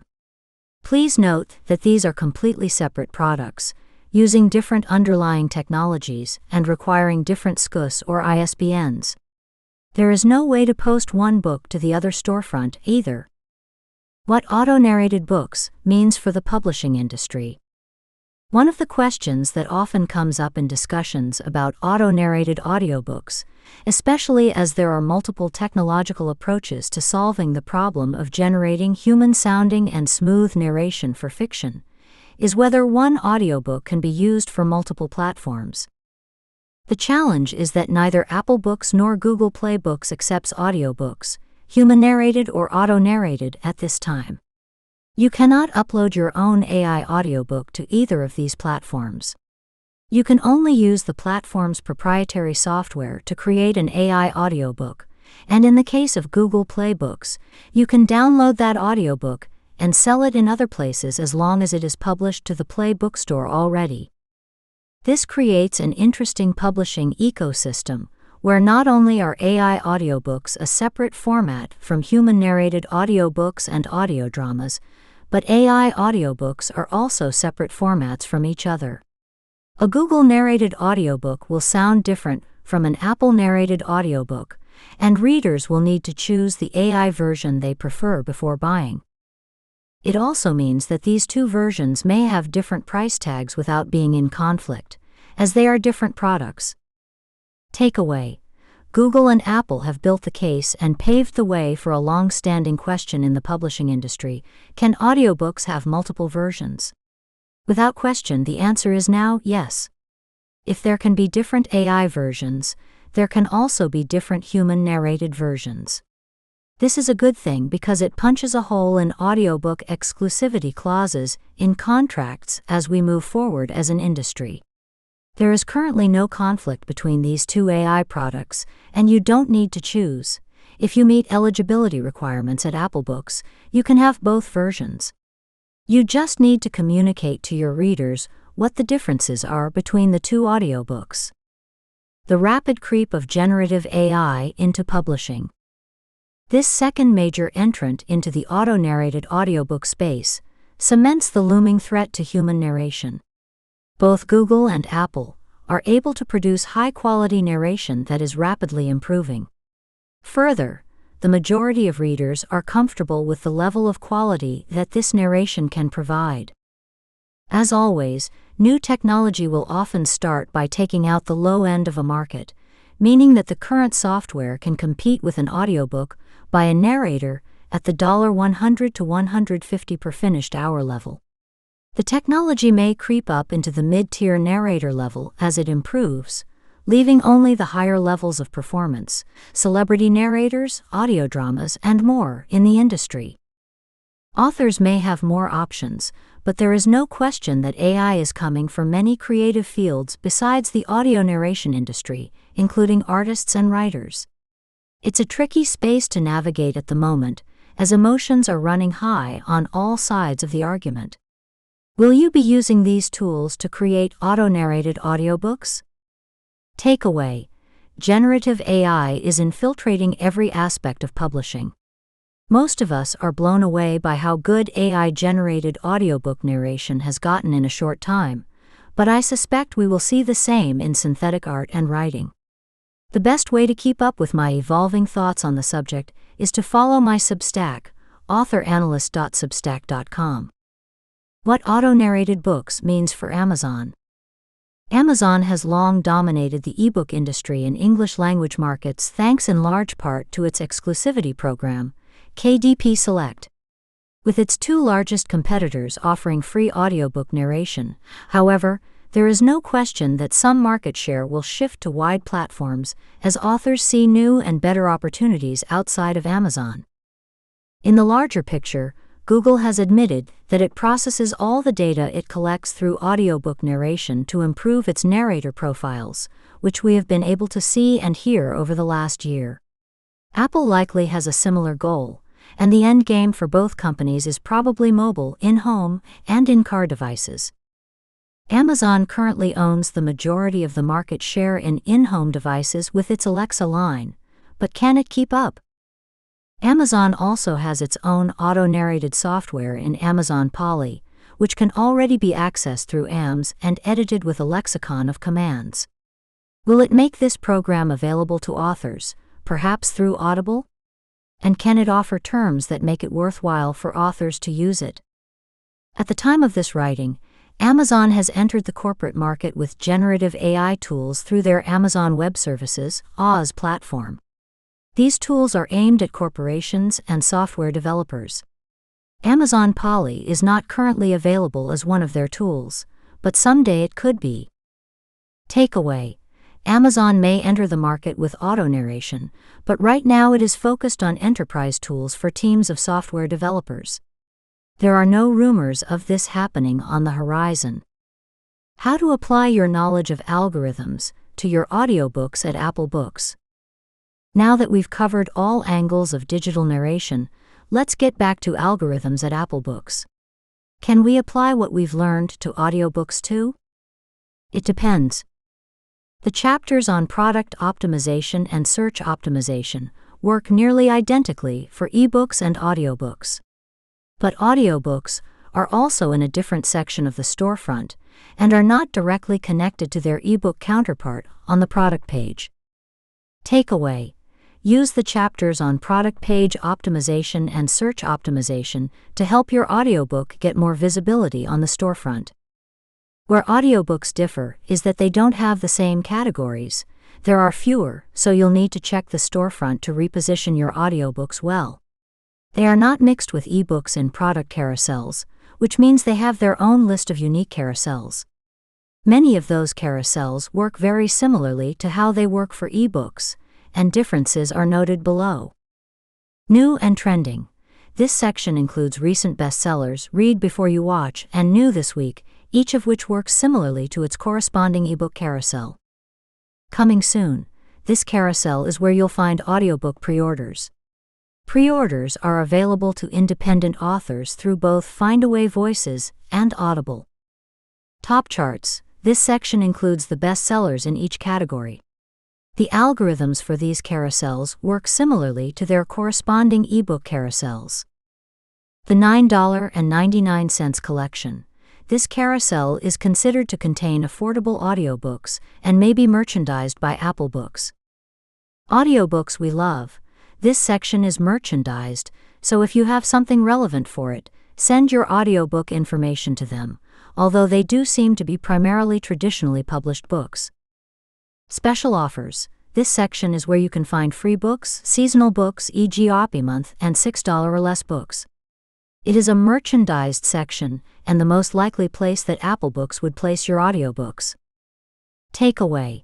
Use previous chapters about carousels to better understand the audiobook carousels available to you, and use previous chapters on merchandising to attempt to bring more visibility to your books through carousels.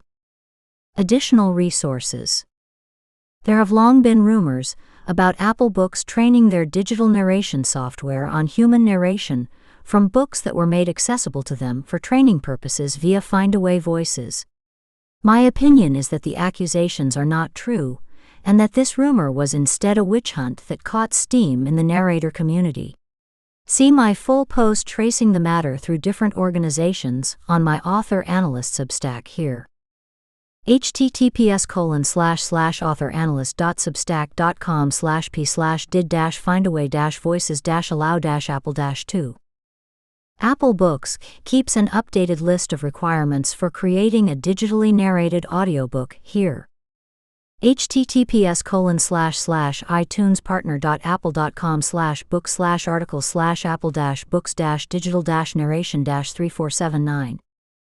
Draft to Digital explains how to publish a digitally narrated book through their platform here. https://draft2digital.com/digital-narration/.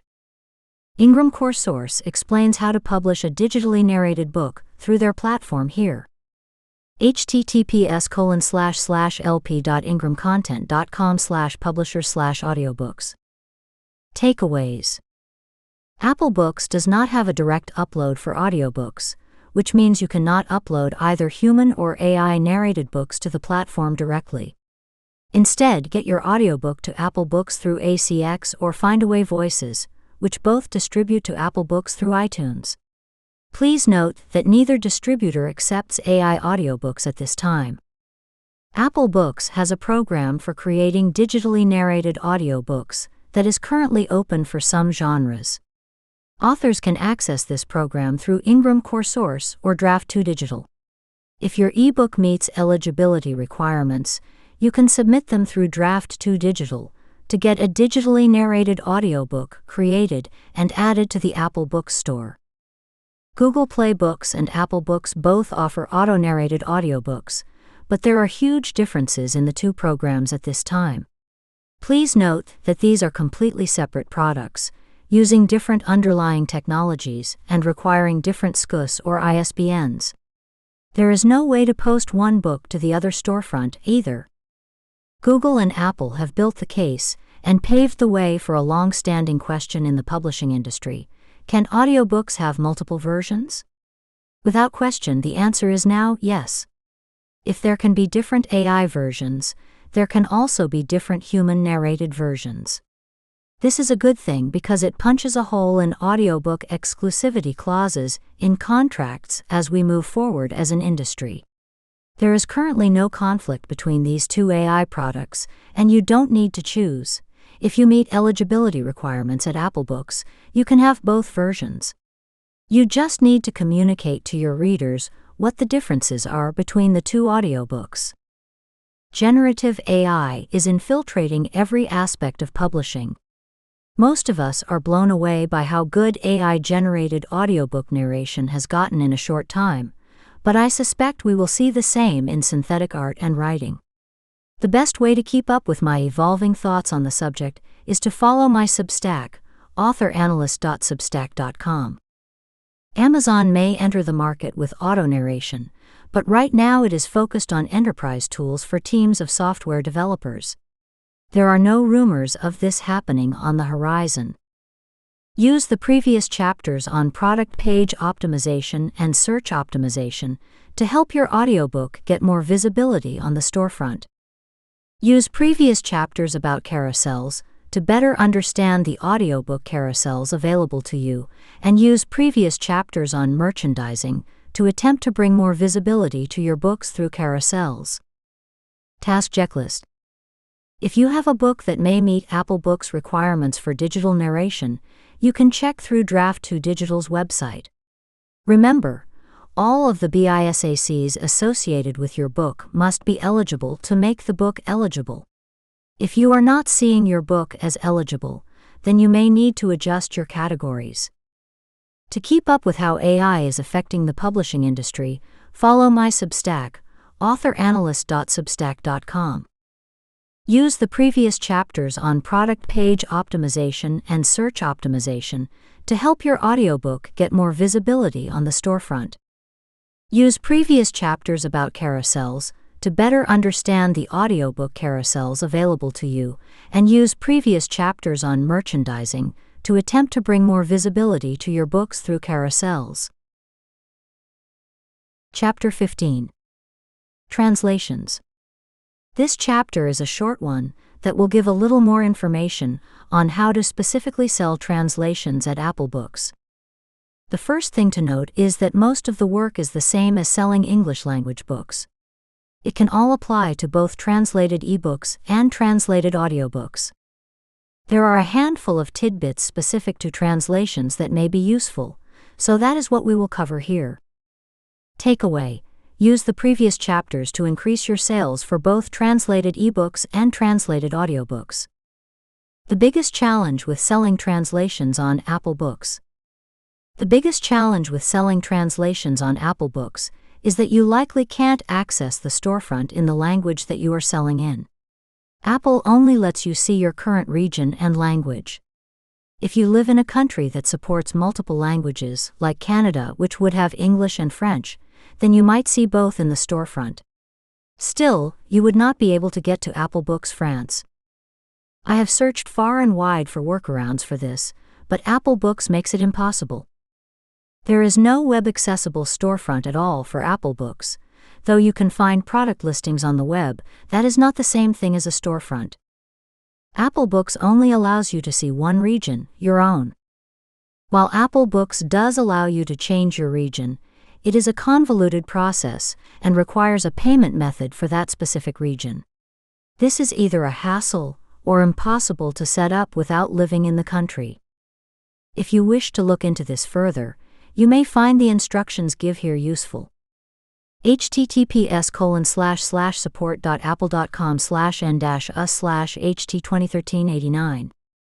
With all of this said, it's not exactly a disaster to not be able to see the other storefronts directly, just a frustration. It may mean that you work with another author from that country to understand what's possible, or you may want to reach out to Apple Books directly for opportunities. It may even be that you don't need to see the storefront, though I tend to believe that more information is always better. Takeaway: you cannot view Apple Books storefronts for other countries outside of your own, so you will not be able to see how books are merchandised, what the country is pushing to their readers, or what books are trending at the retailer in each country. This can be frustrating when it comes to translations, but there are some workarounds, like pooling your knowledge with other authors, that may be helpful to gleaning some insight into what's going on at each storefront. How to find your translated books in your storefront. Despite not being able to see other storefronts, along with how they are merchandised or what titles might be trending and visible, you can still find your books in your country's storefront.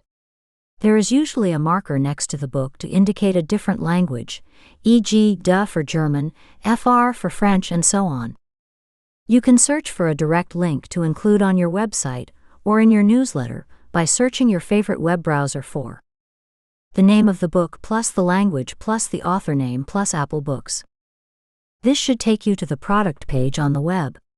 From there, you are able to change the country and language in the URL to best serve your readers and take them to the right place. You can find a series page using the same instructions for finding a series page for an English language title. Takeaway: if you are looking for a link to your book to share with readers, the best way to find it will be to search for it on the web rather than through the storefront, where the book is likely to be buried beneath many other English language titles. Optimizing for search for translated works. Because you can't easily search other storefronts, it's much harder to find good keywords and see how your book and other books rank for those keywords on Apple Books in the language in any storefront besides your own. Search in a primarily English language country like the US or UK will return English language titles first, which defeats the purpose of searching for good keywords this way. To get around this, there are a few ways to consider optimizing your keyword description at Apple Books for your translated title. You can optimize for keywords that you find through other retailers, where you can search other storefronts more easily. You can use Google search tools to compare keyword search volume. Use previous chapters on search optimization to find my favorite tools for this. You can use some of the strategies outlined in this article to help you find good keywords in other languages. https://www.btranslated.com/blog/keyword-research-unfamiliar-language/comparing_keyword_volumes. The one thing I don't advise skipping this step. Remember, Apple Books is one of only 2 major retailers that indexes the book description, in addition to the book title, book subtitle, series title, and author name. Although this effort is tedious and deep in the weeds, it's still worth doing if you are trying to systematically improve your sales at this retailer. Takeaway: you'll likely have to go off-site or rely on your translator to get a good and optimized description for your translated works at Apple Books. But it's worth it, and you can apply what you've learned about doing this for English language books to your translated books too. Additional resources. Some of my favorite free keyword search tools are Google Keyword Planner, https://ads.google.com/a/keywordplanner/home. Answer the Public, https://answerthepublic.com/. Ubersuggest, https://neilpatel.com/ubersuggest/. If you'd like to get my guide to writing the ultimate book description that is optimized for the 5 largest retailers, make sure you enroll in the course for free. https://writermba.teachable.com/p/go-wide-grow-wide-bootcamp. I rarely share blog posts as resources in my books, but this one from Be Translated seemed like a useful guide to tackling keyword optimization in other languages. Note that I do not endorse this company in any way, as I have no affiliation with them and am not a customer.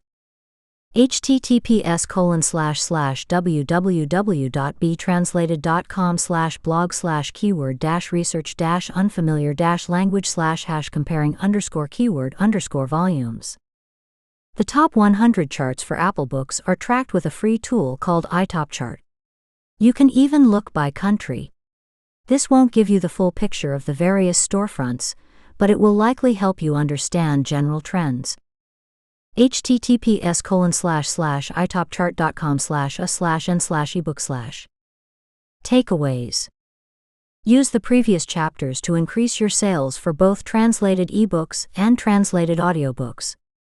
You cannot view Apple Books storefronts for other countries outside of your own, so you will not be able to see how books are merchandised, what the country is pushing to their readers, or what books are trending at the retailer in each country. This can be frustrating when it comes to translations, but there are some workarounds, like pooling your knowledge with other authors, that may be helpful to gleaning some insight into what's going on at each storefront. If you are looking for a link to your book to share with readers, the best way to find it will be to search for it on the web, rather than through the storefront, where the book is likely to be buried beneath many other English language titles, or beneath whatever languages are most spoken in your country. You'll likely have to go off-site or rely on your translator to get a good and optimized description for your translated works at Apple Books. But it's worth it, and you can apply what you've learned from this book about doing this for English language books to your translated books too. Task checklist. Use the previous chapters to increase your sales for both translated ebooks and translated audiobooks. Grab your links for translated editions of your books to share with readers. Develop a list of keywords that are appropriate for your book in each language that your books are translated in. Optimize your book description and other metadata for each translation. This is especially important for Apple Books because they index the book description. Chapter 16. Illustrated Books. In this chapter, I wanted to quickly cover everything we know about selling illustrated books like comic books, children's books, art books, picture books, workbooks, cookbooks, magazines, printables, and more on Apple Books.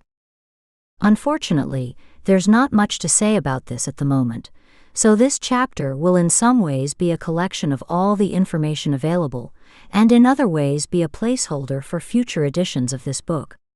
My hope, especially since my business partner Russell Nohelty works with many in the comics community, is that someday, Apple Books does become a strong competitive retailer for these books. Most of the books in these categories are sold primarily through print books at this time, which Apple Books does not carry.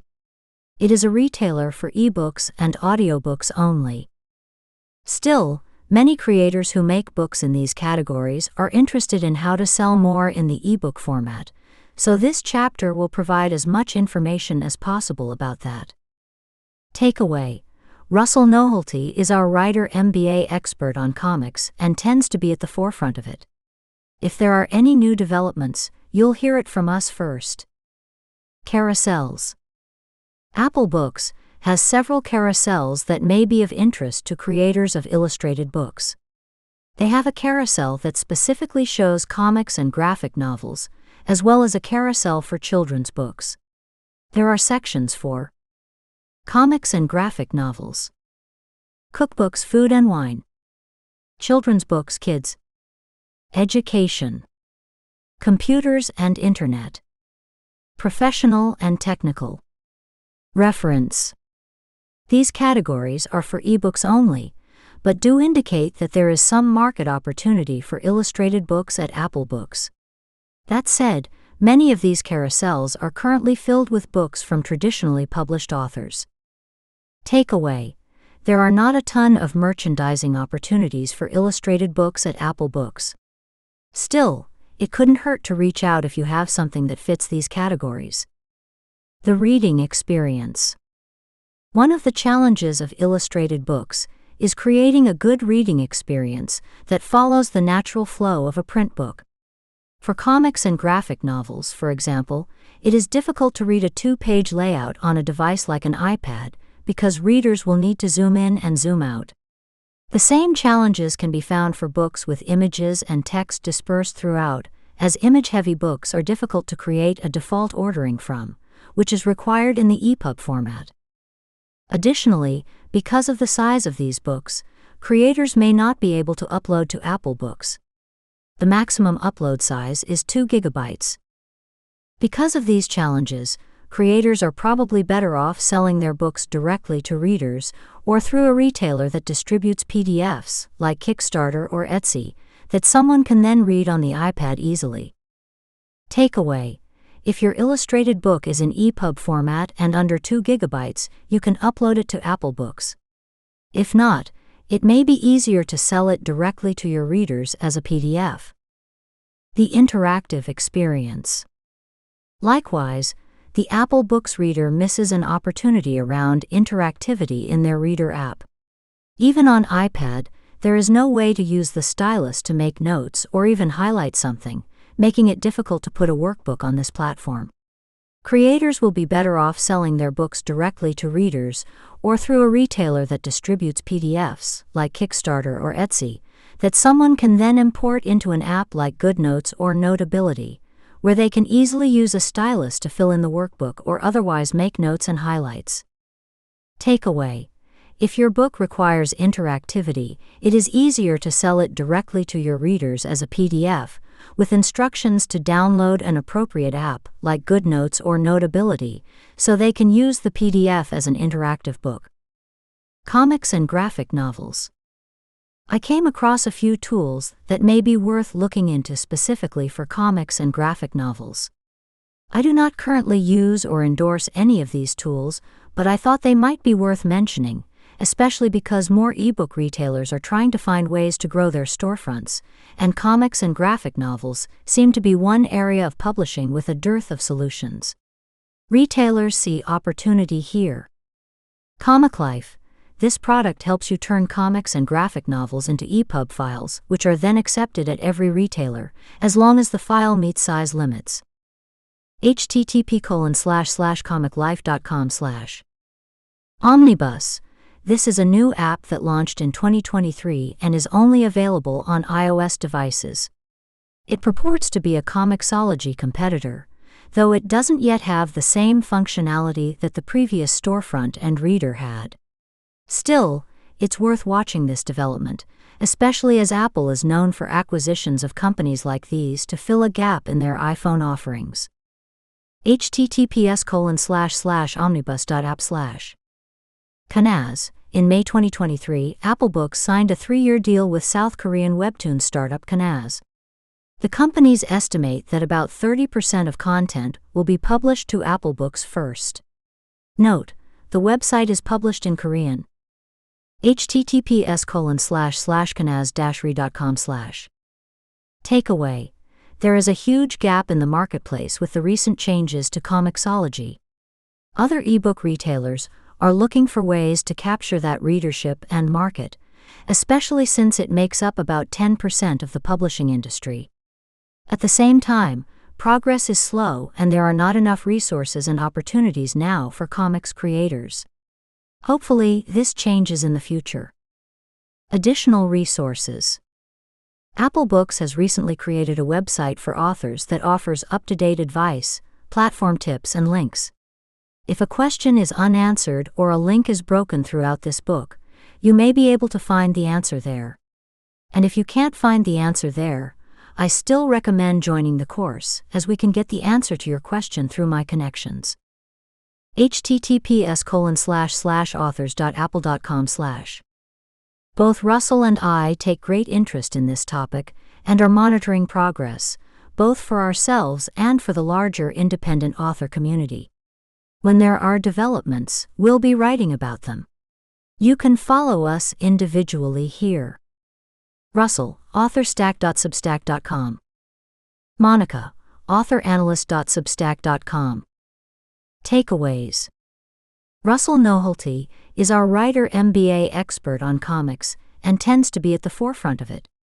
If there are any new developments, you'll hear it from us first.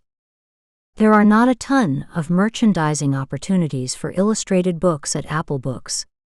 Still, it couldn't hurt to reach out if you have something that fits these categories. If your illustrated book is in EPUB format and under 2 GB, you can upload it to Apple Books. If not, it may be easier to sell it directly to your readers as a PDF. If your book requires interactivity, it is easier to sell it directly to your readers as a PDF, with instructions to download an appropriate app, like GoodNotes or Notability, so they can use the PDF as an interactive book. There is a huge gap in the marketplace with the recent changes to Comixology. Other ebook retailers are looking for ways to capture that readership and market, especially since it makes up about 10% of the publishing industry. At the same time, progress is slow and there are not enough resources and opportunities now for comics creators. Hopefully, this changes in the future. Task checklist. Turn your illustrated book into an EPUB, if possible. Check out some of the applicable resources in this chapter to look at ways to sell your books. Follow Russell and Monica. We are paying close attention to this space and hope to have exciting news to report on it in the future. Chapter 16.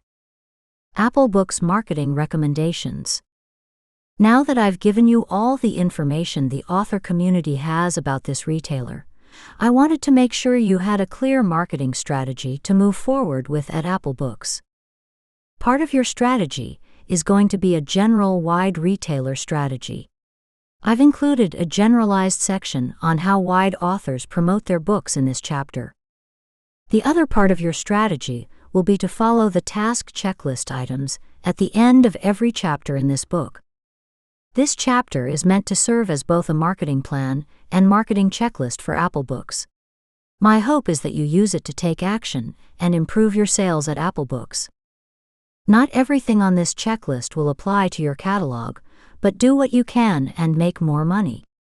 What you can expect when you check these items off your list. I often hear from other thought leaders in the industry that not everyone can succeed at this business. I know these thought leaders mean well with this message, because on some level it's true. It is a challenging line of work to be in, and not every personality will be suited for it. Some may not want or be able to do all of the work that is involved, and that's understandable too. However, outside of those scenarios, I genuinely believe that every author can create the career they want, using their own unique talents and stretching their catalog appropriately at each given retailer. In the past, one retailer ruled them all, and that retailer required authors to play a very specific game that simply didn't suit every personality type or skill set. Now, there are so many retailers gaining traction in the marketplace, thanks to a surge in formats like large print, audiobooks, and serials becoming an emerging and burgeoning attractor to other retailers. Retailers are investing and innovating with independent authors in mind, which creates a ton of opportunity for everyone. Most authors are not going to be successful on every single platform. However, any author can succeed on any single platform with the right catalog, hard work, and a bit of luck. And there are now dozens of platforms that are worth investing in, and they are investing in us too. This fracturing of the market means that there is more opportunity for every author, along with a chance for every author to forge their own path based on their personality and skill sets. At Writer MBA, my sales and marketing training company, with Russell Nohelty, we are really invested in helping every author find their best path to success. Part of that is exploring multiple platforms and formats, and the other part of it is creating the right author ecosystem that an author can thrive in. To that end, we've built our premier programs, Kickstarter Accelerator, Direct Sales Accelerator, and Go Wide, Grow Wide to help authors do this. And additionally, we've created the author ecosystem archetypes, 5 different personality types modeled after the 5 major biomes on planet Earth. Are you a desert, grassland, tundra, forest, or aquatic? And what can that tell you about how to think about production, promotion, and audience building? You can learn more about the author ecosystem and take our quiz to learn which one you are here. https://authorecosystem.com/. If you make a genuine effort to check off as much in this chapter as your situation and catalog allows, I believe that you could double or triple your sales at Apple Books. Many authors have reported these results after reading and implementing this book. Some caveats to this. Obviously, I can't guarantee any results. You are 100% in charge of your results, not me. I have merely laid out everything I know about this platform with as much integrity as possible, and with the goal to be as helpful as possible. Nothing has been held back. Do what you can with the information. Apple Books can change their platform at any time. This book is static and cannot move anywhere near as fast as the changes in the industry do. If you are already making a lot of money on Apple Books, then you are most likely doing many of the things in this book already, and the opportunity would not be as great for you. Every platform has an earnings ceiling. If you are making very little at Apple Books, the opportunity is much greater than doubling or tripling your sales. However, if you are struggling to gain ground, it may be valuable to take another look at your catalog to ensure you are putting out a solid product with sellability. Unfortunately, No amount of optimization or marketing in the world can fix a book that readers are not interested in buying. How wide authors market their ebooks. There are so many groups and communities dedicated to marketing your book while it's in KDP Select. If your ebooks are wide, you will undoubtedly run across lots of well-meaning advice that is billed as for all authors, when really it's only appropriate to KDP Select authors. For example, you might hear that rapid release works, or that short pre-orders work, or that writing to certain trends work, or that having a certain cover style works, but those things are tailored to the KDP Select program. Usually, what works on wide retailers is the opposite of what works on KDP Select, as Amazon tends to favor its own program in terms of visibility and sales rankings. This is a book about going wide, and that includes in the ebook format. These are some of the general ways that wide authors use to find new readers. If you want to do a deep dive into each retailer, all of them have visibility levers that are just as interesting as Amazon's. I highly recommend picking up the series books for each of the retailers, plus the book for selling directly on your website. Number 1, First in Series Perma-Free. Most personalized visibility on the ebook retailer platforms, specifically personalized emails and push notifications, will default to showing books in the same series or showing books by the same author first. This means that while in general perma-free is good, a first-in-series perma-free is better, because if someone downloads your book 0 or book 1 for free, they will be shown the next book in your series not long after. Many of the retailers also have in-app or in-store display of the next several books in your series. This can appear to the side of your main listing, below your main listing, or within the app in your library where the first book is downloaded. Several retailers also have an end-of-book experience, which basically just means that when you finish a book, you will be directed to another specific action. This action is often to direct the reader to buy the next book in the series by making it obvious, prominent, and attractive. All of the retailers have specific pages dedicated to helping readers find books for free. Each retailer has a different system for getting added to this free page, though it's usually through the promotions tabs or through contacting a representative or their support team. Wide retailers tend to be more friendly toward free books and encourage them. Amazon has a free bestseller list for every category, but it prefers to push its Kindle Unlimited program, where books can feel like they are free because they are part of a subscription. Amazon also does free books in sales rank as it should. A free sale is not the same as a paid sale. Unfortunately though, sales rank drives much of the visibility on Amazon, so free books don't stand much of a chance. This means that a perma-free book on Amazon is far less likely to show up prominently in also bots, the Kindle Reading app, search results, and presumably in other personalized visibility like emails and push notifications. You can get to these perma-free lists here. Apple Books, Kobo, BNN, via Draft2Digital, which is the easiest way if you don't have an Apple Books representative. https://draft2digital.wafoo.com/form/draft2digital-free-first-in-series/. Kobo Books, under the Promotions tab, apply for one of the free page lists. Once accepted, schedule a permanent price change or a freebie sale under your book's pricing page. This will keep you on Kobo's free page as long as your book is free. Number 2, big and relatively cheap visibility on perma-free. Giving away a free book can be a lot of work. It can also seem strange to pay to give away a free book of yours, even if it might result in further read-through and purchases. I instead think of my perma-frees as loss leaders, which are a commonality in most businesses, including Walmart, your local gym, and a 5-star hotel. Spending money to give away a free book makes you a smart and savvy businessperson. Never forget that. The best places to get cheaper downloads is through email lists, particularly BookBub featured deals, BBFD, which will give you the highest number of downloads in the shortest period of time. BookBub is not the only email list. There are dozens of smaller ones that serve most fiction niches. There are also plenty of lists that are focused on a small niche or genre, such as Discover Sci-Fi and I Love Vampire Novels. Some authors try to use advertising to drive traffic to their permafrees, but this can get pricey quickly due to high cost per click, CPC. You can create some effect through CPC ads, but they usually work better to bolster a running promotion like the launch of a new book, rather than to create a burst of downloads on a regular basis. Finally, the best price can sometimes be free.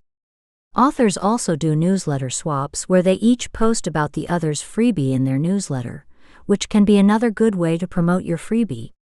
You can find these opportunities in the independent author community through your network, but if you are struggling to get started with setting up newsletter swaps, I encourage you to get into the Facebook group that specializes in it. Wide Newsletter Swaps Facebook group, https://www.facebook.com/group/7914421717518555. Number 3. Pre-orders. Pre-orders work particularly well on retailers that are heavily merchandised, which are Kobo, Apple Books, and to some extent Barnes & Noble. Kobo and Apple Books run their promotions like traditional book retailers, in that they push new releases the most in their store apps and websites. Barnes & Noble does this in their retail stores, and also does this to some extent in their online store, though most of the spaces seem to go to traditionally published authors. When it comes to pre-orders on wide retailers, I like to say the best pre-order to have is one that's going out this week. The second best is one that's going out as far out as allowed, usually up to 1 year on most retailers. Apple Books specifically sorts some of their visibility lists in reverse pre-order date, meaning that if it's mid-May of 2021, the books that are publishing in mid-May of 2022 are the first to show up. As such, some of the most successful authors always have a book in the series that's set for pre-order a year out. You can let retailers know about your upcoming new releases as well, as this can help them plan for merchandising opportunities. Kobo pre-orders, https://theworldneedsyourbook.com/kobo-preorders-form. Draft 2 digital pre-orders, https://draft2digital.wufoo.com/form/draft2digital-preorder-info/. #4 Merchandising. Many of the retailers have merchandising for their online storefronts, which means that someone hand-selects your book for various promotions that they show their readers, usually on the homepage of their store or via email and notification pushes.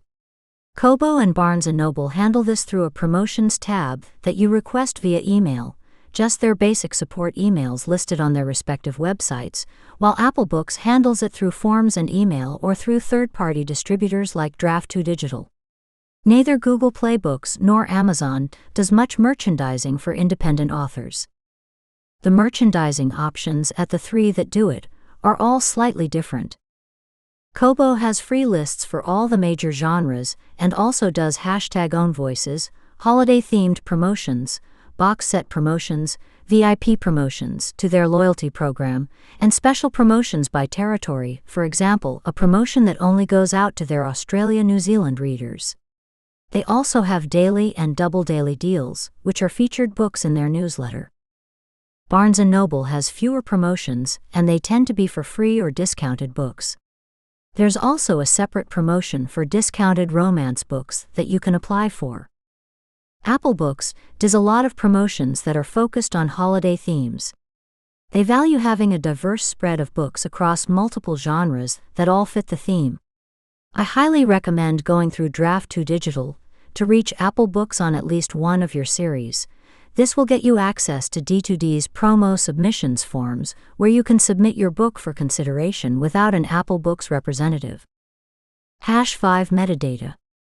Metadata is the data you fill out when you upload your book that helps the retailer understand what your book is about and where they should place it within their digital store. It's important on all retailers, but especially Google Play Books and Amazon, where visibility is almost entirely driven by algorithms. Each retailer has metadata that they really care about because they use it to make decisions about where to put the book in their store. For example, categories are really important on Apple Books, while series data is really important on Kobo. Having your metadata optimized on each listing and at each retailer is an important part of selling. It will affect your visibility in each retailer store, and the difference between an optimized product listing and one that is not can create double or triple the sales. You also want to stay up to date on new dashboard features at each retailer and re-optimize your metadata once a year, as not only do things change, but changing things up in your backend can help you reach a new audience. #6 Box sets and anthologies. One of the best joint promotions you can join is a box set or anthology. For these, you join up with other authors in your genre and provide a title in the box set or anthology according to the specifications. Then, the group of you work together to get that in front of readers at all of the retailers, including getting the set merchandised where possible and using pooled advertising dollars to get book downloads. The value of participating in these efforts is that many readers in the genre download these sets to find new authors they love. Most authors also contribute content that leads to a key series in their back catalog. Because these sets often get high downloads and read-through, they are a great way to find the die-hard readers of the genre, as well as to promote the start of a new series. Additionally, most of the retailers like boxed sets, so if you can create one for your series, it'll probably do well, and they may be more willing to push it to their readers. Readers like the deal bundling, and they like the revenue on the single larger purchase. All of the retailers aside from Amazon let you publish boxed sets at whatever price you want. With no ceiling on your royalties, you get 70% even when priced over $9.99. There are so many authors setting up boxed sets and anthologies to participate in, so if you are a part of the independent author community, you'll likely find yourself invited to one at some point. You can also find boxed set and anthology opportunities in two places on Facebook. Margot's group for authors, box sets, https://www.facebook.com/group/25033161866466112/. Wide Anthology, Boxed Sets, and Shared Worlds Brands Collaboration Group, https://www.facebook.com/group/188642269649938/.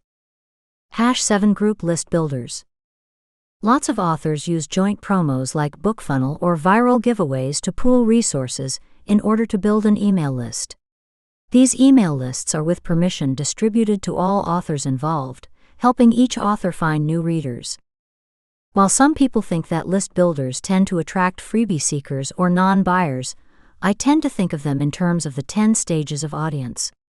Someone who signs up to your email list from the back of your book is likely a customer and fan. Thus, they will have a high conversion rate to your next book.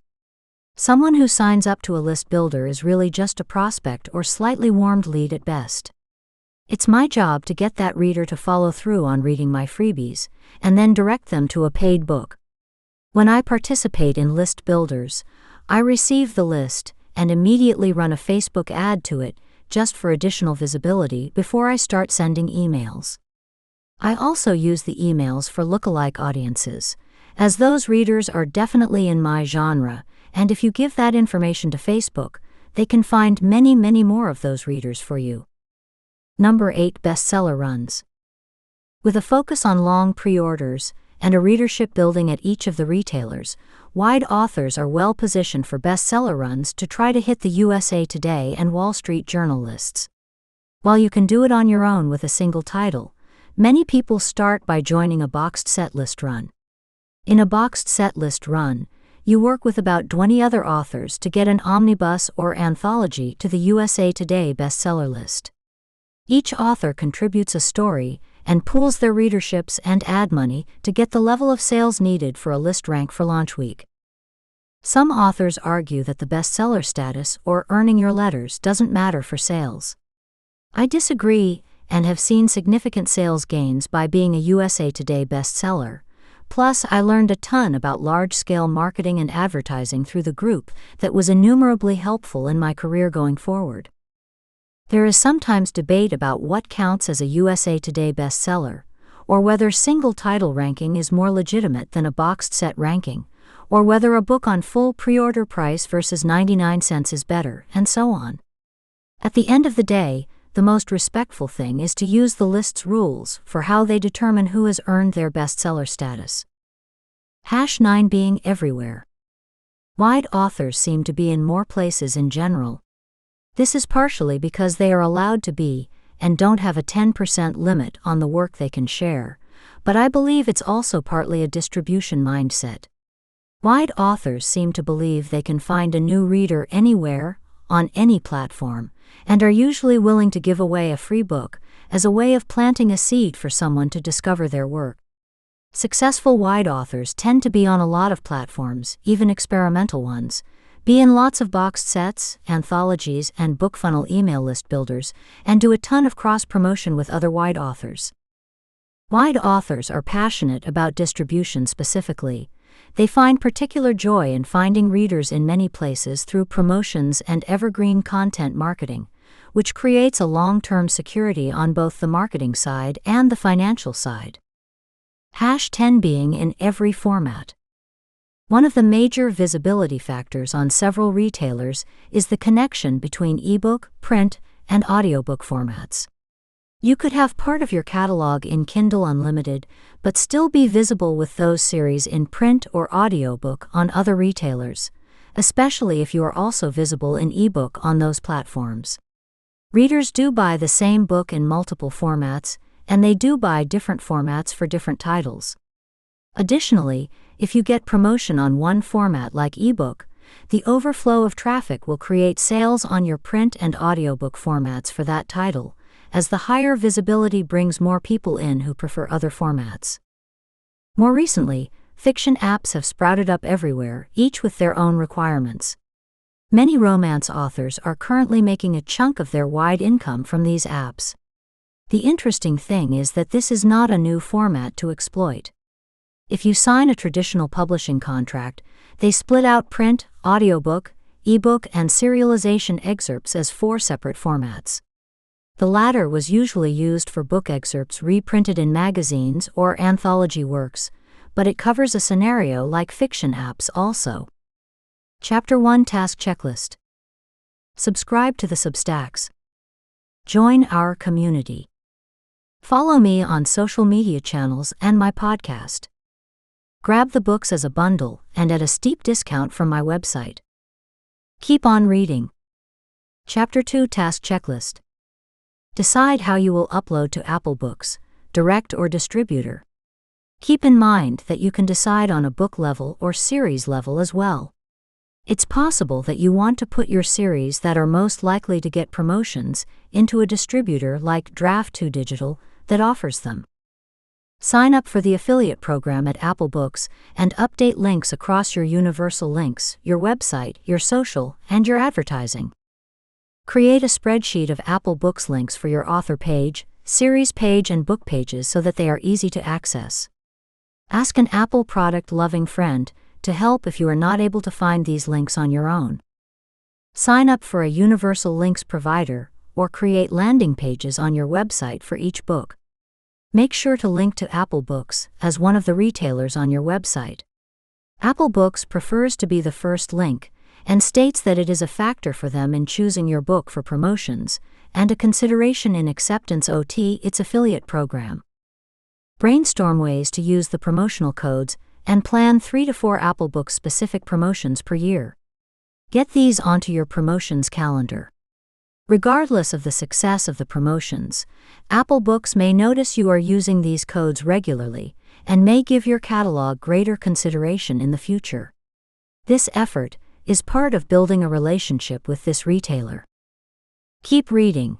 You have a ton of control over your sales at Apple Books, and the rest of the book will help you get there. Chapter 3 Task Checklist. Check to see how your covers look on Apple Books on the web store, the computer storefront, and the app. Make sure your cover looks good in black and white as well as in color. Use your keywords in your title, subtitle, and series title when possible. This should be part of your packaging design for all books from the beginning.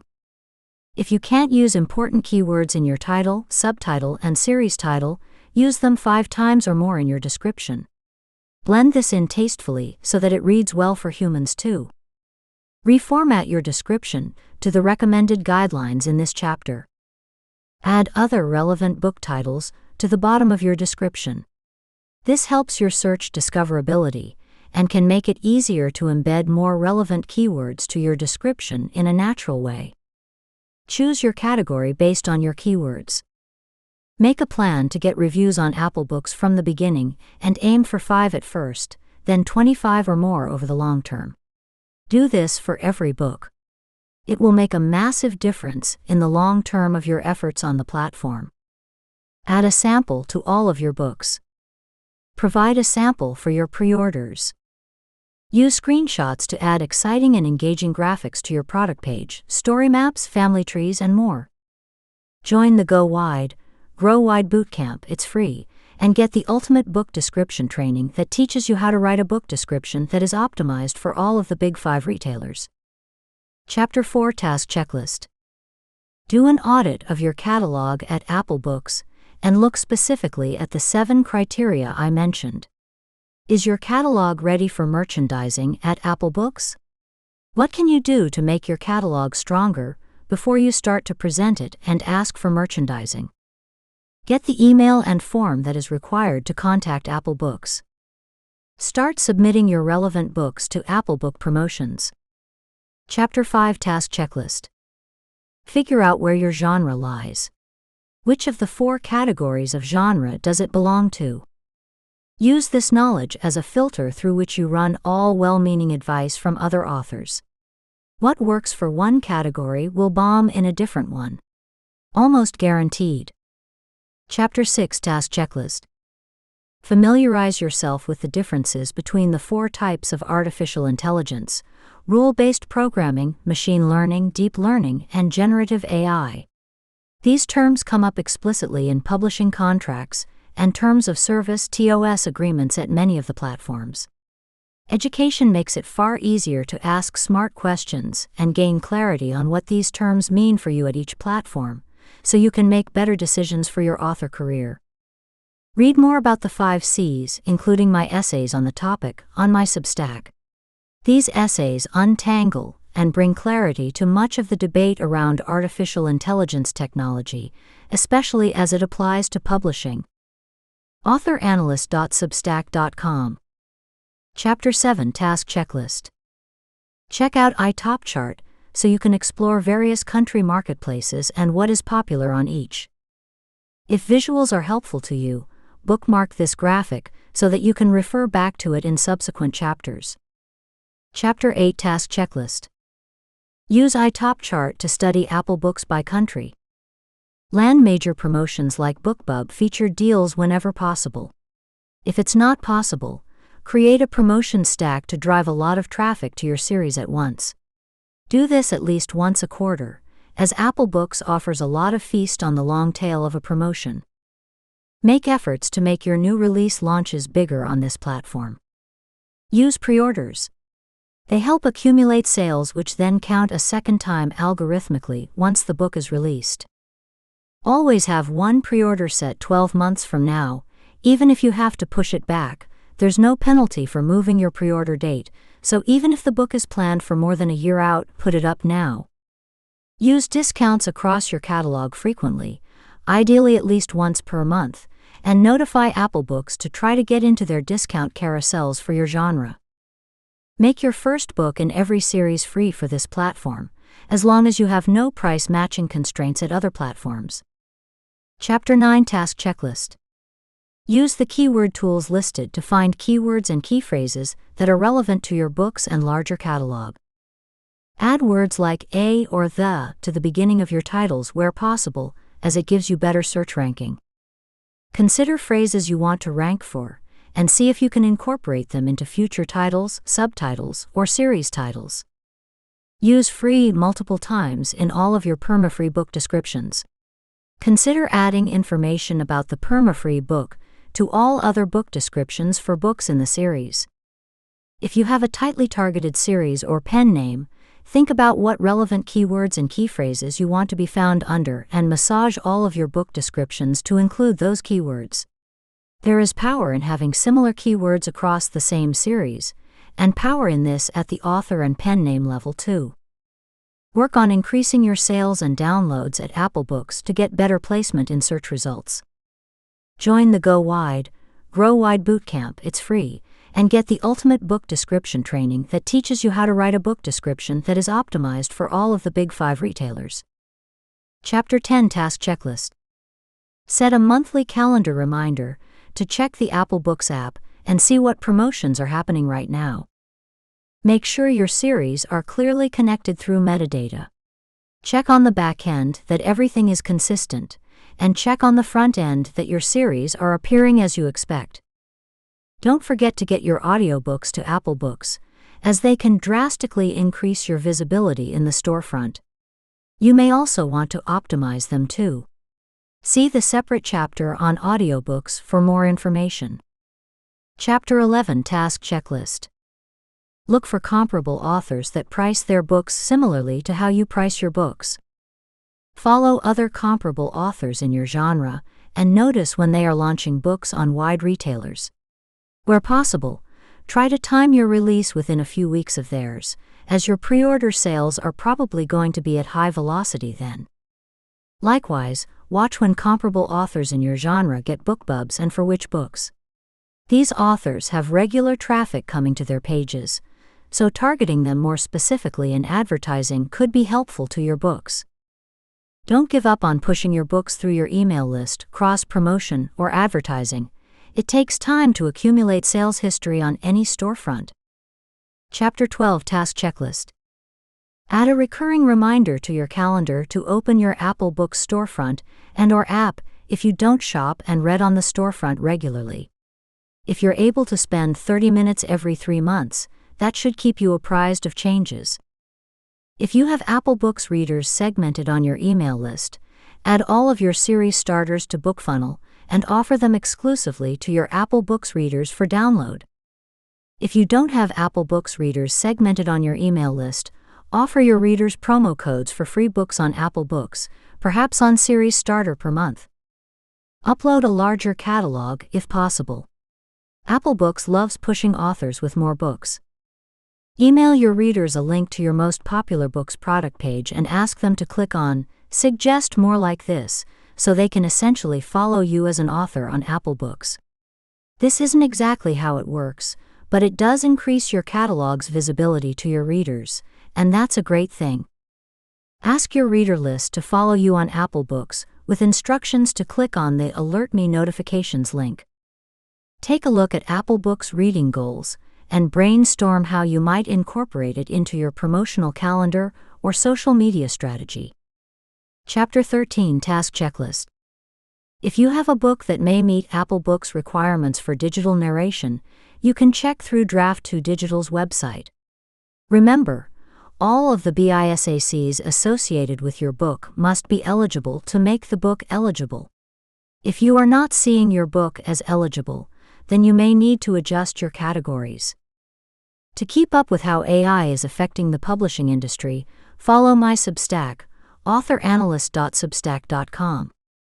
Use the previous chapters on product page optimization and search optimization to help your audiobook get more visibility on the storefront. Use previous chapters about carousels to better understand the audiobook carousels available to you, and use previous chapters on merchandising to attempt to bring more visibility to your books through carousels. Chapter 14 Task Checklist. Use the previous chapters to increase your sales for both translated ebooks and translated audiobooks. Grab your links for translated editions of your books to share with readers. Develop a list of keywords that are appropriate for your book in each language that your books are translated in. Optimize your book description and other metadata for each translation. This is especially important for Apple Books because they index the book description. Chapter 15 Task Checklist. Turn your illustrated book into an EPUB if possible. Check out some of the applicable resources in this chapter to look at ways to sell your books. Follow Russell and Monica. We are paying close attention to this space and hope to have exciting news to report on it in the future. Chapter 17. Next steps. The first profession I can ever remember wanting to have was to be an author, so I know how much a writing dream can mean to a person. I tried a number of careers before I got very honest with myself and accepted that I was meant to be an author. It took me years to make any sort of money at it, and then another few years to make a modest 5-figure-a-year income. With this series, I want to help demystify many of these platforms. With this book, I want to help more authors make more money at one of the biggest ebook retailers in the world. I hope this book inspires many of you out there to dive into the rabbit holes of Apple Books, make a ton of money, fulfill your dreams, and turn around and share what you've learned. Although this is among the first books about Apple Books, it will not be the last. Maybe you'll write the next one. What next? Please send your questions and suggestions to Monica's team at support@writermba.com or team@theworldneedsyourpassion.com. We will get your message to the right person. We'd love to help you out. Monica's blog. I've been blogging professionally since 2006, and in the last several years have begun to collect all my work in one spot, under one brand called The World Needs Your Passion. This is the one place on the internet where I am not on brand or niche focused toward a goal. I bring my whole self to this blog, write about whatever I want, and share everything from my greatest lessons learned to best my business advice, to my love of Lego, tarot, Taylor Swift, and more. It's also a place where I keep the footer fully updated with all my links to everywhere you can find me on the internet. Read this resource. theworldneedsyourpassion.com. Monica's YouTube channel. My YouTube channel is The World Needs Your Passion, and I teach people how to find, pursue, nurture, reignite, and even make money from their passions. I also teach people about entrepreneurship, creativity, business, writing, art, and more. You can watch my channel. youtube.com/theworldneedsyourpassion. Monica's podcasts. I post new 20-minute episodes about publishing going wide, serialized fiction, industry trends, and so much more on my podcast feed. theproductivenovelist.buzzsprout.com. Russell Nohelty, and I also have a podcast for Writer MBA called Kickstart Your Book Sales. There are over 80 episodes here. kickstartyourbooksales.buzzsprout.com. Follow Monica on Medium. I post regular articles about the publishing industry if you prefer to read about new developments. monicaleonelle.medium.com. Take our Author Ecosystems quiz. The Author Ecosystems quiz will give you more self-knowledge and help you identify what type of publishing business model is going to work best for you. Are you a nimble desert, an expansive grassland, a rolling tundra, an interconnected forest, or a dynamic aquatic? Dig deep into the new methodology developed by USA Today bestselling authors Monica Leonelle and Russell Nohelty, creators of the Kickstarter Accelerator, Go Wide, Grow Wide, Book Sales Supercharged, and more. https://authorecosystem.com/ https://authorecosystems.substack.com/ The Book Sales Supercharged Series. The Book Sales Supercharged series focuses on each retailer, format, and platform, diving deep into everything you need to know to succeed in that particular space. If you want to dig into other platforms that are useful to authors, I encourage you to continue the series. I have books on all 5 major retailers. Get your book selling on Amazon, Book Sales Supercharged number 3. Get your book selling on Kobo, Book Sales Supercharged number 4. Get your book selling on Google Play Books, Book Sales Supercharged #5. Get your book selling on Barnes & Noble, Book Sales Supercharged #6. The series is available at all retailers. We are aggressively wide over here. You can find all the information about the series, plus grab the entire set of books in a bundle directly from my website, at a significant discount to purchasing each individually at retailers. Shop.theworldneedsyourpassion.com. Your feedback, please. Our goal for writing this book is to help get more authors up to speed on how to use Facebook to build their careers. We would love to know how we did.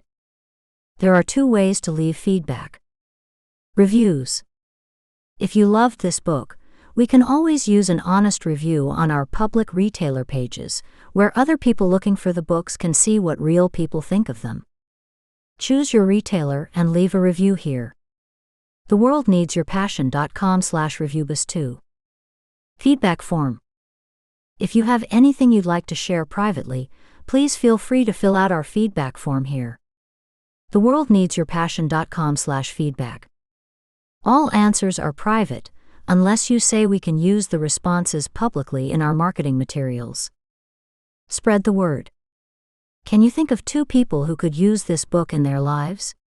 Perhaps they've just started their author career and don't know much about Apple Books. Or perhaps they're considering going wide and wondering how they will make the transition. Maybe they are an old hat at Apple Books and are always looking for the little tidbit or trick that can propel their sales and reach even higher. If so, we would love it if you could connect them to this book, so they too can learn the ins and outs of Apple Books and its visibility and discoverability algorithms. Thanks again for reading. Be the igniter.